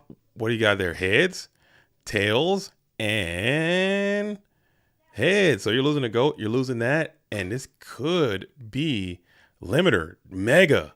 Does that work? Hold up, Judge. How does that, what happened there? I guess it didn't matter. I think it's lethal either way, but the rulings that always get me messed up is the attack modulation, because you know, sometimes it'll go up half, but when you're boosting something up and when it's with Mega Morph, I know Mega says that it can doubles the original attack, but I think limiter can still double that because it's battle damage step. I don't fucking know, dude. I don't know. I have to Google it. Let's Google that. But either way, I think no matter what, even with just like that limiter, I think that was 9,000 damage. No. Well, it was. Yeah, it was a game anyway, so it did not even mattered not. Yeah, Cyberstein's at 14, Gatling. You know, it's done. It's done. And so Cub Game says, I petition we ban Reasoning and Monster Gate. Cub, I think the Reasoning Gate strategy got a nerf, a significant nerf even, with losing 2 of its True Nades. So I think this is a deck that, while it may not always be fun to play against, I think it is it's in a healthy place right now. I think the team did a good job of balancing the ban list, and it's still a viable strategy that did get a significant hit. Losing, though, that's 2 of its spell trap board clears is a huge hit to the deck, as we see Karina summoning this Mystic Tomato. Graceful Charity with the Thunder Dragon, something that you hate to see if you're rooting for the Reasoning Gate player. Oh, God. And JDZ is snacking. He's eating that salad. Sorry. He's getting the nutrients. He's feeling good. He's feeling great. I'm so rubbing sorry. Those hands. I try not to eat on stream, but man, this food is absolutely going crazy right now. So I gotta eat a little bit. I do apologize for that. All my ASMRs out there, all my ASMR duelists out there, you're getting a real treat. But sorry if I gotta eat on this camera. I do apologize. But and I know Cub is probably just joking around, but the goal of this was not ever to remove, like, to kill any deck. We just want to kind of lower the degeneracy a little bit. I personally want to get rid of Giant Trinade completely. You know, that would be my take. I would get rid of that completely. No mustache ASMR. We get 100 likes. I'll do some mustache ASMR. No big deal. Yeah, gotta get to 100 likes though. I mean, if I'm gonna be doing mustache ASMR, it's gotta be for at least 100 likes, and that's not even that's a starting amount. We're at 69. Hey, yo, giggity. As we got blowback, and blowback's cooking. Blowback into the Reasoning, and I think if you're Karina here, you're considering 2, you're considering 7, and you're considering 8. Let's see what this duel elects to call 8. DMOC being the most powerful unit that can be summoned. The level 7 being summoned, the Fusilier, the dual mode beast, blowback targeting this set Tomato. But thankfully for Karina, this Tomato can insulate your life a little bit.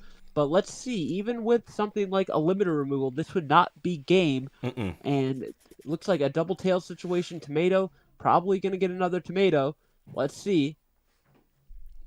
And if I'm this duelist in the red corner, okay, Sangin's coming down, hits the other Tomato, and I think we're going to see a card that Karina has been testing with. Let's see if it comes down. I hope we see it, and she didn't end up cutting it. Maybe she did, but I hope we see some spicy tech here from the blue corner. It probably could have been taken out of the deck, and it's just going to be another Tomato. It's going to be drawn out. As Karina is now sitting at 4. You're staring at these 2 machines. Tribe is the obvious play if you got it. Chaos is super duper live and in full effect if you got that. And we're kind of sitting here chilling. Man, oh man.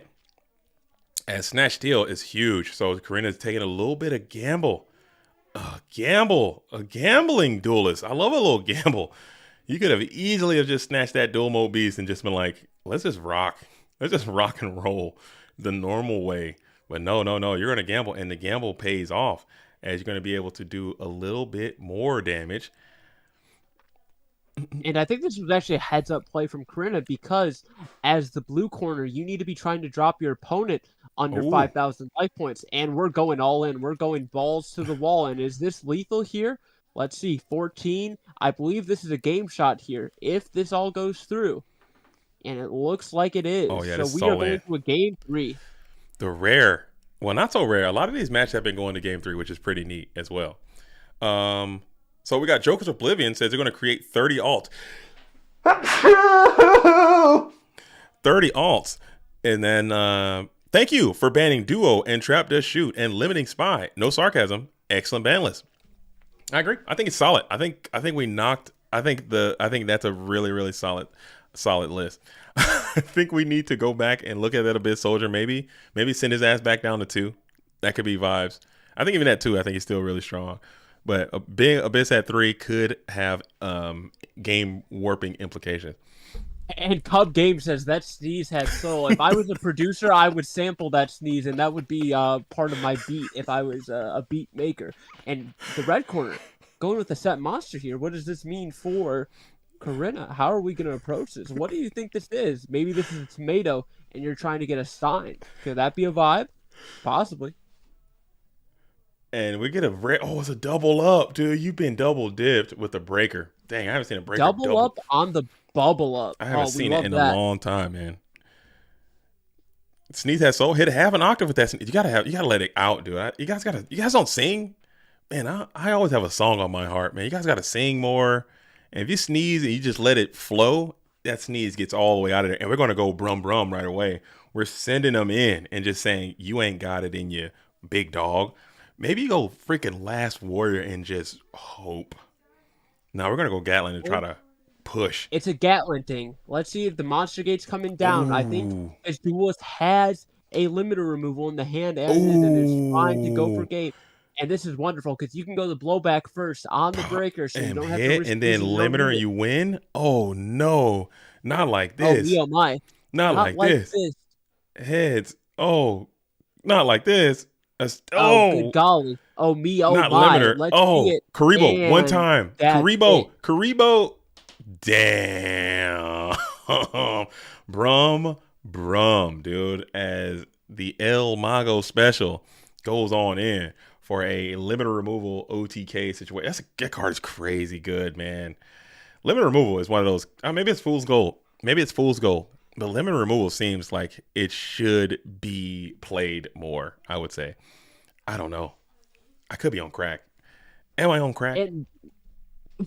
I certainly hope not. But as you can see, we've been having a lot of back and forth games, but that was the quickest match we've seen so far, and we still see the power of that reasoning gate strategy, even with the limited true nade that thankfully the red corner duelist saw in 2 of those games. So it's still showing the power that the deck is viable, even with the limitations to the deck. And so, we were speculating about that earlier, like, hey, without true nades, man, I don't think reasoning gate can be good. And sure enough, you can come out there and get after it. You can come out there and get it. And Dueling High is playing. I think it's just maybe like a test. I think it's just a test match. They're just doing a little test matchup, perhaps. As CJ0310 and D Osama are they playing now? I believe we're still waiting for them to host, so we have some time to kill here. Cool. While we're killing time, duelists. Let's see what's Jazz doing over here in Unlimited Unrated. Are they modified? What are they playing over here? This could be some M-Goats. Are they M-Goating it up? Is Jazz gonna come out and play some M-Goat? That'd be sick. Oh, I would love that. Let's see. Let's spill the goo out here. Let's spill the goo live on stream. They'll never see it coming, dude. They'll never see it. Are they having a reasoning mirror match? What is happening here? I think we see some the control strategy from Kesha Yugioh on the red corner, and Jazz is coming fast and hard with the reasoning gate strategy as the Chaos Orchard comes down, dealing with that Thousand Eyes, and it looks like Jazz is in quite the dominant position here.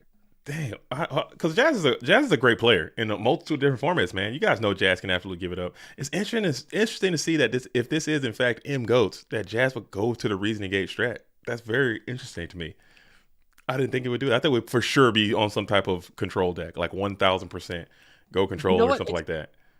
It's funny. I was a teammate of Jazz, and everyone was always thinking, "Hey, Jazz is going to bring the detox. He's going to bring the go control." But Jazz, he is quite proficient with the Chaos Turbo strategy, and For that's sure. something that he was messing around with a lot. And he can play a multitude of decks. He's no one trick pony. So yeah, RGT for Jazz is definitely something different. And it looks like he's playing as the Jinzo comes down. He's playing a version of Reasoning Gate that Mm-hmm. plays Toon Table of Contents. Shout out to what's the duelist name? Noel, Mm-hmm. who played the Reasoning Gate strategy with Toon Tables and Thunder Dragons. So yeah, very interesting to see Jazz playing RGT. All right. They're Jazz cooking, and Kesha is playing. Looks like some type of control deck. Dude, M Goats might be a thing, dude. It seems like it's pretty chill. As we got Giant Trune can come back again. We got a lot of plays that you can make here from this DMOC. Dang, yeah, you can even go back for a lightning vortex. Try to push. I don't know, but I'm gonna back out of this real quick, and I'm gonna go see if those duels are ready to play, and we can get this tournament continued on. As Graceful Charity is going to be the grab bag, but cool to see those duels out there. Maybe they're preparing for tomorrow to come out and play some modified goats. I don't know what these And it duels looks like these two duelists are in action. So are. Oh we god. have Kofi 35 and Camilo, or I can't pronounce this duelist's name. I'm pretty sure I'm saying it wrong, but I'm saying Cameloge. I say Camelo. Cameloge or I say Camel OJ. I don't know. Versus Kofi. And Cameloge has been on the stream a few times today playing the zombie deck with some tech in there to drop off time seal zombies out here versus Kofi 35 playing that brum hit the gas pedal RPM the deck, dude. RPM the deck. Limited removal.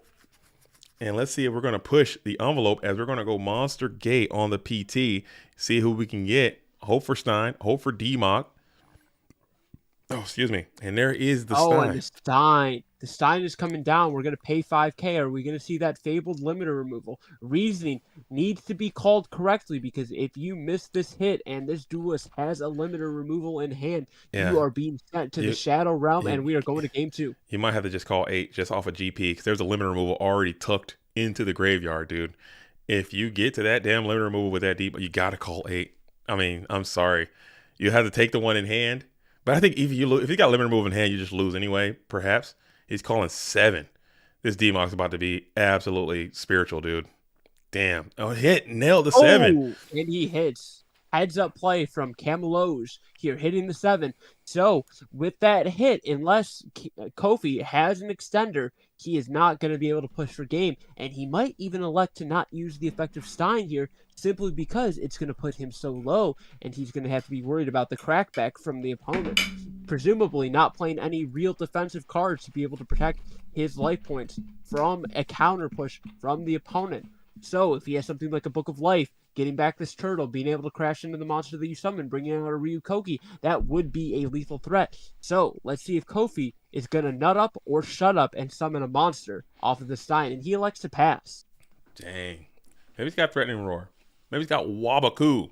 Maybe he's got something of that sort, because, like you said, if he didn't have it, he'll only be at 1,000, and the game would just probably end on the very next turn. So, Snatch Steal is violent. Don Zalug is pretty huge, actually, here. What a crazy deck. JG, what do you think about Don's Luke in this format with all these tomatoes running around? I hate it. I'm not a fan. I think it's a bad pick. I think you just go with Reaper. Yeah, or I'm setting it. Yeah. Or you set it. You could set it maybe. The purple-haired menace, dude, might not be the play. I had that same exact thought. There's way too many 1,400 recruiters around here, and he's just not going to be, there's way too many attacking guys. His 1,400, it just does not go long.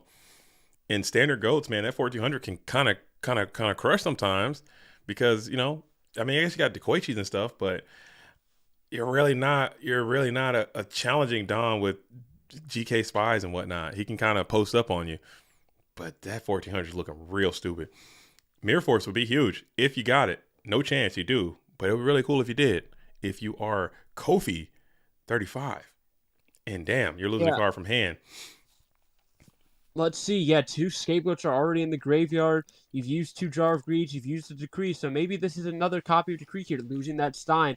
Scapegoats is going to be activated here to protect your life total. So if you can find yourself another Stein, you are still able to activate it. But here, as the red corner, if you're rooting for the RGT strategy, you are not looking good. You're down to 1 card in hand, drawing for turn, facing down 2 back rows. This Donald Z, the Pyramid Turtle, coming in from Egypt, carrying the turtle on his back, or the pyramid on his back, so to speak. Yeah, this might be really hard. This might be a really hard matchup for the blue corner player to win.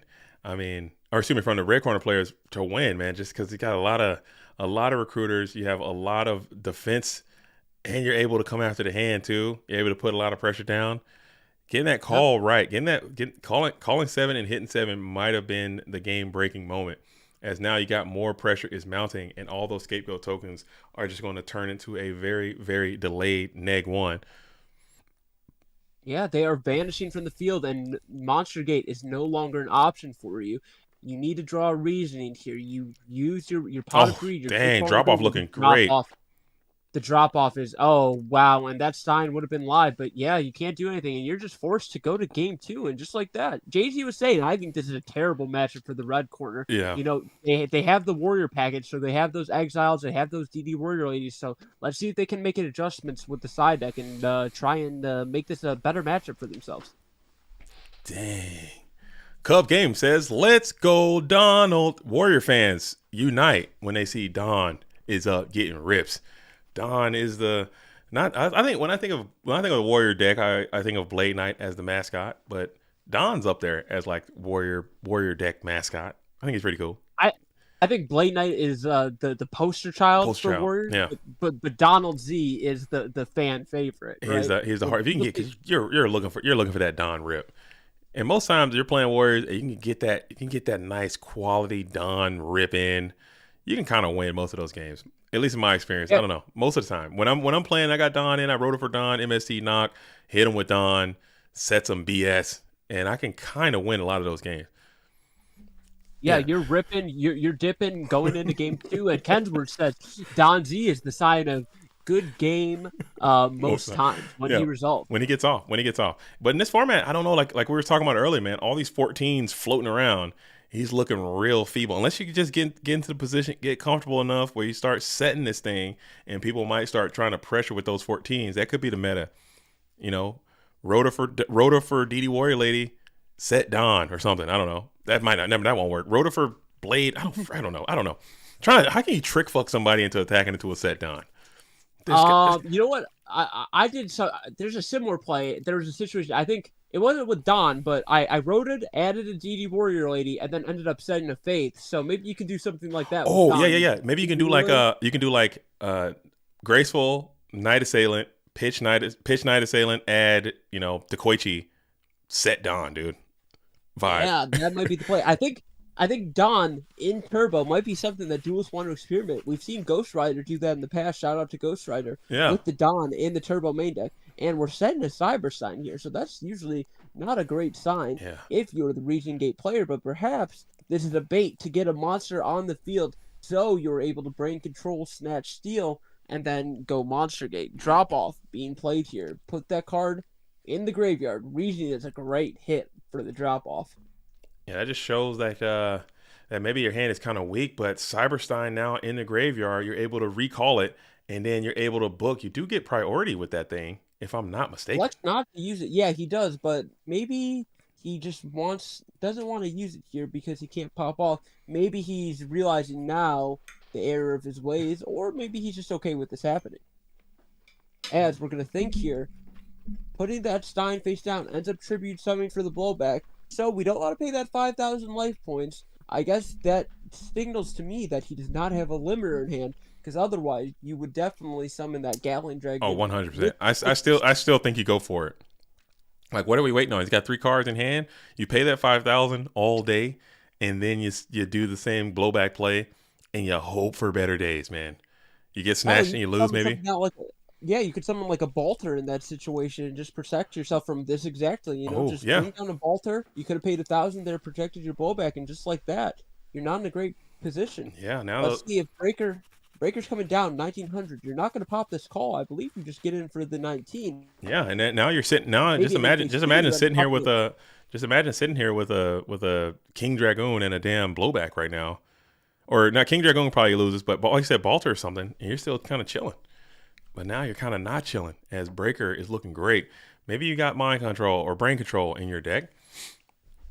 Yeah, if I'm the blue corner here, as we do have the other sign, but I'm thinking about popping that Call of the Haunted just in case of something like a Snatch Steal or brain control. But the sign is again summoned now, and what will we bring out? You have the ability for 1 negate with Senchi, but that's going to put you super vulnerable. You can what's the Chungus math? What's the big boy doing right now?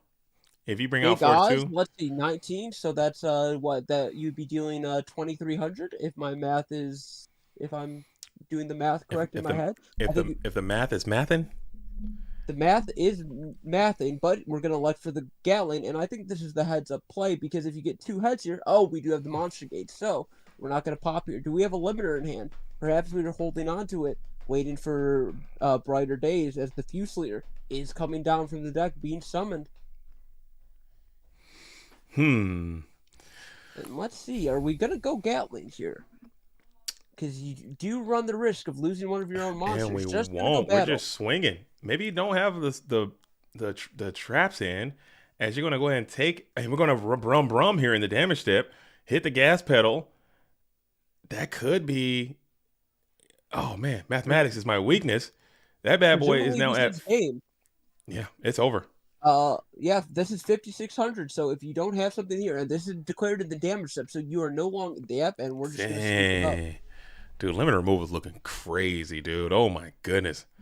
We didn't hit enough, dude. Limit removal is looking crazy. Holy smokes. And just like that, we were saying this was a bad matchup, but the blue corner didn't draw any turtles or any real defense to insulate his life points. So the re-engage strategy with these limiter removals was able to do its thing and go vroom vroom and hit very hard. I'm sorry, I'm over here eating right now. I got big food over here, and I'm absolutely getting crazy with it. Going delish, dude. So good. What you guys out there doing? Out there in Goat World, what y'all doing this Friday night, man? What's the plan? Besides watching goats, besides giving it up with the Goat World, what are you guys out there doing in your waking world? Are you guys sipping? I'm not sipping. I'm out of farm life, dude. I'm out of H2O, no agua. I'm sucking, dude. What are you guys out there drinking on? Are you drinking fancy? No, me, I'm not drinking. I'm a pretty sober man these days. In my teenage years, I got a little bit wacky. I got a little bit crazy in my teenage days. So in my mid-20s, I've kind of relaxed a little bit. I'm taking things easy, living a sober life. Living a healthy life. So that's what you got to do. That's smart. Staying sober, staying clean. But if you are out there sipping, though, no judgment to you. If you're getting your sip on. You do your thing. Have a good time. It's a Friday night. We're living in Goat World. We're drinking. Tell us what you guys like to drink. What's your favorite alcohol of choice? What's your favorite mixed beverage? We want to hear it. We want to know. As Swords of Revealing Light is played, flipping up that DD Warrior Lady, and we're going to set a monster, presumably the Cyber Sign, set a back row, trying to set things up here. Let's see what Blue Corner is going to do. You have to be fearful of a Royal Decree. The Heavy Storm being played here. Great answer, but the Scapegoat's getting played down. And now, with this DD Warrior Lady, are you going to attack the set monster? And if it is, in fact, the sign, are we going to banish, learning from our mistake last time of letting it be returned with the Call of the Haunted? Or do we want to keep the monster on board? Kaiku being played here. I'm not even sure if this deck is running a Chaos Sorcerer, as we haven't seen any Sacred Cranes or any light monsters to fuel such a card, but probably still fine in this matchup overall. Yeah. So he's trying to keep the pressure up, and you're going to be able to clear the dual mode beast. He's in mode 1, and then Kaiku is going to come on into a token as well. So we got some responses coming in. I'm all about that high quality H2O. You know what I'm saying? Okay, Bobby Boucher out there. We got a water boy in the building. As M. Kleinwart says, had nice Viber? I can't. My German is terrible last night. Greetings and good morning from Deutschland. Yo, what is up? German world. The Ghetto Traveler says, watching Go Format tournament while Seinfeld playing in the picture-in-picture. Let's get it in. What's your favorite episode of Seinfeld? Big Seinfeld fan over here. Big Larry David fan over here. Fun fact, I have the Jerry Seinfeld profile picture in the Discord, but I couldn't tell you a damn episode of Seinfeld except the soup episode. The soup? With the soup kitchen. No soup for you. Yeah, the soup kitchen. No soup for you. Exactly. Yeah. No That's soup for you. probably the only episode. Dude, they got some... Jay-Z, also, while I'm thinking about it, you have a great recollection for things like movies, TV shows, and that's something that I don't have. I don't know. I think it's part of my severe brain damage. I think I had a very very rough situation. Oh man, Gatlin's looking great. Severe brain. I'm going brum, dude. And we're just gonna. Wow. That's his game. Damn. Get him out of here. That's over. How much is that? It goes up to 52, and then it goes up to 10,400. So that is lethal. That is 8K. That is more than 8K. In fact. Jeez Louise. Seinfeld is a snore fest. I don't think Seinfeld is a snore fest. I really don't like the laugh tracks too much. I can live without laugh tracks, but I think the show is super funny sometimes. It's kind of 90s, and Kramer and the whole thing and man hands. I think it's a little dated, but it's funny. It's comedy. Jerry Seinfeld, he made a whole bag off that show. No big deal. Okay. So we're moving on, man. We're rocking and rolling. We're keeping it moving. Tournament's going great. Thank you so much for all the competitors coming out and playing this Friday night. Goat format Yu-Gi-Oh, baby. Looking good. Playing some modified goats. And we have, it looks like Dino Sama has just defeated CJ0310. Good performance by CJ0310. Showed up well, played his cool deck. And now we have Dio Sama playing against Dueling High. So no matter what, this match is going to go by fast, okay? Because that damn limit removal. When that bad boy, wrong one. When that bad boy jumps over you, it's not a lot you can do. That was really cool to see. It's really cool to see. So, are they hosting? Are they ready to duel?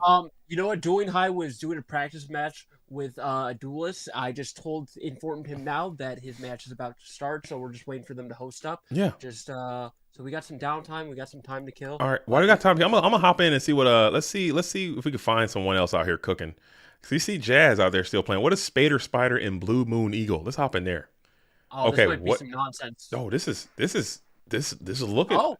This is looking not modified. This is unmodified, dude. These duels are unmodified. We got Change of Heart. What are you cooking, duelists? Got the Royal Magical Library, Toll, Change of Heart, whatever they're cooking. This has got to be like a progression thing, right? What are they doing? I have to say, I'm quite happy with the Revival Jam. Whenever I see Revival Jam, I think of that episode from the anime with Slifer the Sky Dragon. The guy bringing back the token, with the jam breeding machine. Maybe this is like an anime character duel. Who knows? It could be. Who would be? Is this Merrick? Does Merrick play? No, Merrick does not play. No. Mobius. We got Lava. Whoever's playing Lava Golem is a homie of mine. I am Team Lava Golem, 1 billion bajillion %. I think one of the rare hunters, maybe that was Merrick who played the Lava Golem. Wasn't Joey in the chain? Yeah, Merrick was Lava Golem main. Yeah, he had Lava Golem main, dude. Oh yeah. Okay, we're back out of that. Joey in the cage. Hey, what's up, Pui? And these duels are playing. Hopefully not my computer crashing. We have already started. We already have Kofi shredding through the deck over here with the Graceful and the Upstart. It's looking like this one's going to be a slog fest, folks, because we already got Don going with the Advantage Engine, DH getting his famous crabs over here. I don't know. Have you seen Kofi playing? Kofi's playing the Brum RGT machines. I heard. He's trusting the gears. Oh, he's sending. It's going full mission profile. Forward. Hit the gas pedal. Righty. Dang. Dueling High. Got crabs. But listen, the street always wins when you go into the street fight. So you got to be careful driving those cars. When you're trying to take it into a speed duel, you got to make sure your speed counters aren't depleted. Got to keep things consistent. And if you want consistency, that's the crabs right here. So let's see if Dueling High can just keep it steady and stave off the aggression. And we'll send back the. We already lightened the load one time, so he blew his load, but he didn't take the Ivan technique. He blew his load. That can give you crabs. If he blows his load, you can get the crabs. But he didn't use the lighten the load MST technique that Ivan deployed in that round they played. As this could be the game right here if it goes well. Oh god. Okay. Oh no. Not like this. Oh no. Not Not double. Mr. Zoe. Not Mr. Zoe. Oh, we're just all holding our breath. While you guys are cooking, I'm gonna Okay, sit well, back here. that's I'm gonna one sit back here limiter and get my eat on real quick because I got this Yeah, food. go eat that. All right, go food. eat. Yourself. I'm here. Me I'm and here. Mr. Diesel are gonna hold it down just fine. But and I Toya cannot are- say the same about Dueling High here. He's probably already dead. It looks like no limiter, so thankfully he does have another turn. A set monster or a set card has been put face down. Presumably a scapegoat, could be a jarred greed, could be a royal decree. But let's see. Whatever it is, Dueling High Jinzo is here and ready to shreddy. Now, Dueling High's deck is quite equipped with cards to get rid of Jinzo, but like getting rid of 2 big beaters at the same time, I would not say as much. That's a little more difficult for this deck at times.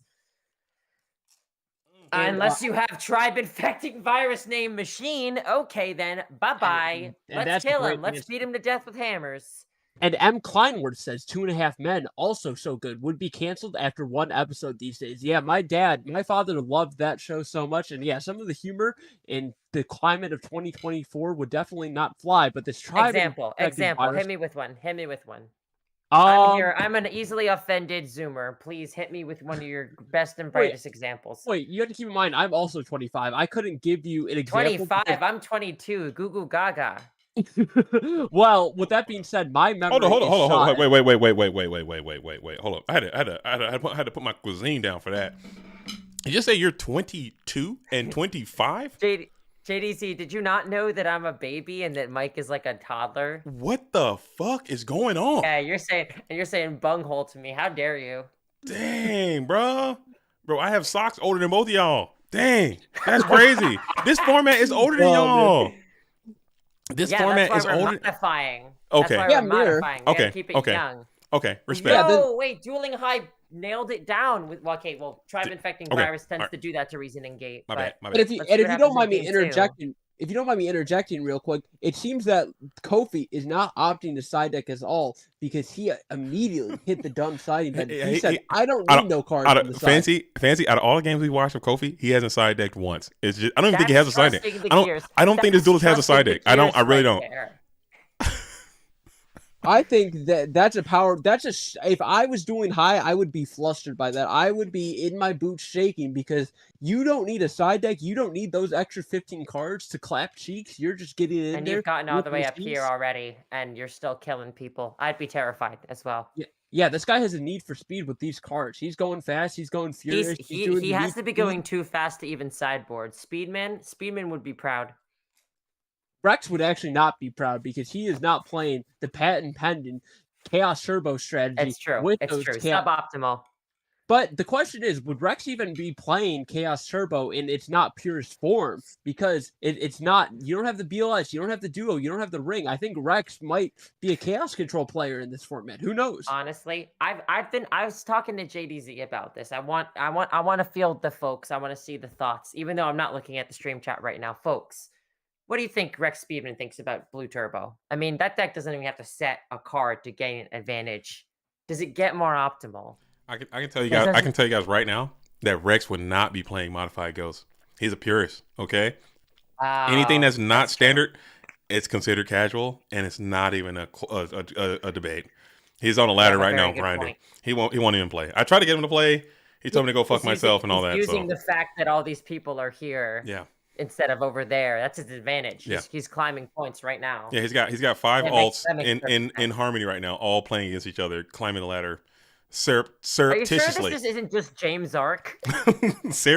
They're surreptitiously climbing the ladder together. Okay, something like that. All right, sorry, I'm back. I'm gone. And M. Kleinworth says, I got my Kaiba starter deck when I was 12. I got my Kaiba starter deck when I was maybe, let's see. So when did this game come out in the US? 2002. So maybe when I was 4 or 5 years old, that's when I first got mine. You guys got the Kaiba starter deck? Yeah, I was a young lad. My first structure deck was the Yusei one. And then I got the Six Samurai one. I didn't get anything. Yeah, you got into the game late in its lifespan, but I remember. I think I got the Yusei one, the one with the Junk Warrior in there. Junk Warrior. Yep, Junk Warrior and One of the tuners was the little Gaia. dragon. I remember that you got Gaia in there, and then you got the Road You got Warrior. Gaia and Road Yep. Warrior. Yep. No, Road Warrior was a different one. You got Colossal Fighter, actually. Come to think of it. Oh, you might be right. I could be misremembering. And they didn't give you a level 7, so as hopefully Jade that Hansen wasn't an says, issue. LOL, Rex Speedman, though. Rex Speedman, he is on ladder right He's now a as we legend. speak. And he is going for that #1 spot. And you know he's playing Thunder Dragon. He's playing Chaos Turbo as Dueling High is playing Abyss Soldier, bouncing back a card. Let's see what we elect to get rid of. Probably the Sword of Revealing Light. Presumably this is a set Cyberstein Oh from my the blue god. corner. But we're not Whoa, doing that. setting So what that. does this do? Oh, wait. There's a did he- decree on the field, my friend. Oh my god. Oh my Oh, he god. has The a maneuvers. The maneuvers with the triple activate But back just to I think give him the rubbins. Kofi this thought he was doesn't put smart.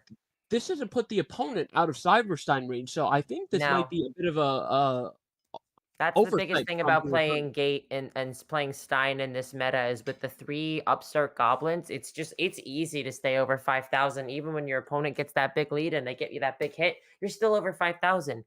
Dueling High is living on a prayer right now, and he knows that set is probably a Cyberstein, like you said. So So let's see if it could be Kofi, lights right now. yeah, if Kofi has the Monster Gate to pair with that. So we start with the Cyberstein. Let's see if what we're going to summon That with this. one. Presumably the Gatling Dragon. If we have a Monster Gate to pair with this, this could be lethal damage right here, paired with a limiter removal. Perhaps we find the Demok off of this Monster Gate. But if Kofi doesn't have any of those items, he's All going right, to have here's the Wham Gatling Blam. up Thank you, front. ma'am, over here. Ready to shoot an entire field up. And by that, I mean up to 3 monsters if it's feeling like it. 2 tails. Let's see if there's a third. There's 1 heads. What do we have to pop here? The Stein. We need to protect our life total. The Megamorph is getting played, so that is a 5,200 Gatling Dragon shooting away, shooting his. If the limiter is being removed, it is over. It is over. But I don't think that's what's going on here because that destroys Cyberstein play. That's not the play of someone who's got the limiter removal, as I thought. Gonzo. Bye-bye, Abyss Soldier. Dueling High is getting another turn. Took a little bit too much damage. Oh, doing some quick math. That works as well. Draws a card. And now, do we have Light and Dark in the graveyard? We do not. We do not. So, Dueling High is going to take a big think here. He's thinking about it. How do I stay alive in this match? Taking this long telegraphs to me that Dueling High does not have a good play and is going to just try and stay alive here. Taking his time, he's thinking. But this Gatling Dragon, if it hits some heads, you're going to be going to a game 3 here. So, is there anything that Dueling High can do? Perhaps he drew a turtle. Maybe he's going to lighten the load. Let's see. Big think here from Dueling High. So who do you guys think is going to take this match here? As M. Kleinworth says, in general, folks, thanks for the great GOAT content. Keep it going like that. Thank you, M. Kleinworth, for coming into the stream, hanging out with us, having a good time. You guys are amazing. We love hanging out with you guys. The GOAT World, JDZ, Pui, myself, we all appreciate you guys coming out. And if you don't mind, let's get that like button up just a little bit more. We have 89. Oh my god, how dare I have not pressed the like button yet? Do not be me. Press that like button. Toot sweet, and do so tomorrow, Saturday morning, even if you do not have the hours in the day to watch. Just come in, click that like. It's a huge help to all of us. Oh man, sorry guys. I don't know. The stream hopefully couldn't hear that. I muted myself from the stream, but you guys. Oh, you were muted. You were muted. You guys probably heard what was happening in the peripheral of your little. Oh no. Okay, that food just got absolutely demolished. It did not stand a chance. It wasn't. I heard a little bit of that burping action, so you're feeling good, but this is not a great situation. I'm bike, baby. I'm bike, okay, as they say in South Florida. Okay, so what's happening over here? What's going down? This game is still on, so it must be something must be happening. The Reasoning Gate player hasn't blasted off a couple of limiter removals, so it seems like it's good. You imagine here, Brandon Parker said you want to hear some of that? I got a little bit more over here. You know what I'm saying? If you need a little sound of that, I can make that happen for you. Yeah. Now this is a risky play from Kofi here, as you're putting the Fusilier on board with only 1,400. I guess if you have a limiter removal, got the 2 heads. And no, he still has the Megamorph. That's it. That's beautiful damage. Let's go to game 3. Dang. I'm wondering because we No know side, Kofi's dude. just going in balls deep with the siding, but what is DH's plan here? I guess he's got the Ashura, and Do you got Karibo? Is anyone on Threatening Roar? No chance anyone's on Threatening Roar Karibo technology. Hollow Life Barrier, any of that technology is all out of the game. No one's. I would have brought my HLBs in this deck, especially. You can just chart a crab, and that's it. The end of story. Your thing is negated. It is over. I am safe. Because I would have had to imagine someone's going to try this. I expect someone to be on Cat, someone to be on Burn. A Madcap is entered in that tournament tomorrow. So if you are not packing your Burn heat, what are you doing? I don't know. Why are you doing it? Maybe like, and we mentioned this earlier in the stream. I don't know if you were listening, but we were thinking like this is such in its infancy right now. This is the pre to the pre to the pre. Like this thing is new. And I think it's going to take all we time know is for whale little good. That's people. all we've learned here is whale good. And I think whale might not even be that good. I think it's good right now. And I think as time goes on, people are going to figure out better cards to play and better things to do. Because we were also speculating. I got a secret. I'll tell you all right now. I'll tell you a secret right now. Easy one. Skill drain. Skill drain's crazy. And no, I'm saying we were speculating like the only reason that that Abyss Soldier is even played as heavy as it is right now is because it got moved from 2 to 3. I think if it never gets touched, if it just stays at 2, I think it stays where it was. It's just a new shiny thing. Oh, punish. And that's disgusting. That is disgusting. Gravekeeper's Guard right there. That is a game-ending Gravekeeper's Guard right there. Dang, what a one. Gadzooks game-ending Gravekeeper's Guard. And that shows the spot. That shows the power of the spot and guard combo, protecting your life points from dying there. A lot of other cards that would have been set in this situation great. Would not have kept you alive. Heavy Storm being played, hitting the Royal Decree, summoning this Manju. Let's see if we have a way to out this. This is I have Snatch Steal behavior right now. This is some prime I have Snatch Steal behavior. Battle phase. Oh, we're going for it. We need a light monster, huh? This is Chaotic Sorcerer. Okay. Oh, dang. Look at him. And if you don't mind me interjecting, Grace asks, just tuning in now, anyone make a run with Warrior? Grace, we did not see any Warrior players on stream. Maybe there was somebody down in Dogtown that we did not see with the Warrior strategy, but we did not see anyone use that deck today. Yeah, there was, like I said, what was the duelist? Camelo. Camelo was playing some Warrior. He had Rotus, but he also had Pyramid Turtles, and he also had Drop Off, and he also had Time Seal. There was Dawn. There was Rota for Dawn. So you did get a little bit of Warrior sensation there, but it was not quite dedicated to the buckets, dude. Warriors are even down in modified goats. That's crazy, dude. Grace, bring him back, big dog. What's going on with the Warrior strategy? Talk to me, Grace. Talk to me, Goose. Fancy, Pui. What's going on with the Warrior? Somebody talk to me. What's happening with the Warriors, dude? Cannot just do what it does. You can't just play the same monsters minus Dust Shoot and Ring and BLS and expect it to work, because Dust Shoot is what makes it work. If you're doing that, you're acting cuckoo crazy. If you want your aggro deck to work that way, you got to cook it different. And meanwhile, Dueling High cooking his aggro quite nicely. That is the end of Kofi, and I guess we're moving on to Grand Finals here. And that is, again, going back to the cards you put in your deck and how huge they can be. If that GK guard is a Dekoichi, if that GK guard is a anything else, if it's anything else, bend over and kiss your ass goodbye, because the 84 Chungus was coming down strong. But guess what? You just so happen to be the guy to play GK guard in your deck, and he just so happened to come up huge. So no sack. But we have Ivan and Dueling High in the finals. Ivan trying to win another Friday. Dang. And Grace says in the chat, I know what's happening with the Warriors, not in modified format, but in standard format. And you know what? I have a controversial take differing from Ploys. I think the Warrior strategy is quite well positioned with a lot of the same monsters. If you throw something like an Abyss Soldier in there, you add a Sangan, you add a Serp, you can do a lot of the same. So you're adding different monsters is what I'm hearing. That's all I'm saying. I didn't say it was bad. But there are certain monsters, I think, in this modified format. If you modify the Warrior lineup, there's different monsters that shut everything down. It's not the same guys. You don't need a Sasuke as bad, you know. Ninja Grandmaster is out, dude. Get his ass up out of here. He's out. He's got to go. Spies, no Sasuke. His stocks are way down. I'm going to say another one. I'm going to say another one. Fiery take here. It's time to impeach the Donald. Time to impeach the Donald. Oof. Time to put his ass in jail. Damn. He does not need to be here. Don got it. I don't know. That's we were talking about that too earlier, Pui, but you might be onto something. It's too many 14s around here.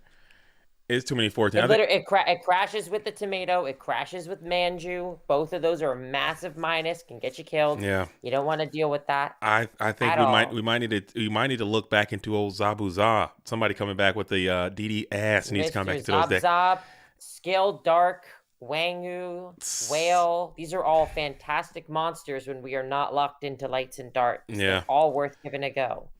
I smell what you're cooking. I smell what you're As Grace says, I think Turbo players have perfected the Saku Zambara side, and Warriors have not adjusted.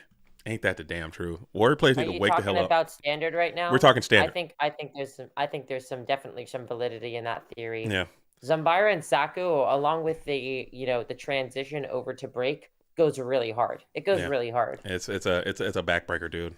And then it's just rough. It's rough. It's hard to see, man, because I want to see Warriors out there balling people up, and just seeing all these Warrior players just get out of there. It hurts. It hurts my soul. I have another tough take. Let's hear it. What is it?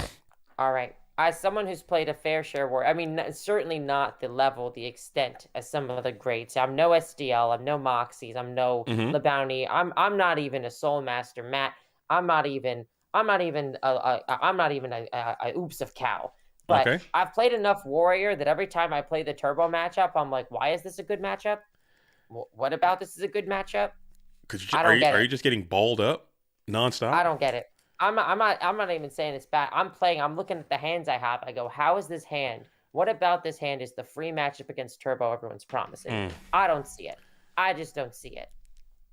Yeah. Especially again with the reconfiguration. Especially if they manage to resolve a dust shoot on me. I don't see it at all.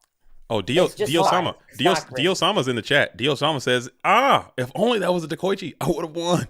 Ain't that something? If it had been anything else, it could have been Sangan. It could have been Serpent. It could have been Dekoichi. It could have been, maybe not Mrs. Tomato, but it could have been anybody. It could have been not Reaper.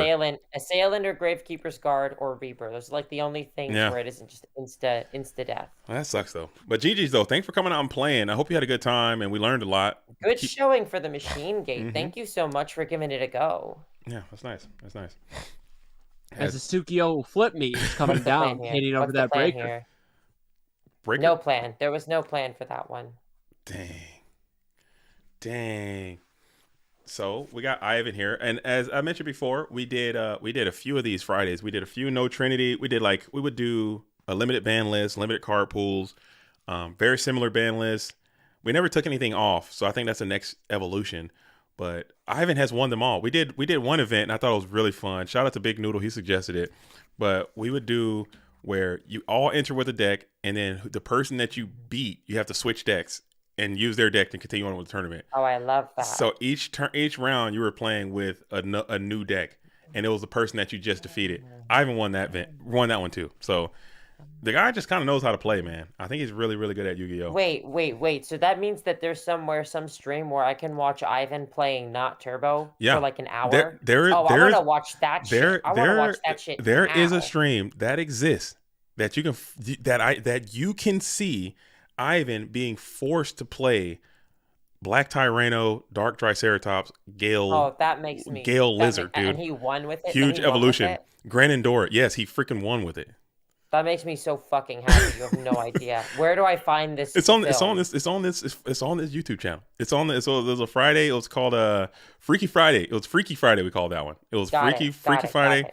And he had to play. There was Brandon. There was an Aitsu Koitsu deck in there too, and he had to use that.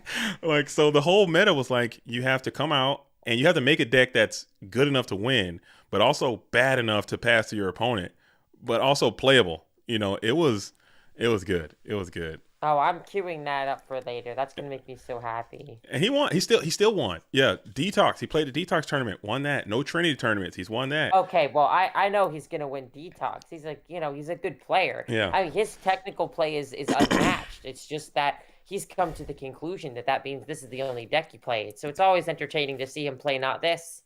Yeah. And now landing on CC is interesting though too. Yeah, it's very cool seeing him playing some scapegoats and metas in his main deck, and he just thinks right now that the Metamorphosis. It's just turbo and goat with meta. It's just turbo with. No, he's got Abyss Soldiers in there. He's got some tech in there. Is he maining the Abyss? Is he maining? Yeah, Oh yeah. DUEL? Oh yeah. Oh, least okay. two of You know them. what? Could be I've got a three. decent amount of respect for that decision. That's pretty sick. Yeah, but right That's pretty now, great. Ivan has deemed that the fact that the Metamorphosis strategy is the best way to play this turbo strategy just because it provides defense. And as me and JDZ were talking about earlier, people are really playing aggressively. They're playing face up with a lot of these decks, not so many flip monsters. So you want to have those scapegoats to alleviate some of that pressure. You know, take the pain off your back, take the load off your shoulder, lighten the load, so to say. As is add with the hat. Well, he ain't gonna lighten the load here. He's gonna lighten Ivan's board presence, trying to bounce this set monster and chip in once again. Is this going to meet some punishment, or is it going to land? Let's find out. Or will Ivan get landing? 1400? Will he get wet? Landing? Oh no, Gonzo. He's not getting wet, huh? We're not getting He is getting dried off. He's been put in the dryer. We got a towel. The water surrounding this soldier makes the lightning of Regeki break just hurt that much more. Is that a fact? It's like Pokemon? It's an absolute scientific fact. It's a scientific fact. Type disadvantage. It's like Pokemon. Yeah, Ivan knows about Pokemon type disadvantage very tournament well. Yet. Oh, it's true. He is a Pikachu fan. And he's also a very good speedrunner of the old Pokemon games. I'm not really sure which games he speedran, but yeah, he is quite proficient in anything that he touches. A good poker player as well. So yeah, this guy just he was like a world record holder there for a time. Yeah.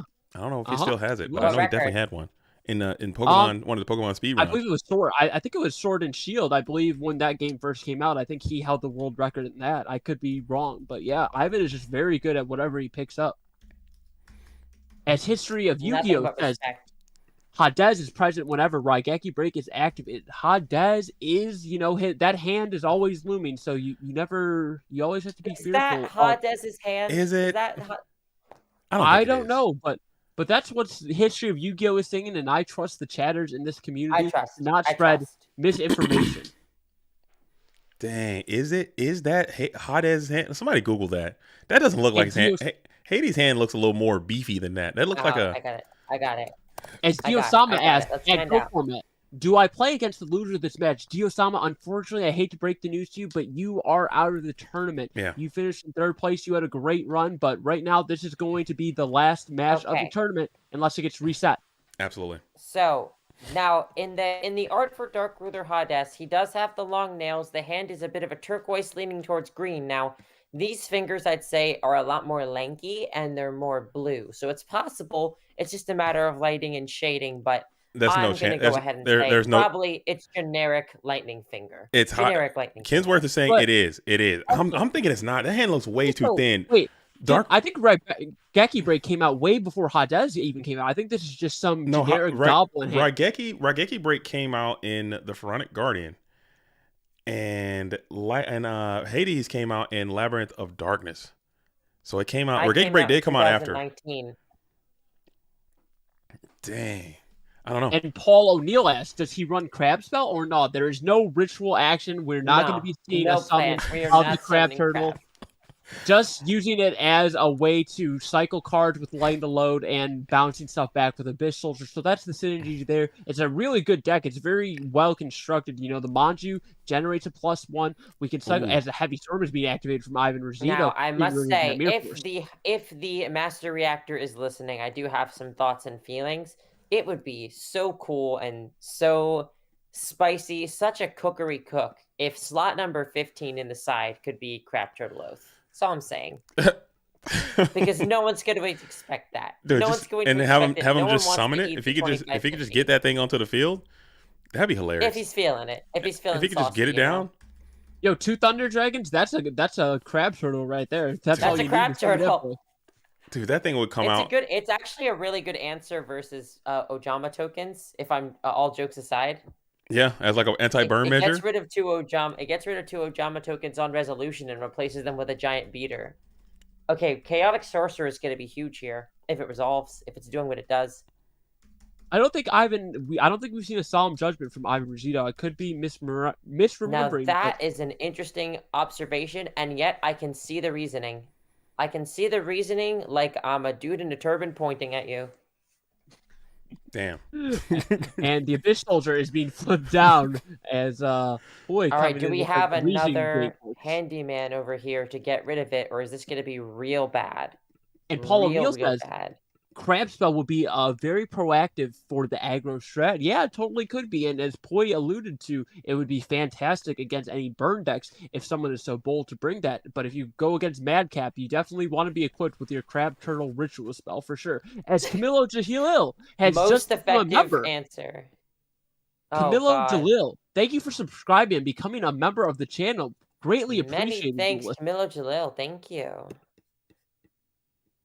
Oh, so bad you can't get rid of the Abyss here. And if we end up bouncing this Chaos Sorcerer, Dueling High does not have the nutrients needed to resummon it, but this flip monster could very easily be a Dark. Let's see if Ivan Rosito has a Metamorphosis and elects to take the flip up the Abyss Soldier, bounce the set monster, then take the... Oh, none of that is happening. Well, that makes it simple. Yep, Tribe is coming down, discarding a Thunder Dragon. Abyss Soldier is going to bounce back that flip monster, and we're going to get it in. And here we go to the tune of 3,400 damage. Absolutely. That's why this is triple upstart format, so he could still use Stein right now, theoretically. It's so weird. It's so strange. Are any of these players on Stein? Is that confirmed? No. Oh. It's theoretical. Camelo, is it? I've been saying I say Camelo. And seriously, I got to figure out something to do for the members of this channel. We are getting quite a few members coming out saying that they're going to be members to the GOAT World. I do appreciate that, but I don't know what I could do. I don't know what to do. Do you guys want ASMR, dude? That's the wrong way. I'll do ASMR. I'm a big ASMR fan. I would do it. I would make it happen. So Camelo Jalil? Give us the quick phonetic pronunciation. Is it Camelo? Just Camelo? Is it Camelo? It can't be Camelo. Camelo Jamil. How is it spelled? How's it spelled? I can't read. I can't see it. Camilo. Well, let's wait for Camelo as Jade Hansen. I love hearing Jay-Z. However, I love you when he has company. You guys are great co-hosts. Jade, thank you so much. Those are such kind words, and I greatly appreciate it. It's something I've been trying to work on too. Just getting more people to come in and more voices. I'm gonna continue to do that. Like, I'm gonna continue to experiment with people, and as people want to try it, come on in and give it a shot. I don't mind, especially if people enjoy providing commentary and being on camera. A lot of people don't like public speaking and being out in front like that.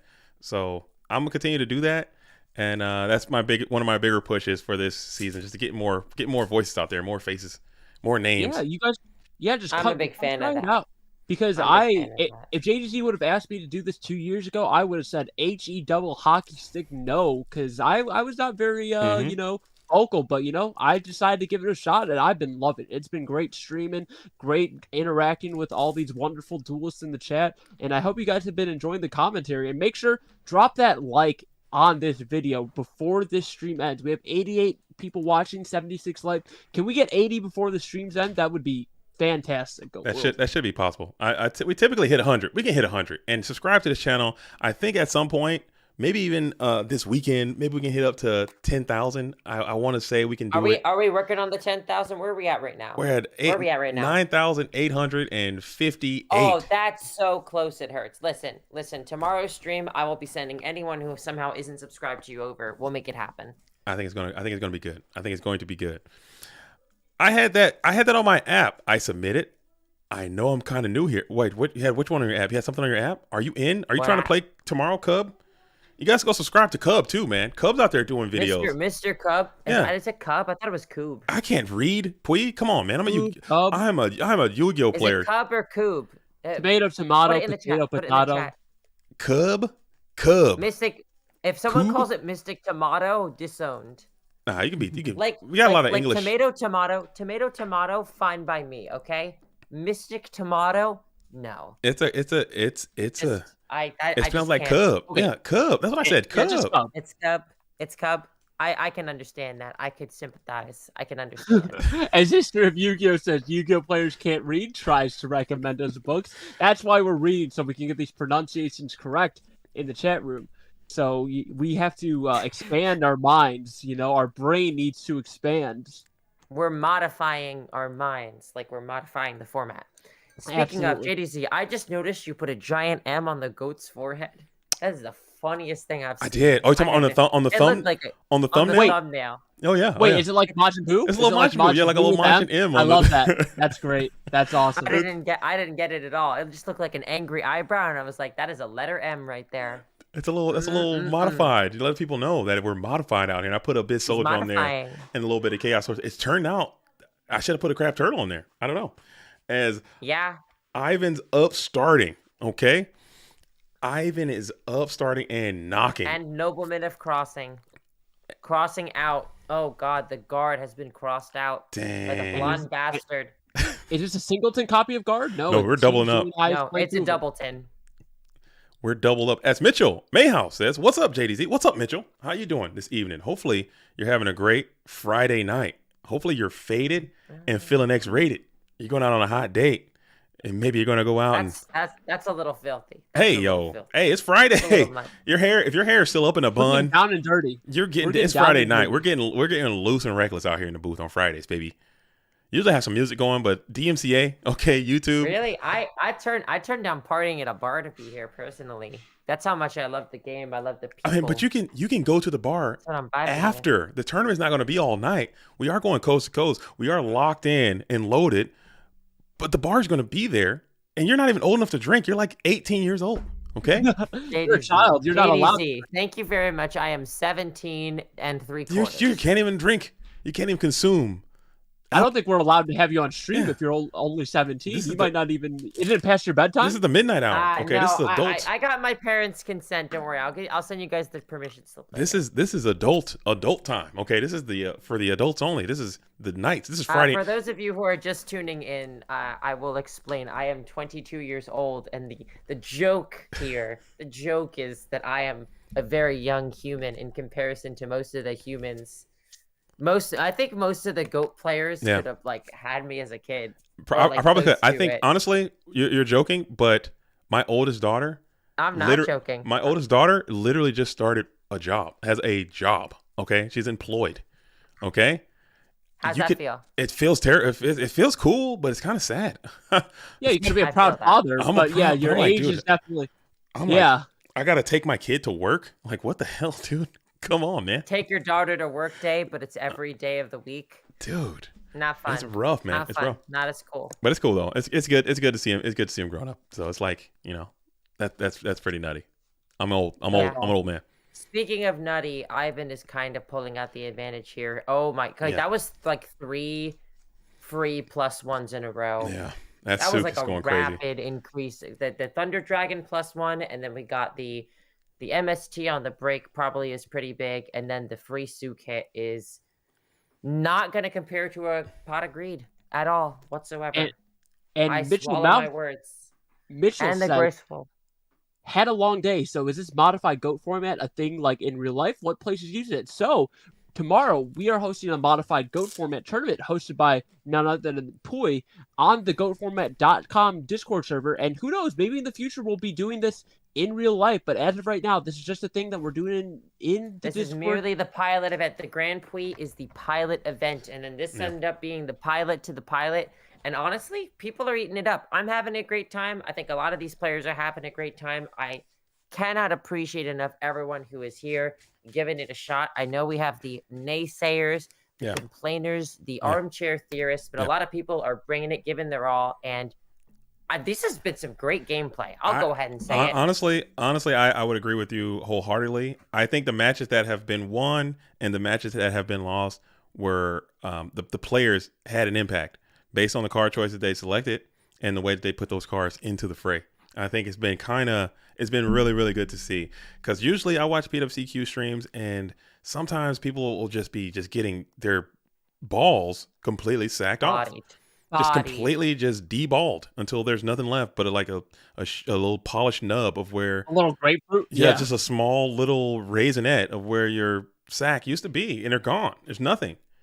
That's why they call it getting sacked. Yeah, that's why they call it getting sacked, because you got no sack left. It's just all gone. It's just an empty. Everything's out of the bag. No, you're sackless. You have no peanuts. You have no cashews. You have nothing. You got nothing. You're just sitting there, just like, damn. No, dude. Your M&Ms are nut free. And then your whole day is ruined because you're miserable, because you're just like, oh man, I just went to double elimination sack. 0-2, worst feeling. And you're duo does shoot, flip face does shoot, or flip face duo, and now you have no cards. They got 6 cards, and you're just like, why the hell am I doing this? Like, this is so ass. But Oh it is no! what it is. Here comes Miss Tsukiyomi again to get Tsukiyomi another is freebie kicking and Dueling High's fed into ass. the fire by Dueling High here. Oh my God, the And just whipping like right that, now. after the pot and graceful, Ivan isn't looking like he's in Ivan a is bad still position. ahead. Yeah, he's got 2 Thunder Dragons in hand, so he has 2 cards that aren't real at this moment, but very well could be if he draws something such as a Graceful Charity. We know a Tsukiyomi, so 3 unknown cards for him. Play is going to be passed back to Dueling High, adding back the Serpent to hand. And now, with these 3 scapegoats on the field, how are you going to deal with them? Do we have the Assura Priest coming down? Do we have a Tribe Even Infecting Abyss Virus? Soldier would be pretty nice here, honestly. Get rid of 2 tokens, body can't be killed by Sook, make Ivan have to do something meaningful. There's a lot of options here, but Dueling High has to have one of them. Otherwise, he's going to get run over. And Brendan Parker asks, what section of the Discord has the modified list? Well, if you head over to the The Discord... modified Go format section, of course. Yeah, and if you type !MGF, you'll get all the information necessary. And I think that works in just about any channel. And let me do that right now for you. I'll type it in the chat. So if you click the link after Retrobot or Nightbot spits it out, you can click that link and then you'll have all the information you need. There is an event tomorrow, so make sure if you want to play this, come join the Discord, get signed up before all the spots are filled out, and let's do it. Let's rock and roll. Here comes Free Willy off of the Prima, getting bounced. This is where you want to be if you're Dueling High. If the sack couldn't get sackier over here, this is an excellent position, a very flexible position for the high duelist. Let's see how we can leverage it. He has to get through the goats first and foremost. Sangan is going to do that quite nicely here. Yeah, I don't hate this one bit.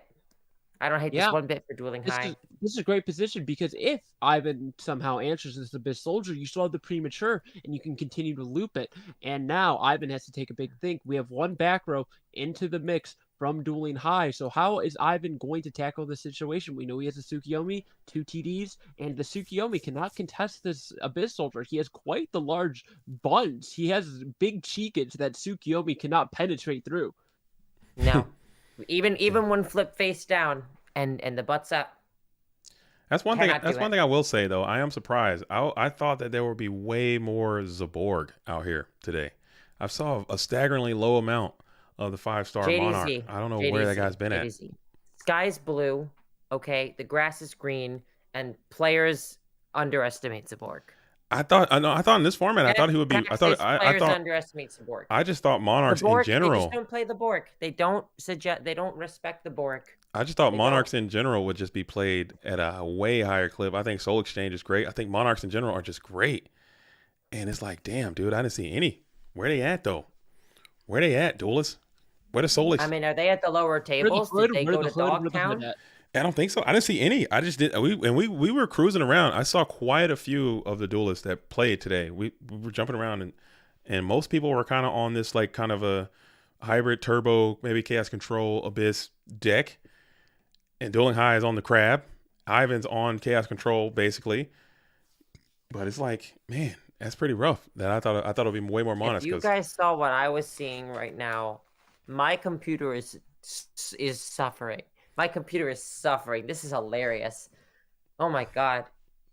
And the everything's is coming to take this Abyss Soldier with the swiftness. Let's see if Ivan is going to elect to run over the Sangan, because if you do so, you know that Dueling High is likely running a Tsukiyomi to pair with this guard so he can flip down your Thousand Eyes. Might elect to just not attack over and run the risk of running into a Mirror Force or giving you the out to the Thousand Eyes. Could just pass here, and that's what he ends up doing. Ivan is on his game. He's in his bag, deep in that bag. As Sean says, was there no Stein Monarch today? I think we saw like a Monarch deck that had Thestalos, the Bazoo deck, the return deck that we saw earlier. That was the only one. But no classic like Cold Wave or Last Will kind of thing, which I thought would be played too. Like Mystic Tomato. Yeah, Cub, you bring up a great point. Zaborg seems so natural with all the recruited, with all the Mystic Tomatoes and people being so overly aggressive. You would think that it would be like a Zaborg Last Will thing could happen. Maybe it just didn't happen. It just didn't. I was way off on that one. I was way off, or maybe people just aren't cooking yet. Yeah, I think tomorrow we're definitely going to see some Stein Monarch stuff. Maybe if Alethea comes down and is able to play, he'll bring out some Cold Wave Monarchs. Cold Wave was untouched, so that's something that you could get in your bag with. Cold Wave, summon a Mobius with Last Will. That can be, very deadly. With no shoot, I mean, the Monarch should be back because the shoot is what really, really ass blasted the Monarchs, man. And now you have no shoot. You should be able to play it, but it just didn't happen. As Abyss Soldier number 2 is going to be able to bounce past that Thousand Eyes Restrict back to the extra deck, aka Fusion deck. You call it a Sling Blade. I call it a Kaiser Blade. And now you got a free and clear attack in for 28. That's 3/4 off your hitbox. And we're going to enjoy that. As let's see if we're going to get in there. You're going to maybe call somebody back. Scapegoat also is at 3. That's fine. That's fine. We can work with those guys. King Tiger exists. Assura Priest exists. Like you can finesse. We can finesse. Oh, we're not in Dogtown. We're in the damn grand finals. I'm slipping on my pimping, dude. I need to wake the hell up. Samuel Chavez says, I believe this modified GOAT format is confirming why Abyss Soldier.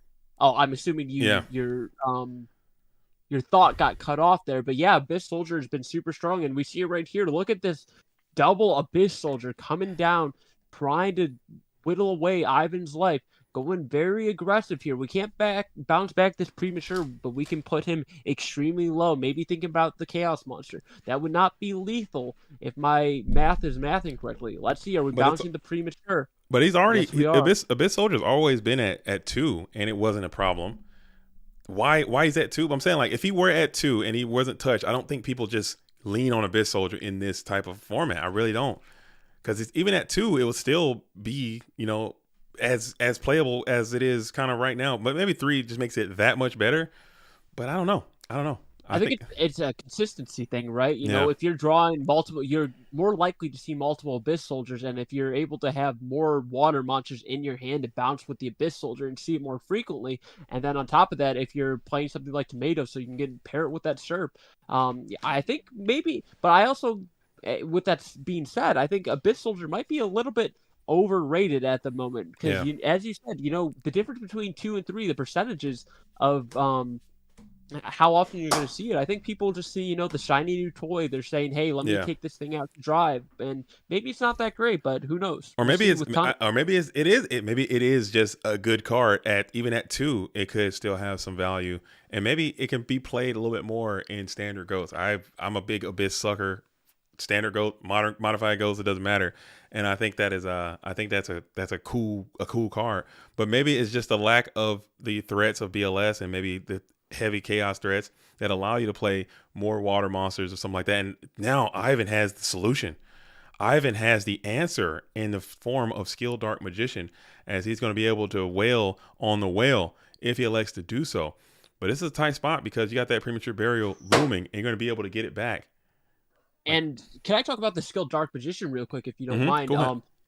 Abyss Soldier, or with the prevalence of Tsukiyomi in this format, expecting more goats and things like that, more control strategies, Skilled Dark Magician stock goes way up because not only can it attack directly, you don't really have to worry about those Blade Knights too often, so you don't really need that extra 100 to run them over. So Skilled Dark Magician, I think you will definitely start seeing that in some side decks and maybe even some main decks tomorrow. Very promising card here. Very promising hate, if not outright just a playable main deck card. Hitting the call on the end step, probably pretty huge here. I wonder if Dueling High can already put together game. Let's see it. You might even bounce the back row here if you have a Chaos Monster to beat you up, and that looks like to be the case. So if you have a Chaos Monster... Scapegoat. Break. So that might thwart his plans a little bit here. Probably going to have to pop the Abyss. Yep. So let's see if a Chaos Monster comes down, followed up with the Tsukiyomi, putting the Chaos Sorcerer face down to play around Snatch Steal, which it has not been used from the blue corner. And the premature burial still in Dueling High's hand, isn't it? Yes, it is. Yeah, you are right about that.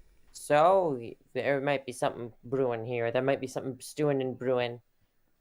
Give Dueling High the moment to put it together. He was not satisfied with how his last match with Ivan went.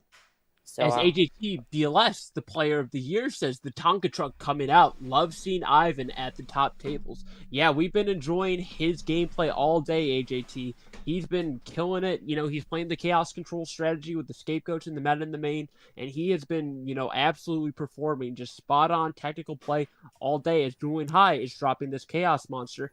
Let's see if he's going to go to the battle phase with it. And just this play here, like just this little instance, how lame would it be if Dueling High just slams BLS right here and wins? How lame would that be? It's lame. That's so lame. This duel has been so good. This duel has been so back and forth. If he just slams BLS, attack, and win right there, how lame of an ending would that have been? I'm trying to tell you, man. I think this is better. I think that just feels better. You get your plus, you get your Sork, you're able to take the momentum, take the tempo back, and the game is just better. I feel it. People are really up in arms about Black Luster Soldier being removed. Terminating the game. You aren't terminating the game on turn 1, and you're not terminating the game at random. Ivan, I think having to get creative here is this a Sook knock, Blind Bastard combo. Ooh, hit Sandkin's a little risky though. That's just a free draw one for Ivan off of the handyman. Creature swap though. Does Ivan play creature swap? No chance. Devastating it's though. Devastating. Oh wait, he's got Abyss Soldier with Prima. Yeah, no, it's the blonde bastard. Just trying to live and fight another day, but Ivan needs a scapegoat or a Raigeki break here because you know he can premature with that Abyss Soldier and then bounce any back row. So you need something chainable here if you want to stay in this game. And Ivan is going to set 2, hoping that Dueling High doesn't hit the real card. Presumably one of these cards is a bluff. So he's trying to make this a 50-50 situation when Dueling High uses the premature to bring back the Abyss Soldier. And there it is. Here comes the handyman. He's gonna fix up Dueling High's hand real good. Like a broken sink. So you're getting I know the problem. I found a crab turtle in your sink. Let's get rid of that right now.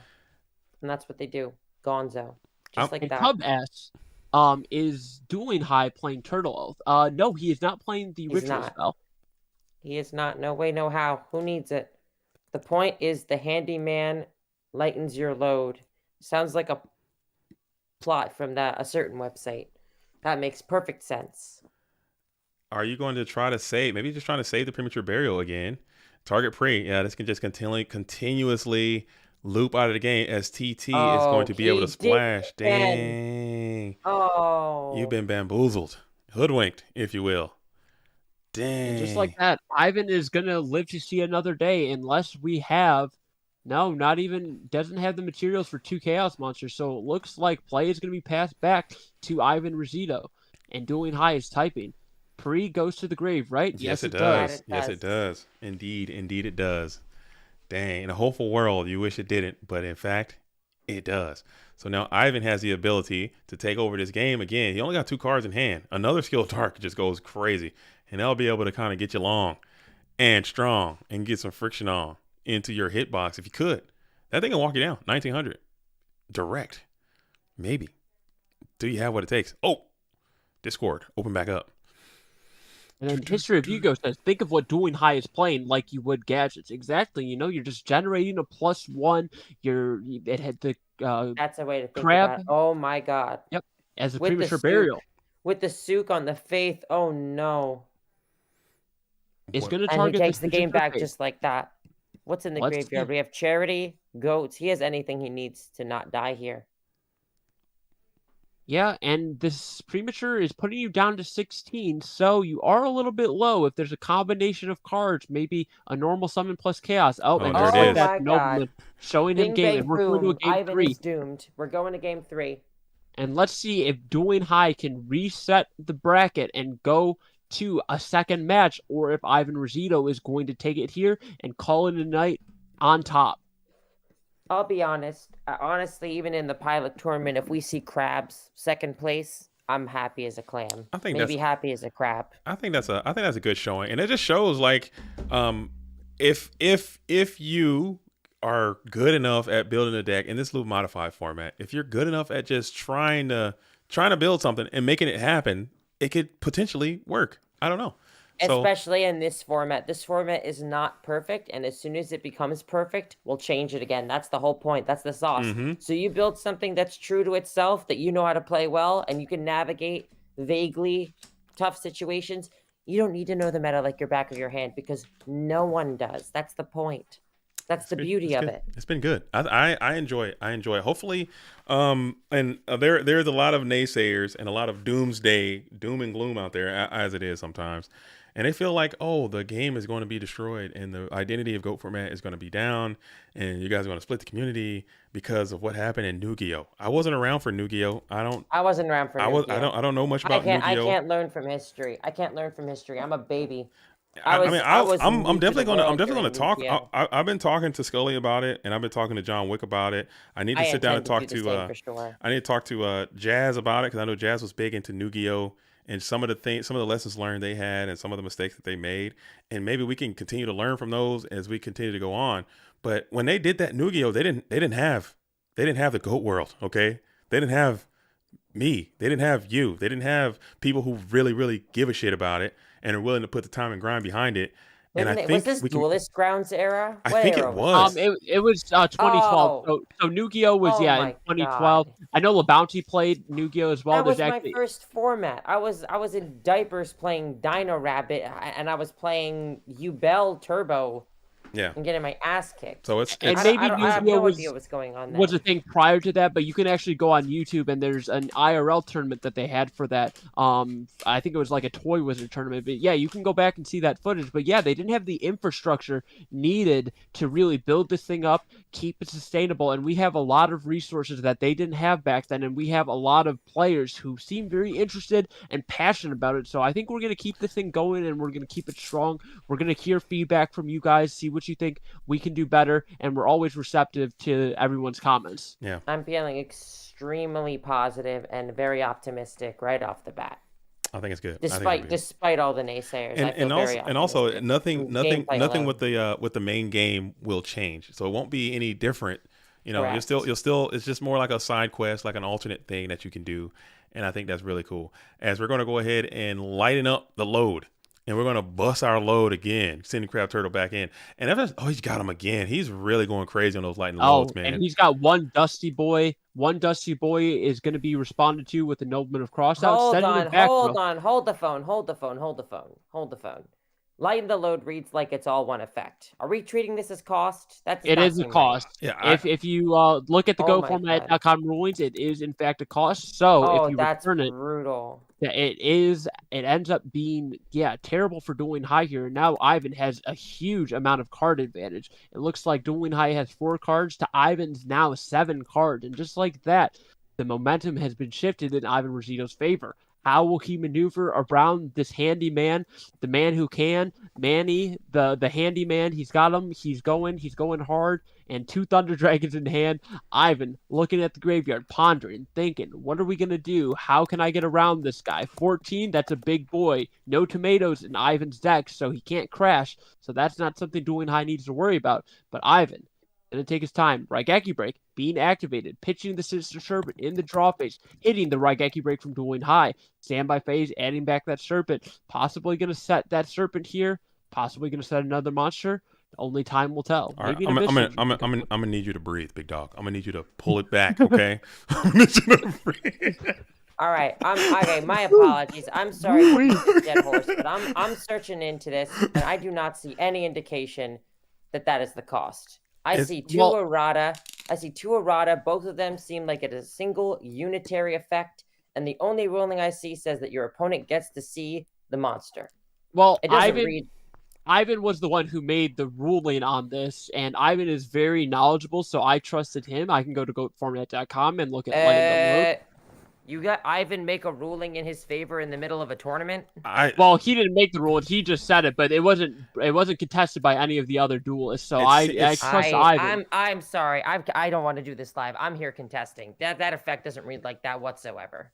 We can find out. If Dueling High gets cheated. To be fair, neither does Rock Bombardment, and we did rule that at cost, but I'm gonna look into that as well. Let me see something. We'll hit up. We'll hit up TK later. We'll hit up TK. We'll hit up MMF. Maybe MMF is online. I'm gonna hit up MMF right now Because that's something I just assumed it Rock was. Bombardment in the newest errata of Rock Bombardment, there is a semicolon, and that is how you delineate cost and effect. But if you look at both of the errata of Lighten the Load, it says once per turn, do a thing and do a thing. There is no semicolon. Oh man, now Ivan's questioning it. If it's not, oh dude, we got to just throw this whole tournament away. We got if it's not. Listen, we are here. This is the pilot to the pilot. We are here to learn. We are here to crease things out. It is not the biggest foul in the world. If this is messed up, we can be rectifying this right now going forward. But I gotta make sure it's straight. And nothing about this says it's a cost. But look at it though. We're here 20 years of Yu-Gi-Oh, 25 years of Yu-Gi-Oh, and we're just now still getting things mixed up. Lighten the Load is at the top table. I've been bamboozled, says Master Reactor. I'm sorry if you've been bamboozled, because I've been bamboozled. I got to trust Ivan, man. Ivan knows these things. It just seemed correct. It seemed correct. We're going to find out, man. It was a valid assumption. But I'm doing the digging because I had to do this same digging to see whether or not Rock Bombardment works through Royal Decree, which it does. The good part of Rock Bombardment works through Royal Decree. We're gonna find out. I tagged MMF. Let me see if I can find who else is. Let's see if I can hit up TK. Maybe TK's up. Let me DM TK. Oh, no shot. TK no shot. TK's in Wales, isn't he? TK don't sleep though. TK don't sleep. He's thinking about rules in his dream. He's thinking about does Lighten the Load cost or not right now in his dreams. That's what he's thinking about. I'm gonna hit him up. He can hit me up tomorrow, man. He'll know this. He'll know this like no problem. He's locked in. Ivan Rosito's activating a graceful charity here with 2 Thunder Dragons in hand, pitching a Serpent, pitching a Thunder Dragon. So this is not a great spot if you are doing high the Kaiku coming down. Do we have an answer to this? Do we have a Mirror Force? Do we have a Raigeki break? And no, it is negatory. It's gone. Dang. That's a rough spot, and I don't know how much an extra card draw would have done for Dueling High here in this situation. But it's happened like 4 times throughout this tournament, like that. Now that is something else. That particular play has happened at least 4 times in this tournament. So it would have. We need to let it proceed that way for the remainder of this event for consistency, but I will look into that. Yeah. I'm quite sure, based off what I have seen here, there is no indication it's cost. It's a fair assumption, but there's no indication. And we'll throw up the GGs here, and we'll find out. We'll find out if it's not, but still GGs Dueling High. And if it is, not taking it away from Ivan, congratulations from the amazing run. Congratulations to Dueling High for getting 2nd place in this with frickin' Crab Turtle. If it is, beatdown. If it is, Dueling High thinks it might not. If it is, what if it is? It could very well be. So it's GGs all around to both of those duelists. What I'm going to do now, I'm going to pull up those deck lists from the 1st, 2nd, and actually I'm going to throw up the 3rd place deck too, so you guys can get inspired if you're going to be playing tomorrow. That's a great plan. Let's take a look. Let's see what we got. Let's see. Let's see what the duelists are rocking with. Let's see. Amazing performance from Ivan Rosito. Amazing performance from Dueling High. Thanks to everyone that participated in this event today. Hopefully you can come out tomorrow, play some more M-Goats. This is a great Please do. format. I would love to see you. And JDZ, I believe you're rocking it. Fancy, are you rocking it tomorrow? I'm gonna try to play. I do have some things. I registered, but I might end up having to drop out because I do have some things I need to take care of. But we'll see if I can get those things done early in the morning. Then yeah, I'm definitely gonna be rocking the M-Goats tomorrow. That would be fantastic. What was in the meantime, you'll see me on stream for sure. What was the 3rd place deck? It was the Machine Gate deck. I know. What was the duelist name? Dish. Oh. Not Cameloge. Not Cameloge. It was No, that's the new subscriber. It was Dio something. Camelo. Yeah. By the way, it's Camelo. No, not Cameloge. Cameloge. I like Cameloge. You're Cameloge now, big dog. I'm sorry. You're Cameloge now. Just like you're Cameloge, I'm Fancy Diesel, the Teenage Weasel. You're Cameloge. Is that what you became? The teenage? Well, I've become Pooey, so. Yo. Not Pooey. You're not Pooey anymore. I think that's unfair. What was the duelist name? It was 3rd place. What's 3rd place duelist name? Let's get in here. You can just look at the bracket. Man, you're killing me, dude. Damn. I got it. You're killing me, Smalls. You're killing me. I can take care of business here. What's the name? Let's get down to It's business. Diosama. Diosama 7471. Don't remember. Don't forget the name. Diosama. Dio has rocked for a long, long time. Diosama. Now it's time for him to pass the torch. He sings songs of wildebeest and angels. Here we go, here we go, here we go. Oh, that's me. Oh, that's my deck. Wrong deck. I just doxed myself. How did that get on there? Oh my god. Dang, man. What have you done? I'm not can't play that deck tomorrow. I was gonna give y'all some lava golem tomorrow, dude. But now I'm not even gonna do it. Cause I just doxed myself, dude. He's playing. He'll still do it. Oh, he's not afraid of you. And before we wrap up, can we get one more like? If you haven't liked the stream, please. We're one like away from 90. You like the stream? All right, please, God. All right. So we got this was going to be Ivan's deck that won right here. So we're going to show this one. This is Ivan right here. Can you guys see it? I don't want to try to blow it up or anything because it's going to cause more strife than what it's worth. You guys can see that? Is it too small? This is hilarious. This is not what I was expecting whatsoever. Is it too tiny? Can you guys see that out there in Go World? I can see it, but okay. If you could blow it up, it might be best. Let's see if I can. Because this Retrobot, it spits it out in threes. It's going to be so annoying. You guys can see that. We got triple Abyss, double Sork. He only went 2 Sork. With triple Abyss and triple Dekoichi. Absolutely vibrating as Ivan is going to go ahead and play this type of turbo deck, Abyss Turbo. Seemed like a cool deck. It seems Abyss Chaos Control, I want to say. It seems like a cool deck, but you can do some cool stuff with this. And I like it. Side deck, it's a lot of one-ofs in there. Maybe just filling it out, trying to see what's good and what's not. What's good in certain spots and what's not. Pretty chill, double Saku. Okay. And then Dueling High was playing the Rituals here. The crabs. I love this crab deck. I think it's my favorite deck I've seen for the whole format so far. I think it's cool. You're doxing yourself again. Oh, sir.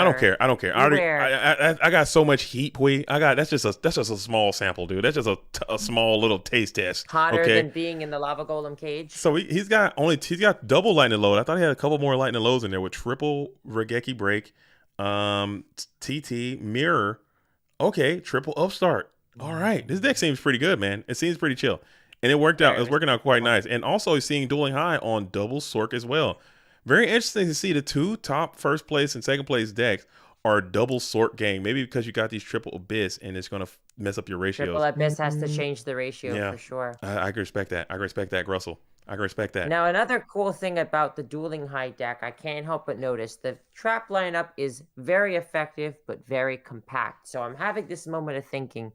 Everyone who sees this deck right now, Dueling High can add like a single more trap into that lineup or change a trap or something, and everyone's going to be thrown off completely. Any crap player can be changing it up, can be shuffling it, hurting people bad with, I don't know, Sakuretsu, like even one Sakuretsu armor, one Dust Tornado. All that stuff is going to freak people out. They won't be seeing it coming now. Did you say crab player? You got a crab? Are we in crab meta right now?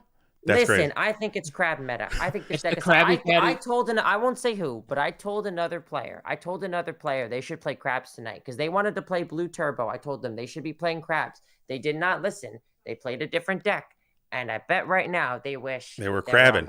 All right, so also I just want to show these one too because I thought these decks were cool. This was Cameloge. It's not that. Okay, we're calling Cameloge still, and they're playing a zombie deck.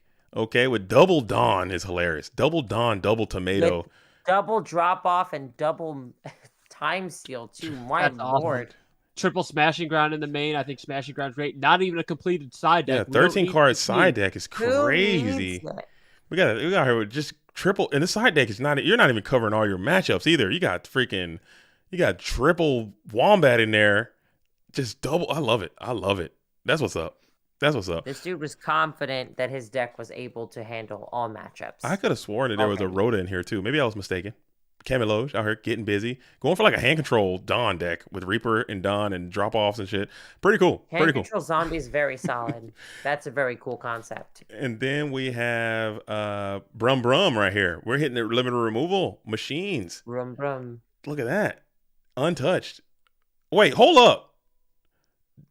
Illegal. You got triple. Whoa. Get him out of here. Wait a minute. Wait, hold up. Let me. Modify goat format. Flag on the play. Dude, illegal.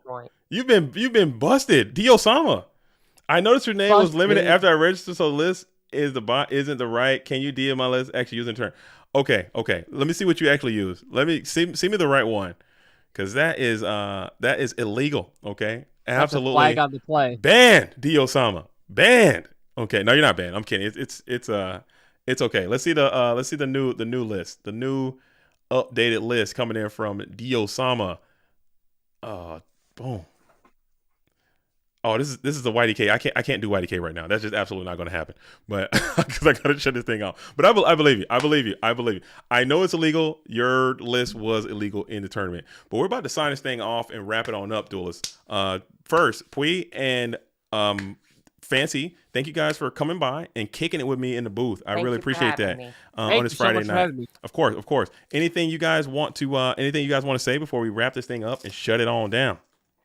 Poi, ladies first. Okay. I will see y'all tomorrow at 11 a.m. EST sharp. Let's get it going. Let's play the real one, the big kahuna with the nice prize at the end. I can't wait to see ya and can't wait to see what you're cooking. Hell yeah. It's going to be on Pui's channel. That's going to be on Pui's channel. Tell them where to find you, Pui. Let them know. Pui's Card Academy. That's PUYS Card Academy. And it will be shared in the server, and it will be shared on this channel, I am hopeful. So you'll be able to see it. It'll be ready, available. Me and Grumple will be kicking it. I think we got an excellent streaming chemistry. We're going to cook up something good for you, and it'll be a good time watching all those matches with these spicy decks. Hell yeah. All right, FD, what do you got to say? Let them know where to find you, too. For me, so actually, if you guys want to continue watching some MGOAT action, I'm going to be playing AGT over on my stream at twitch.tv// Can I get down on that? Anthony Diesel. Yeah, absolutely. If anyone wants to play some MGOATs, come on over to my Twitch stream. I'm going to grab a bite to eat, but I will be live in literally 5 minutes. So if you want to play some MGOATs, come hang out with me over there. We're going to keep the MGOAT action going. If you want to play me, if you want to play somebody else, I'll watch some people play MGOATs. But make sure, most importantly, you come out. You come watch Poi after this and go to the tournament tomorrow. Make sure you sign up. Go support the stream. Most importantly, like, comment, subscribe on this video. I would really appreciate it. Yeah, make sure you support Poi. Make sure you support JDZ. Give them hearts in the chat. Big hearts in the chat for these two. They are amazing. They did a great job. They've done so much work. And yeah, just come check me out at twitch.tv/Fancy Diesel. And you can share that in the Discord as well, man, so people can get over there and find you, or put it in the YouTube chat or something. But hey, this was great, man. This was great. I had a good energy, good vibe. I hope you guys enjoy your Friday. It's not too late. If you're on the East Coast, you can go out there and still get lit. Okay, I expect to see you guys all here tomorrow supporting Pui, and I expect to see you guys all here on the 5th of May, excuse me. That's going to be our next tournament. It's going to be Fancy Diesel in the booth, coast to coast. I'm not going to be here. I'm taking a sabbatical, okay? So tune in, support Fancy on May the 5th. Also, May the 11th, it's going to be 3v3. I expect you guys to be all out there playing. Find your team. Start getting it together now. I will put the announcement together for that very, very soon. But duelists, it's been a blast. It's been a pleasure. Thank you all for tuning in. As always, I am JDZ. I play Ghost. Until the next time, shout out to all the real ones. That's every single one of you. Every single one of you. Salute to the OGs. To the OGs. Peace. Take care. do do do do do do do do do.